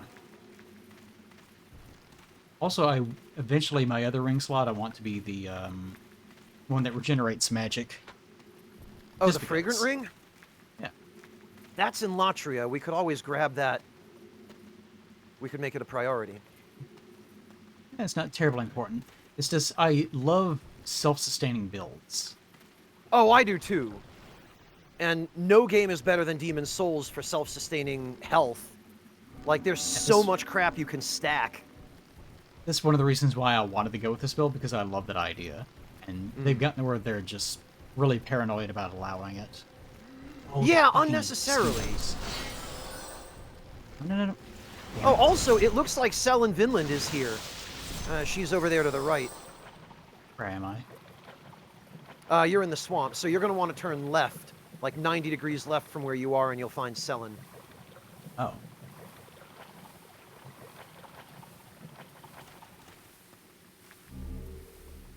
Yeah, and there she is. Lady. Why? You are one of the sane ones, are you not? I am Selin of the West. I seek my brother, Garl Vinland, the knight who accompanied Saint Estraya on her travels. I believe they settled here. If you happen to see my younger brother, please tell me. I must share with him the last words of our father. It's a very similar plot element. I heard an unflattering rumor about Saint Estraya. What is? She's You gossiping. met that herb peddler woman? She claims that Saint Estraya is herself a demon. Oh, yeah. That woman has no reason to lie. Surely she must be mistaken. It is interesting how demons work in this setting. Yeah, I've got some of I this. find something odd about this place. It brims with grime, but at once feels strangely pure. Really? I don't quite get that impression. I find something odd. Rocky It's Kaz, shitty, this but it's pure. this game, I can assure you, does not use AI-generated voices. Okay. I have no idea where the right place to go is. I don't see any glowing... This is one of the nice things about the item. Oh, there was an item up there I didn't get. Guess one over there. But it is one of the nice things about this area. If you don't know where to go, follow something that's glowing. True, FromSoft has always been very good with that.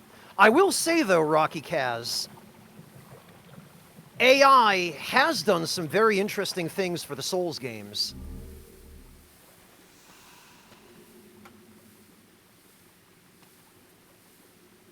Okay. Isn't this where you get invaded? No? No?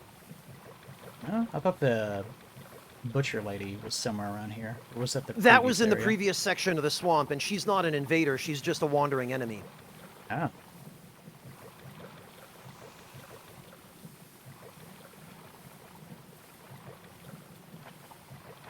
Okay. Oh, I remember this. This is that island that has items on it. They're all kind of useless. There's lots of dangerous enemies. There are a couple of islands out here. One has a, one has the dull gold set, I think, but then another has just a bunch of ephemeral eye stones, and then 3 giant plague guys.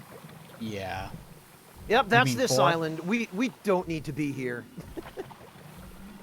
But they are No. enemies that deserve to die. There goes Huggins.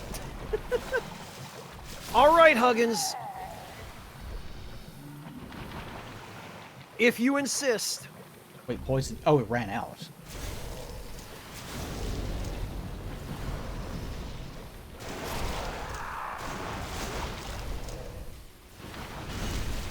Wow, these guys would be a huge problem if you didn't have upgraded stuff. They sure would, wouldn't they? It Well, really, grab your ephemeral eye stones. This is an early example of FromSoft being uncool. Because They thought they were being cool. There are these hyper dangerous enemies, and then once you clear them and you're like, I finally get the really good stuff, it's just junk. Yup. So it really is just Troll Island. This is what FromSoft thought was cool back in the day. My mom says I'm cool, said FromSoft. So this one island over here with this one slug, I believe if we kill this slug...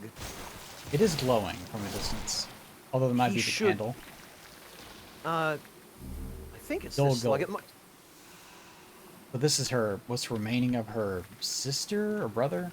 Brother, I No, think. this is just her set. For some reason, this slug just has it. Well, good for it, you know? It Yeah, understands fashion. It's a fashion-forward slug. Yeah, they never quite have gotten that right either. What, fashion or slugs? Acquiring sets. Ah.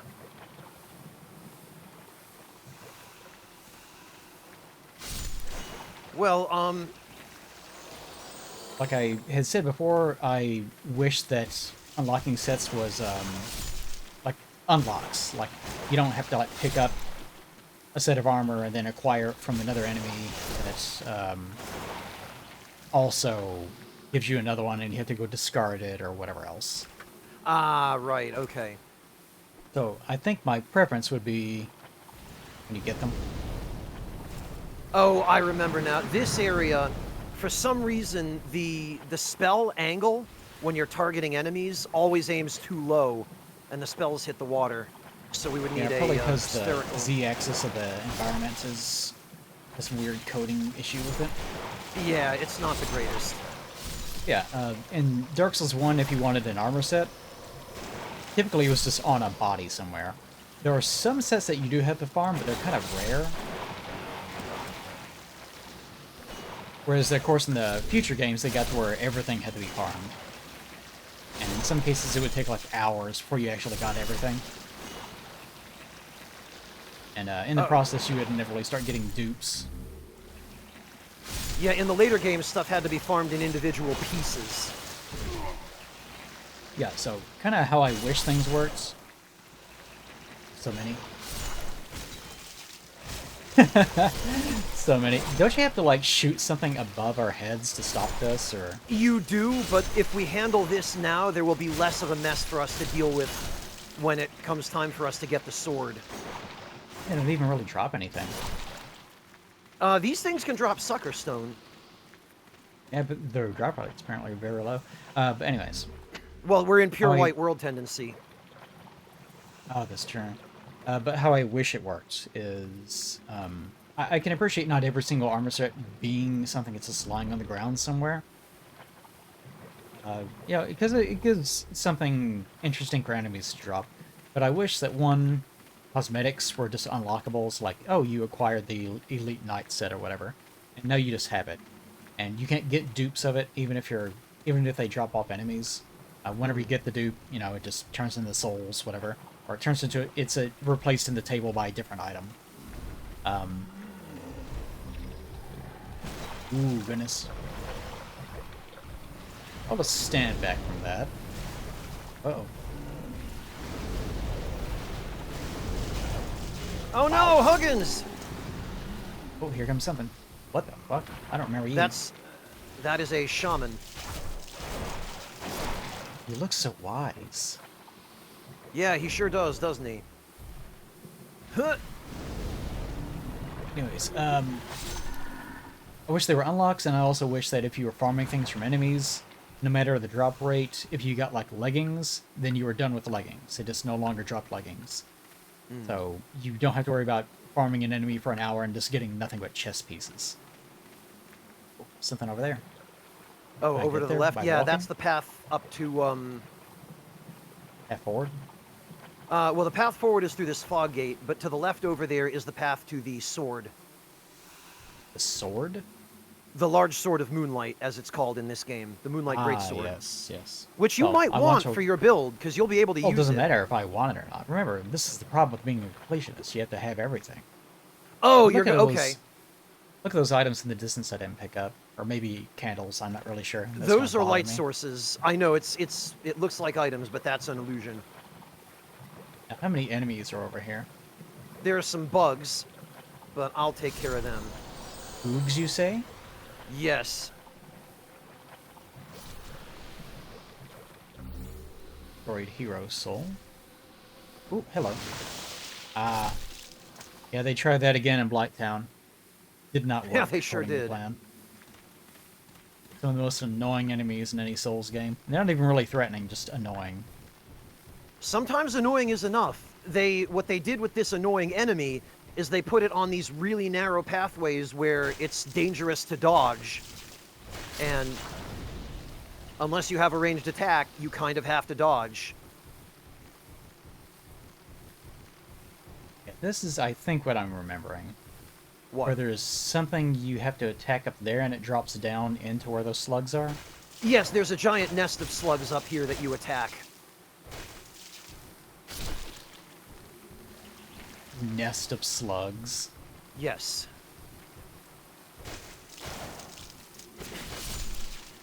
They should just give you a salt shaker, the item you can use on them.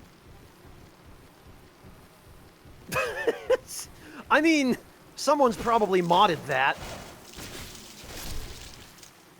So that's the thing we have to knock down over there. Every so often in these games, they will give you an item that's used for one particular thing. God, that's horrible looking. Like Margit's Shackle, you mean? Yeah, or the thing in the Dark Souls DLC they use for Manus. Yeah, the silver pendant. Yeah. And they never quite work very well. Typically, you just end up not using them. Well, the silver pendant did have its uses against Manus. And not only Manus, but the silver pendant would affect player dark magic as well. So if someone invaded you and was just spamming dark bead, you could pull the silver pendant in their face and not care about dark bead. Yeah, mildly. I understand why you wouldn't want something like that to become mandatory. Yeah. Oh, is it down there? Yeah, you want to take a left from here and then follow that path down the edge. And then we kill a bunch more slugs, and you get your sword.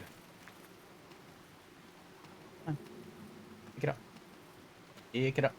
Get up. Not getting the prompt for it correctly. Love when that happens. I can't target those slugs down there because apparently we're just too far away. The lock-on distance in these games really needs to be a little bit longer. Wow, that is so many slugs. Yup. It would be nice to drop down there and just Wrath of God or whatever, something. Well, that's what you would do Right if you had it. If See, we I'm were having a free prepared, aim so to here. I can't lock onto these, even though they are within range of this spell, which is ridiculous. Okay, there's 2 drops. Yeah, I don't even have a bow, I don't think. Listen. Yeah, Phobos, the music box in Bloodborne is even more useless than the silver pendant. I have to upgrade my Murden hammer before I can actually use it. Well, I'll thin them out as best I can.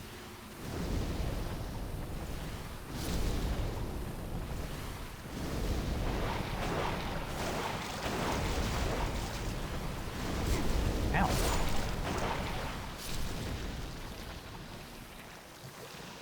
They're very patient. They seem like they're just trying to chill. I mean, we're the source of the problem. That's not entirely untrue. I do like that you physically pull it out of the ground. It's pretty cool. I've never been as obsessed with the Moonlight Greatsword as FromSoft is, certainly. Well, it's one of their in-house memes. Of course they're obsessed with it. They have a little bit too many of those at this point. It's kind of gotten to the point where they have so many that they... it's like they don't have room for new ideas sometimes. Well, not having room for new ideas isn't unique to FromSoft, but it definitely is a problem that they have. I think the worst one, would, as far as like acquisition, is probably Seath, just because you have to cut his tail and its animations do not support it. No, although Calamete's tail is a really miserable cut too, if you don't have like Calamite Fireball. is awful. He has like one attack where you can actually reach it. And you barely have enough time. I feel like Calamete's tail cut is worse than Seath. Yeah, it is. Seath, it feels like if you get him at the very start when he's first roaring on that first encounter, then you can probably get it somewhat easily. Yeah, Seath depends on you baiting him into destroying the crystal, and then chopping his tail off while he's being mad about destroying the crystal. Yeah, I always love making him destroy his own crystal. Alright, Good so job, here's idiot. your opportunity to stock up on anti-poison items. Hey, I know I you. don't suppose you would be so Think kind. realize something. My poor child is sick. He needs your help. I don't suppose I could trouble you to grab me a few Royal Lotuses. How did you get down here?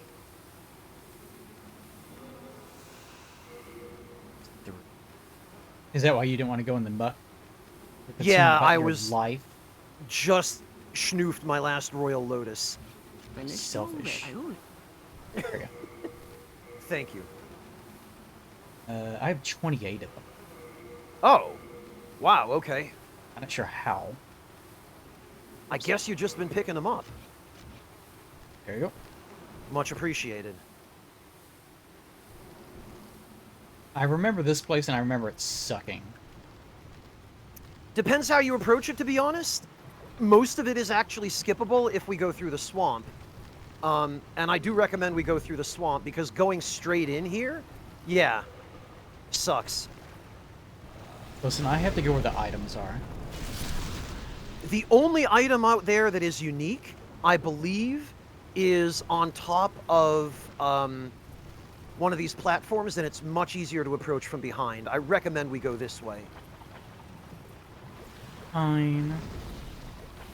Because we can then circle back and kill all the enemies from behind. Go and battle the nasty man in the swamp. Well, why fight them on their terms when we could fight them on our terms, right? So if we hop up here... One of the reasons why I wanted to get the ring that regenerates magic is specifically because I wanted to mainly bitch about the fact that the more modern games, you know, you have your set amount of times that you could use the spell, and then that's it. Mm-hmm. It Well, always here, feels I've- good to... Like, it feels good to be able to just keep casting. Like, if you're a sorcerer, then you are a sorcerer. You can't be a sorcerer for, like, 5 animations, and then you're back to being someone else. True. Grab that. That's for you. I'm not using it. Oh, what is that? The ring you Raper want. ring? Isn't that it? Yeah. Yeah, that's the one that regenerates MP. My ring slots are otherwise indisposed, so you might as well put it to use. Hello, sir. Aha. Oh, oh this one. I got him. I have to say, the death scream that these guys do is one of the most hilarious pieces of sound recording I've ever heard. I commented on that the other day when we were trying to clear out that first level, that their death wails are like horrific. Like they sound like some of them are silly, and then there's like 1 or 2 that sound like they're just in complete and total agony, and they're just really glad to be out of there. Someone had some real fun recording those. Also, I think there's some dark moon grass under here somewhere. You probably just picked it up. Yep, okay. So then we want to hop up here once you're done looting down underneath. I think generally my problem with this particular swamp level is just trying to figure out where you are. Good lord. I mean, if you're not very familiar with the zone, yes. That's generally my problem with a lot of the swamp levels. Like, 3 has that sort of problem to some degree. Once you figure it out, then you realize, oh, it's just, you're sort of in a hub, it's a circle. Yeah. I mean, like, But it's still if you've seen a map of this area, like a topographical map, like the ones we have in the guides for some of the other games, the layout is actually a lot simpler than it looks. Basically, 5-2 is divided into 3 discrete sections, each of which is completely encircled by walls or barriers. And we are right now in the 3rd section, and each section is vaguely circular or ovoid. Whoops. Oh. You okay? Looks like you are. Yep. Oh, there's an item. Okay, Huggins, have a good one. Take it easy. And a Huggins. Let's see, bud. Up, up. Well, Zedre, that's a good observation, and it's something that I think FromSoft has always struggled with. And Plague mentioned it before, but just the fact that in Demon Souls, you've got a whole bunch of spells that are just projectile that moves in a straight line. And in the subsequent games, FromSoft never really seems to have gotten any more creative than that. Most of it is just projectile that moves in a straight line, or else slow-moving homing projectile that gradually tracks an enemy. And that's 90% of the offensive spells. Or else just spherical AoE centered on the caster, right? Wrath of God, Firestorm, which isn't strictly spherical, but... They're not good at thinking up new spell types. I was going through Elden Ring and commenting on that, because each new one that we got is like, well, this is just this one. Except now, you know, it deals slightly more damage, or the animation for it looks a little bit different, but it's just less effective. Yeah, or it's just a slightly more powerful version of the previous one. Hell? Freaking... Where are you? Oh, this guy's like spitting poison, I guess. Oh, you ran into one of the shamans. Yeah, they cast Poison Cloud. I'm on my way up to where you are. Yeah, good lord. I wish that... Let me get rid of this guy first. I was trying to say this about magic. My god. I wish that the means by which you were able to have more casts of something worked a little bit differently. Because in most games that try something rudimentary like this, it's like if you attack enemies enough, then you regenerate. If you attack enemies enough, then you regenerate MP. Yes, it's the Devil May Cry meter system, basically. I can see what the problem is here. Yeah, the problem is that shove. Also, the camera. I can't see what I'm doing. It Yep, keeps with all clipping the- into these beams. This is why I suggested against coming in here, because this shit always happens. Right, I will come put my sign down at the boss room. Yep, they got me.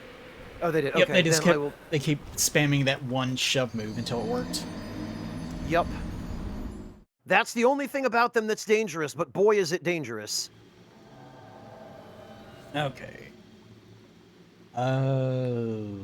All right, let me head back to the Nexus and grab some more spice, because I'm going to need it for the upcoming bosses. You really spawned far back, too. Yeah, you do. I think the assumption was that we would make it to open the shortcut, but we can just speedrun that now that we've looted everything along the way. Okay, I'll go waterfall. Phobos, the Situate myself online here. wasn't originally a consideration when they were balancing the spells. It really, I think, mostly just boils down to a lack of creativity in the earlier games. Later on, definitely, I think there was more of that irrational fear of making spells that were too powerful, and yet they still made spells that were too powerful, and what do you know, there were still counters to them. So FromSoft makes too much of a big deal about balancing things. Demon Souls was better for being less balanced on that principle of obsession. Yeah, there Because just it needs was to be fun. a means of getting back more. I can understand part of the problem is that they're making the assumption that someone is going to be carting in all these spells into an area, and if they can just keep casting them indefinitely, then that's how they're going to resolve every issue. And I think that they don't really think about the means to regenerate FP because they traditionally don't.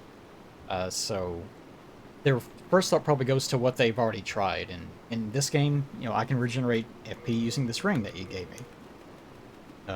Fragrant ring. And if you let people just regenerate FP as much as they want, then yeah, I could just like stand here. Like, oh, I ran out of the ability to cast something. What do? Just stand here. And then the problem solves itself. Which is why You could if typically- you wanted to be there for a year at that rate that ring regenerates. Yeah, but it doesn't actually matter. That's the problem. Is I will just stand here for a year if I want to. And typically that's what players will do.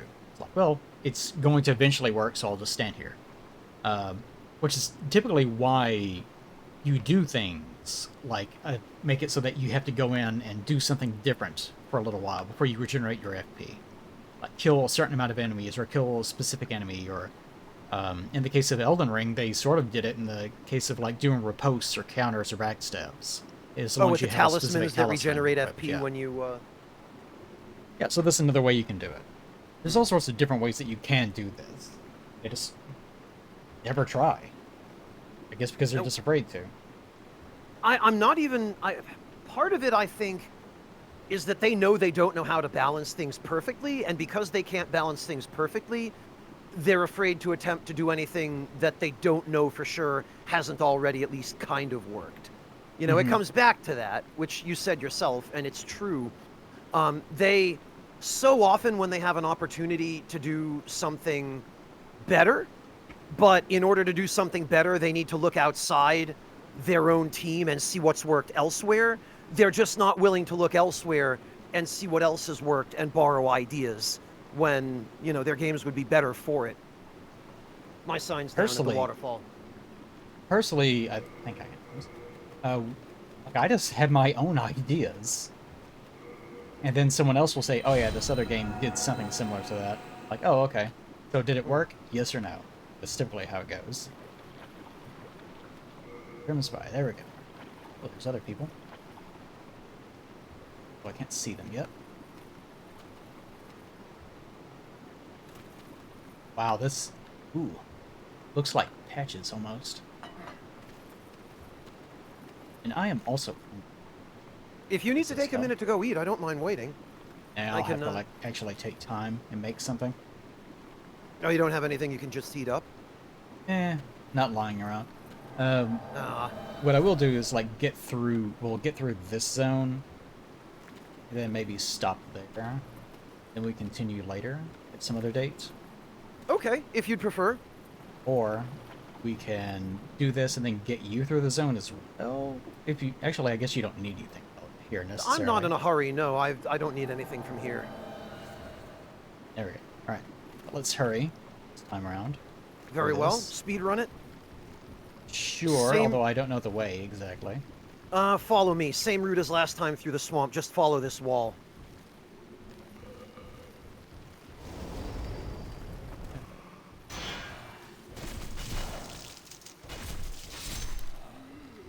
All it takes is one little touch. Oh, from those guys, yeah. You get over there. Where? Oh, that's the shortcut that we have to unlock. So the way there is from the entrance of the boss room. We'd circle around clockwise. All right, so we're going to want to go this way then to avoid all the enemies.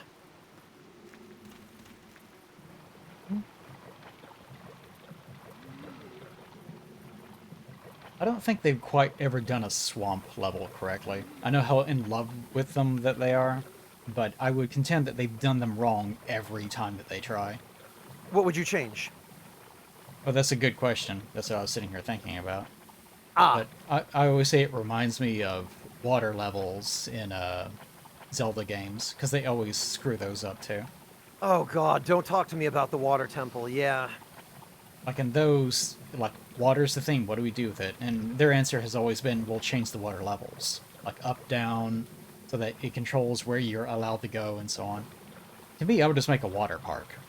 It's full of water slide and just, like, things, like, some sort of pressurized attacks that you can hit enemies with, and the ability to, like, freeze and unfreeze water, and just stuff like that. Things that actually utilize water without it being obnoxious.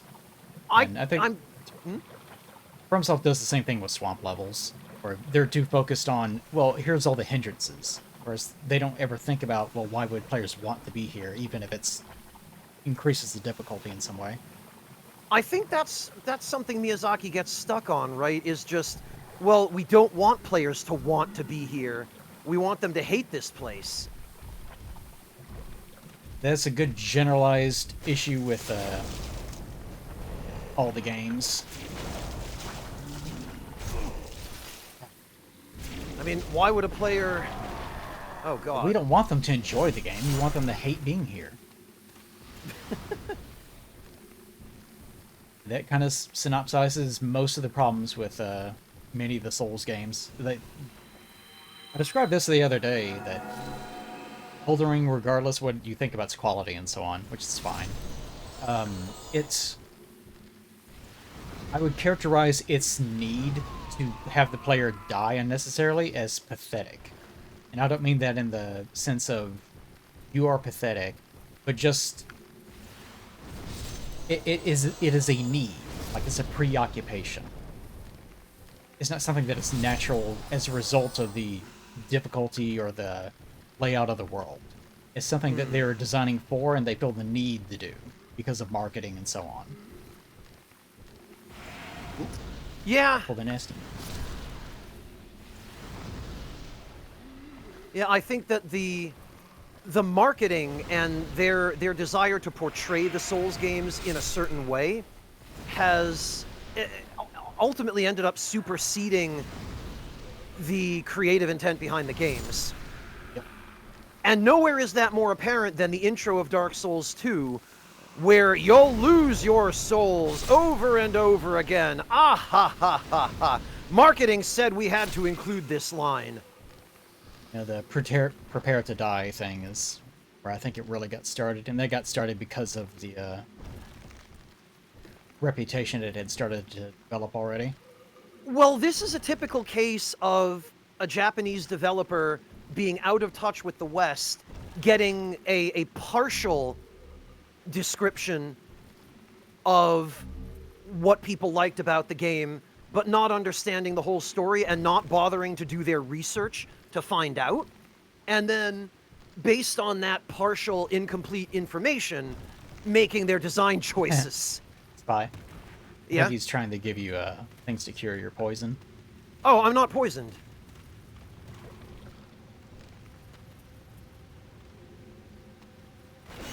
They did a good job of, like, making sure this place sounded as, like, disgusting as possible. Well, it does sound disgusting. Everything is very gurgly, and there's always the sound of flies in the air. Kel, what are you doing? You're putting down prism stones like you want to show me something. Well, he does like putting down prism stones, by the way. Oh, okay. Is that all you're doing?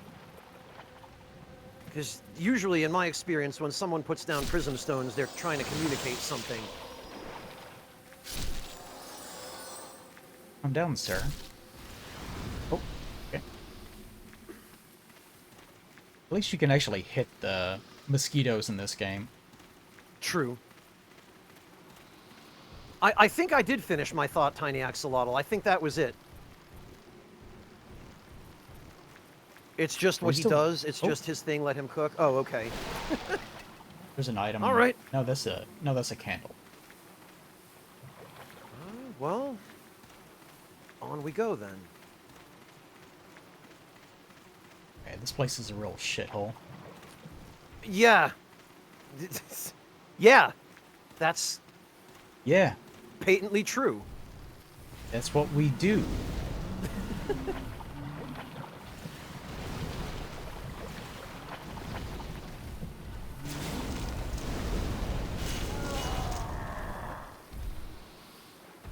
What's this again?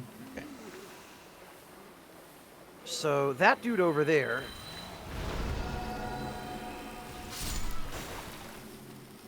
He should drop do you some just do? Old Spice. I love that it's called Spice. It's silly. They didn't even consider, I don't think, the implications of calling it Old Spice. Ah.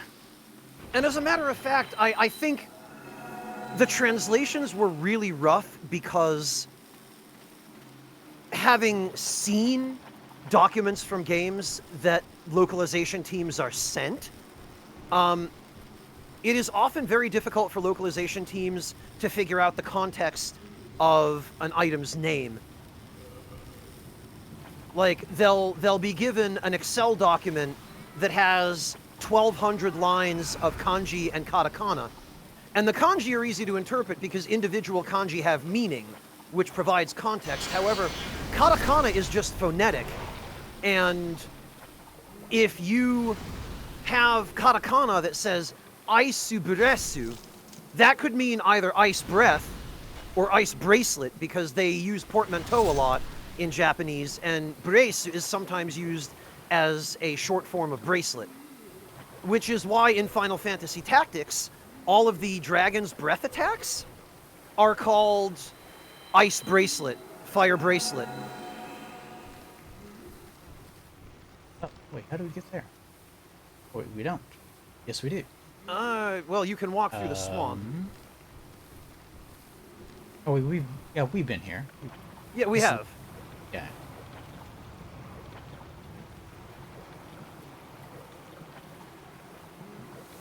So this is where we get back up to, Yeah, what the... Oh, there it is. In these early swamps, they really think of poison as being the background feature of it. Yeah. I think that what they are trying to go for is that same ticking clock mentality, where they want you to like try to rush through things. Right, and then run straight into an ambush. Yeah, so this reason why poison is never really that big of a deal. Well, here it's not. In Elden Ring, they turned it into a much bigger deal in some of those swamps, the Scarlet Rot ones in particular. Yeah, it's just that its origin point is supposed to be as a minor environmental hazard. It was never supposed to be PvP oriented, or something that the player can really use to any noticeable effect. Well, they just never thought about that, because if they had, they would have realized right away. And I mean, I think they did think about that, because they put the Meat Cleaver Black Phantom very deliberately in a portion of the swamp where it is impossible to avoid her unless you're standing on one of 3 tiny little islands. Like, that was not an accidental choice.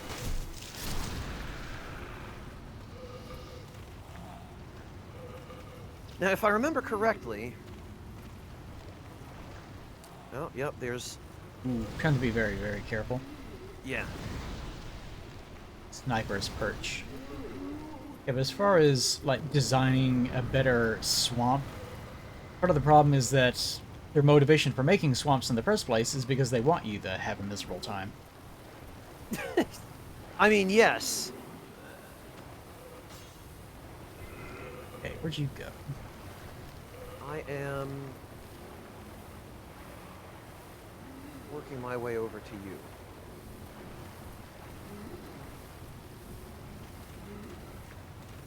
Because God, I had a hear camera Nasty in here. Man, but that's it. Yep, I'm right in front of you. There. Alright, where are we to go next? I think I We picked up should unlock item, the right? shortcut, which is this way.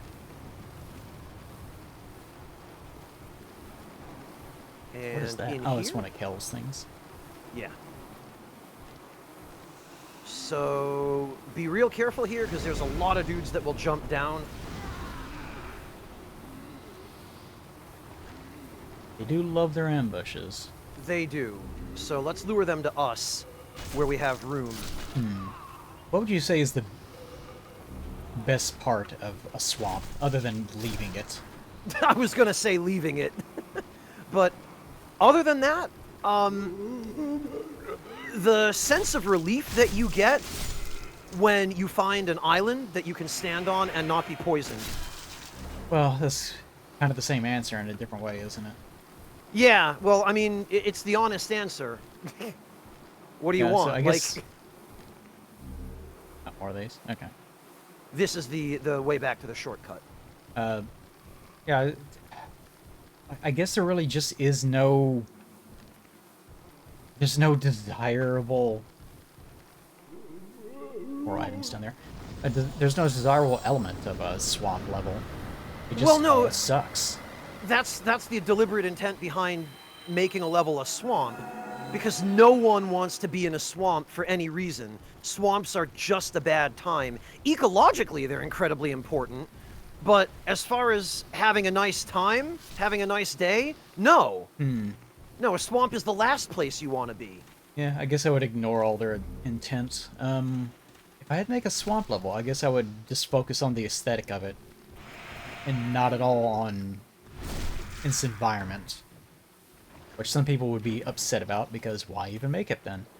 But yeah, it's kind of my problem with, like, the water levels. Like, they really want it to be something about unlocking and locking things, whereas me, it's like, well, no, if you want to theme it after water, then I can do that. With a swamp, yeah, I would probably just focus more on the visuals, and like in FromSoft games, they're supposed to be, like, miserable. It's disgusting and horrible to be in. You can't see anything. You don't want to be there, etc. Right, and well, I mean, there is a certain aesthetic to swamps that can be kind of ethereal and awe-inspiring. A good example that comes to mind is the swamp in Act 1 of Baldur's Gate 3, both pre and post. There we go. Finding stuff out about it. There, so that's the shortcut. Mm-hmm. Now we can backtrack to the boss. Something I was thinking about. Last night we were watching Fellowship of the Ring. Actually, probably tonight after the stream, we'll start watching the Two Towers extended edition, of course. That's the only correct way to watch them. And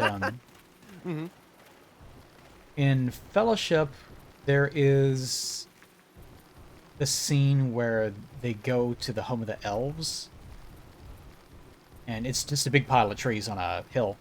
But there's a very intense focus on the aesthetic of them, like, going up these spirals up the trees and sort of like that. And this is not a swamp at all. Ugh, it sounded awful in my ear. No. And what, that guy groaning? Yeah. Yeah, that's not a swamp at all. But if I were to visually design around a swamp, it'd probably be something sort of like that, where there's a horrible bottom, but there's a much nicer looking top. and there's sort of a focus on trying to, I don't know, like unify the two, or like fix the swamp in some way, or make it livable. Oh, there's an item. Yes, there are a few items up here. This place is really easy to miss, this upper level.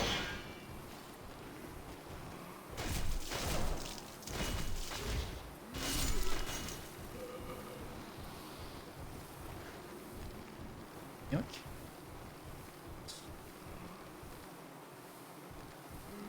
What? I remember this because I was glad to be near the end. Because it seems like you drop down and then there's a boss fog. Yes, the boss fight is on the lower level, but I think there are some items up here. You probably already got them. Okay. And then if you drop down, the boss arena is right through here. Part of the problem is that so much of this aesthetic they have going on for swamps, yeah, here we go, centers around things that you don't really want in your game. Like, for example, like the bad visibility is one of those things. But you don't want the player to have bad visibility in the game because it's an accessibility issue. It's like having a zone that's, like, for example, the inability to roll or walk in the bog. You don't want that because you don't want to ensure that the player can't actually control their character. So even that is, like, overly restrictive. Alright, yep. Yeah, I understand what they were going for with it, but there are definitely debates to be had about whether or not it makes for a fun experience. And I mean, that's really the crux of it, isn't it? That, does it make the experience fun? Yeah, do you want to experience this? And usually the answer is no. Want it to be over. Well, that's where you run into the question of, all right, if the player is given a choice to engage with this content or skip it, if they choose to skip it, why do they choose to skip it? The answer is almost universally, it's not fun to engage with. Or it's not sufficiently fun to engage with, right? It's just tedious. Yeah. What did he infect me with that I still have? Flies. You have to go burn yourself on a torch. Okay. If you get too close to him, you get covered in an aura of flies. If he hits you with a projectile, you get covered in an aura of flies. And if you get covered in an aura of flies, the only way to get rid of them is with fire. Right, there we go. Bronze trophy. Alright. Freedom. Freedom from this shithole. Well done. There's a reason why people fondly remember all the Undead Berg style variants or Boletaria style variants, and not so much the shitholes. I mean, people remember Darkroot Garden, and Darkroot Garden was, well, not a swamp, No, but it's kind of it was a peaceful, nice-looking actually. zone, yeah. Yeah, I never minded that one too much. Yep. But as far as swamps go, I don't know if it's the best choice for what you're going to do with your level. I mean, it certainly looks different, and there's something to be said of that. If you're making a game, then you want to have different looking environments, which is usually why there's a lava level, you know, an ice level, and so on, because they're visually distinct looking. Which is fine. And I mean, swamps are variation in the biome, but how do you make the gameplay fun, right? Like, I feel like if they were going to do a swamp level that was fun, it would have to be a level where the swamp is not something that you're intended or expected to walk on, and if you do walk on it, it's because you fell off of something that you weren't supposed to fall off of. Like, right? I feel like the swamp is something that's best used as, okay, we want to do a level that's maybe a little bit narrower and that's made up of bridges and platforms, and we don't want to just do it in a tree, because that's old and tired and been done a million times. So let's have, you know, an actual path that lets you permanently stay out of the swamp, but if you fall into the swamp, you just, I don't know, die, or It's still enemies come out of... punishment related, though. Hmm? To me, if you're going to have an environmental hazard, it should be something that you can use against enemies as well. But if you're not careful, it can be turned against you at the same time. Well, right, so being like, able to if you knock have- enemies into the swamp, right? Like if you have an ice level, for example, then sure, you will come across like areas where if you don't get through it quickly, you'll freeze or you'll slow down, whatever it is. But if you bait enemies into it, then it does the same thing to them. For a swamp, yeah, it's not so much knocking them into the swamp. That's part of the problem. That's the whole thing. Maybe if it's like something where it's a sequence instead, where you're on one of those swamp boats that they use, something to get across, or you're on the bridge. I just don't know. Like, everything about it is just terrible. Well, I mean, I've seen levels in swamps in other games where you could set parts of the swamp on fire, and that would then kill enemies that walked through it. You could also have it be something like you're using the... Like if you have predators in the environment, like gators or flies, whatever it is, and using those against the enemies as well. So it's more a matter of like, there are natural traps all over the swamp, and you're using those against enemies. Exactly. And I mean, the example of Demon Souls, or indeed any of the Souls games, is that enemies you encounter in swamps are universally immune to poison. Like, the swamps do nothing to them. Yeah, that's part of the... Which I get, they live there, so in theory they would be immune.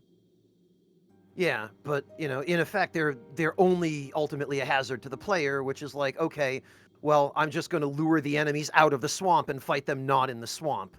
Yeah, I think so I'll again, probably go the ignitable gas route, I guess, is probably where I might go with it. Yeah, I mean, that's always a fun one, right? Explosions are satisfying. Fire is satisfying. As long as it's not being used against you. But yeah, just anything, like, no impairing movement or anything like that. No impairing vision, nothing like that. Anything that's a basic, like, entry-level mechanic to being able to have the player interface with your design should not be something you start interfering with, unless it's absolutely necessary. It's the reason why people usually hate water levels, because they slow down, and it's awkward trying to move through the water. Unless it's like Majora's Mask for the N64, where you turn into a Zora and you dive in, and you're like moving around at a crazy fast rate, then people want to go in the water, because it's fun.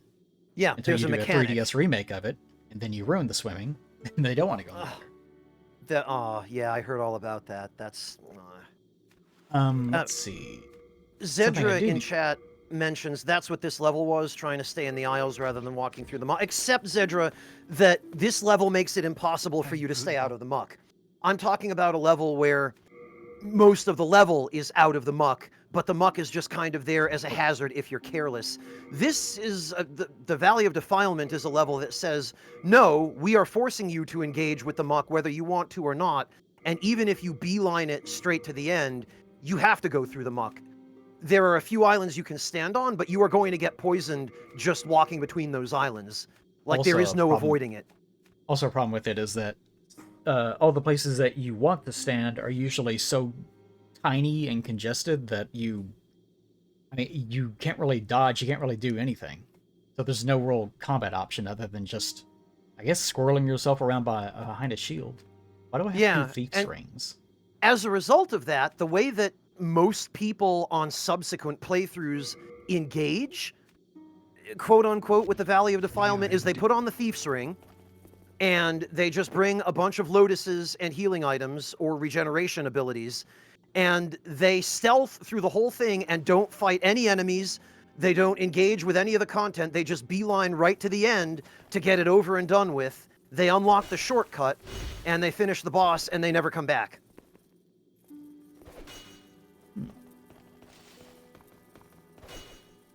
Yeah, but they don't really handle it correctly. If you want to do something like that, where there's an upper level and a lower level, don't put any items on the lower level. Don't, like, try to force people, no, you have to go down here at least once. No, just ignore that. And sure, if you fall down, you can kind of quickly get out of it, but the area below is very dangerous. It's almost like lava. Like, you don't want to be in lava, but you can probably still get out of it in a video game. Probably have it be something that is environmental. Maybe not necessarily. Like, if you did poison, I guess, instead of it being this thing that's just on you and you just have it for the rest of your life, but it's low level, it's more like it escalates, like it develops stacks. So the longer the amount of time that you spend in an area, the more intense it gets. But then once you get out of it, it goes away fairly quickly.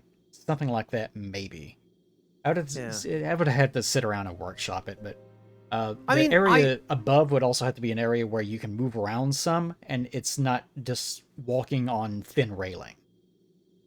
It's nothing enough to where if you roll around too much and aren't paying attention, then you can fall, but otherwise it's mostly safe.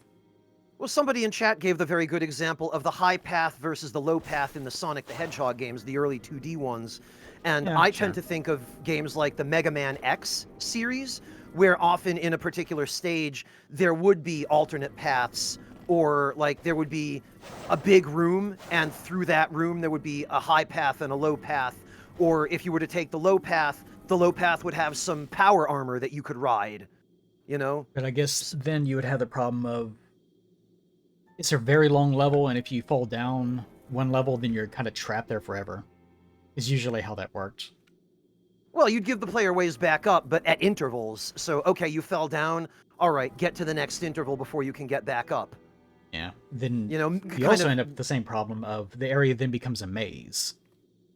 And if there are items there, and you're someone like me that's a completionist, then you would have to do all three, which would get really tiresome. Or you would have to, if all the items are on the top level, you would have to be absolutely perfect, or else you just have to start over and do everything again. Well, a maze doesn't necessarily have to be bad as long as it's a maze that's not miserable to navigate. Like, some variation in the terrain can be positive. It's just, how is it handled, right? How does the level designer do it? Yeah, mazes that are vertical, though, become very... It's definitely a problem. But Well, you I can mean, see what if the you- problem with designing these things is. Yeah, like if you have a discrete upper path and a discrete lower path and there are just points of connection between them, that kind of mostly solves that problem, right? But then if it's just two separate paths with connection points between them, to me it makes the level a little less interesting. So, you know, there's a balance to strike. And it really depends on the game and the traversal systems and what else there is to encourage or discourage exploration. If it's an action game like, say, a Mega Man or a Sonic, exploration isn't really the point, and there are rewards if you do explore, but it's more about that rush you get from blasting through either the upper path or the lower path. And like if you go the upper path, you're bouncing off of springs, you're getting tons of air time, Well, you're doing all the cool stuff. If you do the sure, lower but we're path, talking about Sonic now. We're not talking about making a bog level in a Souls game. well, That's the sure. I mean, problem. we've gotten off track, but I'm saying that by that same principle, I'm sure there is a way to add enough variation to a swamp where it's not terrible. The problem here is Miyazaki is just so damn obsessed with swamps every freaking game that, you know, that you can't get out, that you're always going to have to go through one or more. I'll put it And this in way, Elden I Ring, can't- it's... In you any know. game, I can't think of a single swamp area that I've ever been excited to be in. I can't even really think of any in the first place. Like, I think of FromSoft, and that's kind of it, because they're the only ones that are this obsessed with the idea of a sloppy area where you don't want to be there. Because most video game companies would have the immediate thought of, well, you wouldn't want to be there. Why would we make you go there? Well, I mean, I guess it depends on the story. I mean, I imagine the developer's answer to that question would be, listen, man, we want you to know how fucked the world is, and we want you to know that this place is here and why it's here. And they're not thinking so much about whether you're having fun going through the level. Yeah. Anyways. Yeah. I have the Murden Hammer now. Excellent. And how do I make things blessed? I cannot remember. Plus Is it just a matter of... 2, I want to say. Plus... It's either plus 2 or... No, it might be plus 3. Get it up to plus 3, and then go to Stonefang, and Ed should... Oh, is it plus 6, Kel? Ew. I thought it was plus 3. Maybe it is plus 6. So specifically, you have to upgrade the Murden Hammer to plus 6, which I don't even have the resources to get it to plus 2. And then after it's plus 6, you have to bring it to Ed and not this guy. No, yeah, to Ed and Stonefang. And I meant to give you some Faint Stone, which I forgot to do. If you want to go to 2-1 and meet up at 2-1, I could put my sign down and just give you the faint stone, and that might be enough. Do I have faint? Oh, wait. Faint stone. Yes. Flynn's army, if you're asking about me, yes. No, I've got some. Yeah, I can just dupe it if it comes to that. Okay. We are in debt. Okay, that's good enough. Alright, but I do really want to eat and then watch Two Towers. Yeah, no I'm worries. excited about that. Okay. I don't know when the next time I can do it whenever, I guess. Since I set my own schedule. When you will be able to do this. That is up to you, I suppose, as far as scheduling goes. You have stuff to do, and it's mainly this month, isn't it? Probably the next few months, I would estimate. Oh, okay. But I can always set aside a day for the most part. Just give me some advance notice and let me know when you want to do that. And as long as I don't have any prior commitments other than the general thing, then you know, I can work with it. Okay, that sounds good. Yeah. It also has some other stream ideas, and I wanted to get back to... I have my first draft of my next Dragon Ball video, which I'm sure I'm excited about. That is ready, but I need to actually like shore it up a little bit and then record it and edit it, which is going to be a nightmare, so that'll be a new thing. Other than that, Demon Souls... I was considering the idea of escorting someone through Ocarina of Time as a stream, but we're already doing that, so probably not that. But there's some other ideas I have as well. Who were you thinking Kellen of Huggins escorting? in this case. Okay. Have they never played it? Huggins barely remembers it, and Kel had never experienced it. Unfortunately, the multiplayer version of that, it doesn't sync in me, so there's no real participation. And also because everything is desynced, the first person that encounters a cutscene is usually the only person that gets it. So it can be really awkward trying to integrate that, and he's even missed like a couple of boss fights as a result. I see. Not the most perfect system. But anyways, point being, I might do more streams in the future that have some sort of cooperative lean to them. I kind of like that idea. Anyways, for the time being, I guess that'll be it, unless you have something else to share. You should share your Twitch, of course. Oh, do you want me to? Yeah, that's why you're here. Okay. Integration, marketing. I'm here to hang out with my friend, but if you're okay with that me as well, yeah. Plugging my own stream, then yeah, you can go because you're even quote unquote worse, so to speak, about standing around and talking about things than I am. I think I might actually be worse. Yes. So if you want that kind of content, there you go. Stream BG3. I don't know, Huggins. The BG3 thing, because you'll have to experience BG3 a bit before you commit to anything like that. Just because so much of it is narrative. Lords of the Fallen, I was already streaming. People might resent that. I don't know. I'll think about it. I'll talk about it later. For now, I just want to focus on like eating. And I've been talking so much that my throat is really dry because I haven't had water next to me. Anyways, did you not eat before the stream even? I ate some oatmeal. That is what I have eaten today. Well, anyways. Wilford Brimley would be proud, I guess. If you guys want to watch Two Towers with us, I'll be doing it in the Discord in a bit after this. So just ! Discord if you're interested in that sort of thing. Just for you two, Spy, if you feel like watching Two Towers tonight. Anyways. Much appreciated. I think I might just head for bed, actually, because it is late here, and I suppose I could stand some sleep. You don't want to get into rotation territory like I'm in right now, where No, my sleep is also screwed up. I am trying very hard to keep my sleep schedule somewhat human, and somewhat is a stretch at this point, even. Okay, that's it. I'll send you guys over to Zone. Why not? All right. In keeping with the old timers. Very good. Chat, thank you so much for hanging out. Cowboy. And Eli, thank you for the invite to hang out. I really appreciate it. I'm glad we were able to finally make this happen. Oh yeah, finally. But yeah, we'll continue this. I don't want to like pack everything together and have it be like today, tomorrow, and the next day or anything like that. So maybe like space them out a week or two apart, something like that. We'll get through it eventually. Because we knocked out 3 levels today, which is pretty good. And on that Yeah, and pace, I it's a guess short we would be game. done relatively. Yeah, especially if I avoid trying to pick up every last single item. I resist that urge to some degree. Okay. Yeah. That's it for now. All right. I will see All you right. guys at some other point. For now, Take it go easy.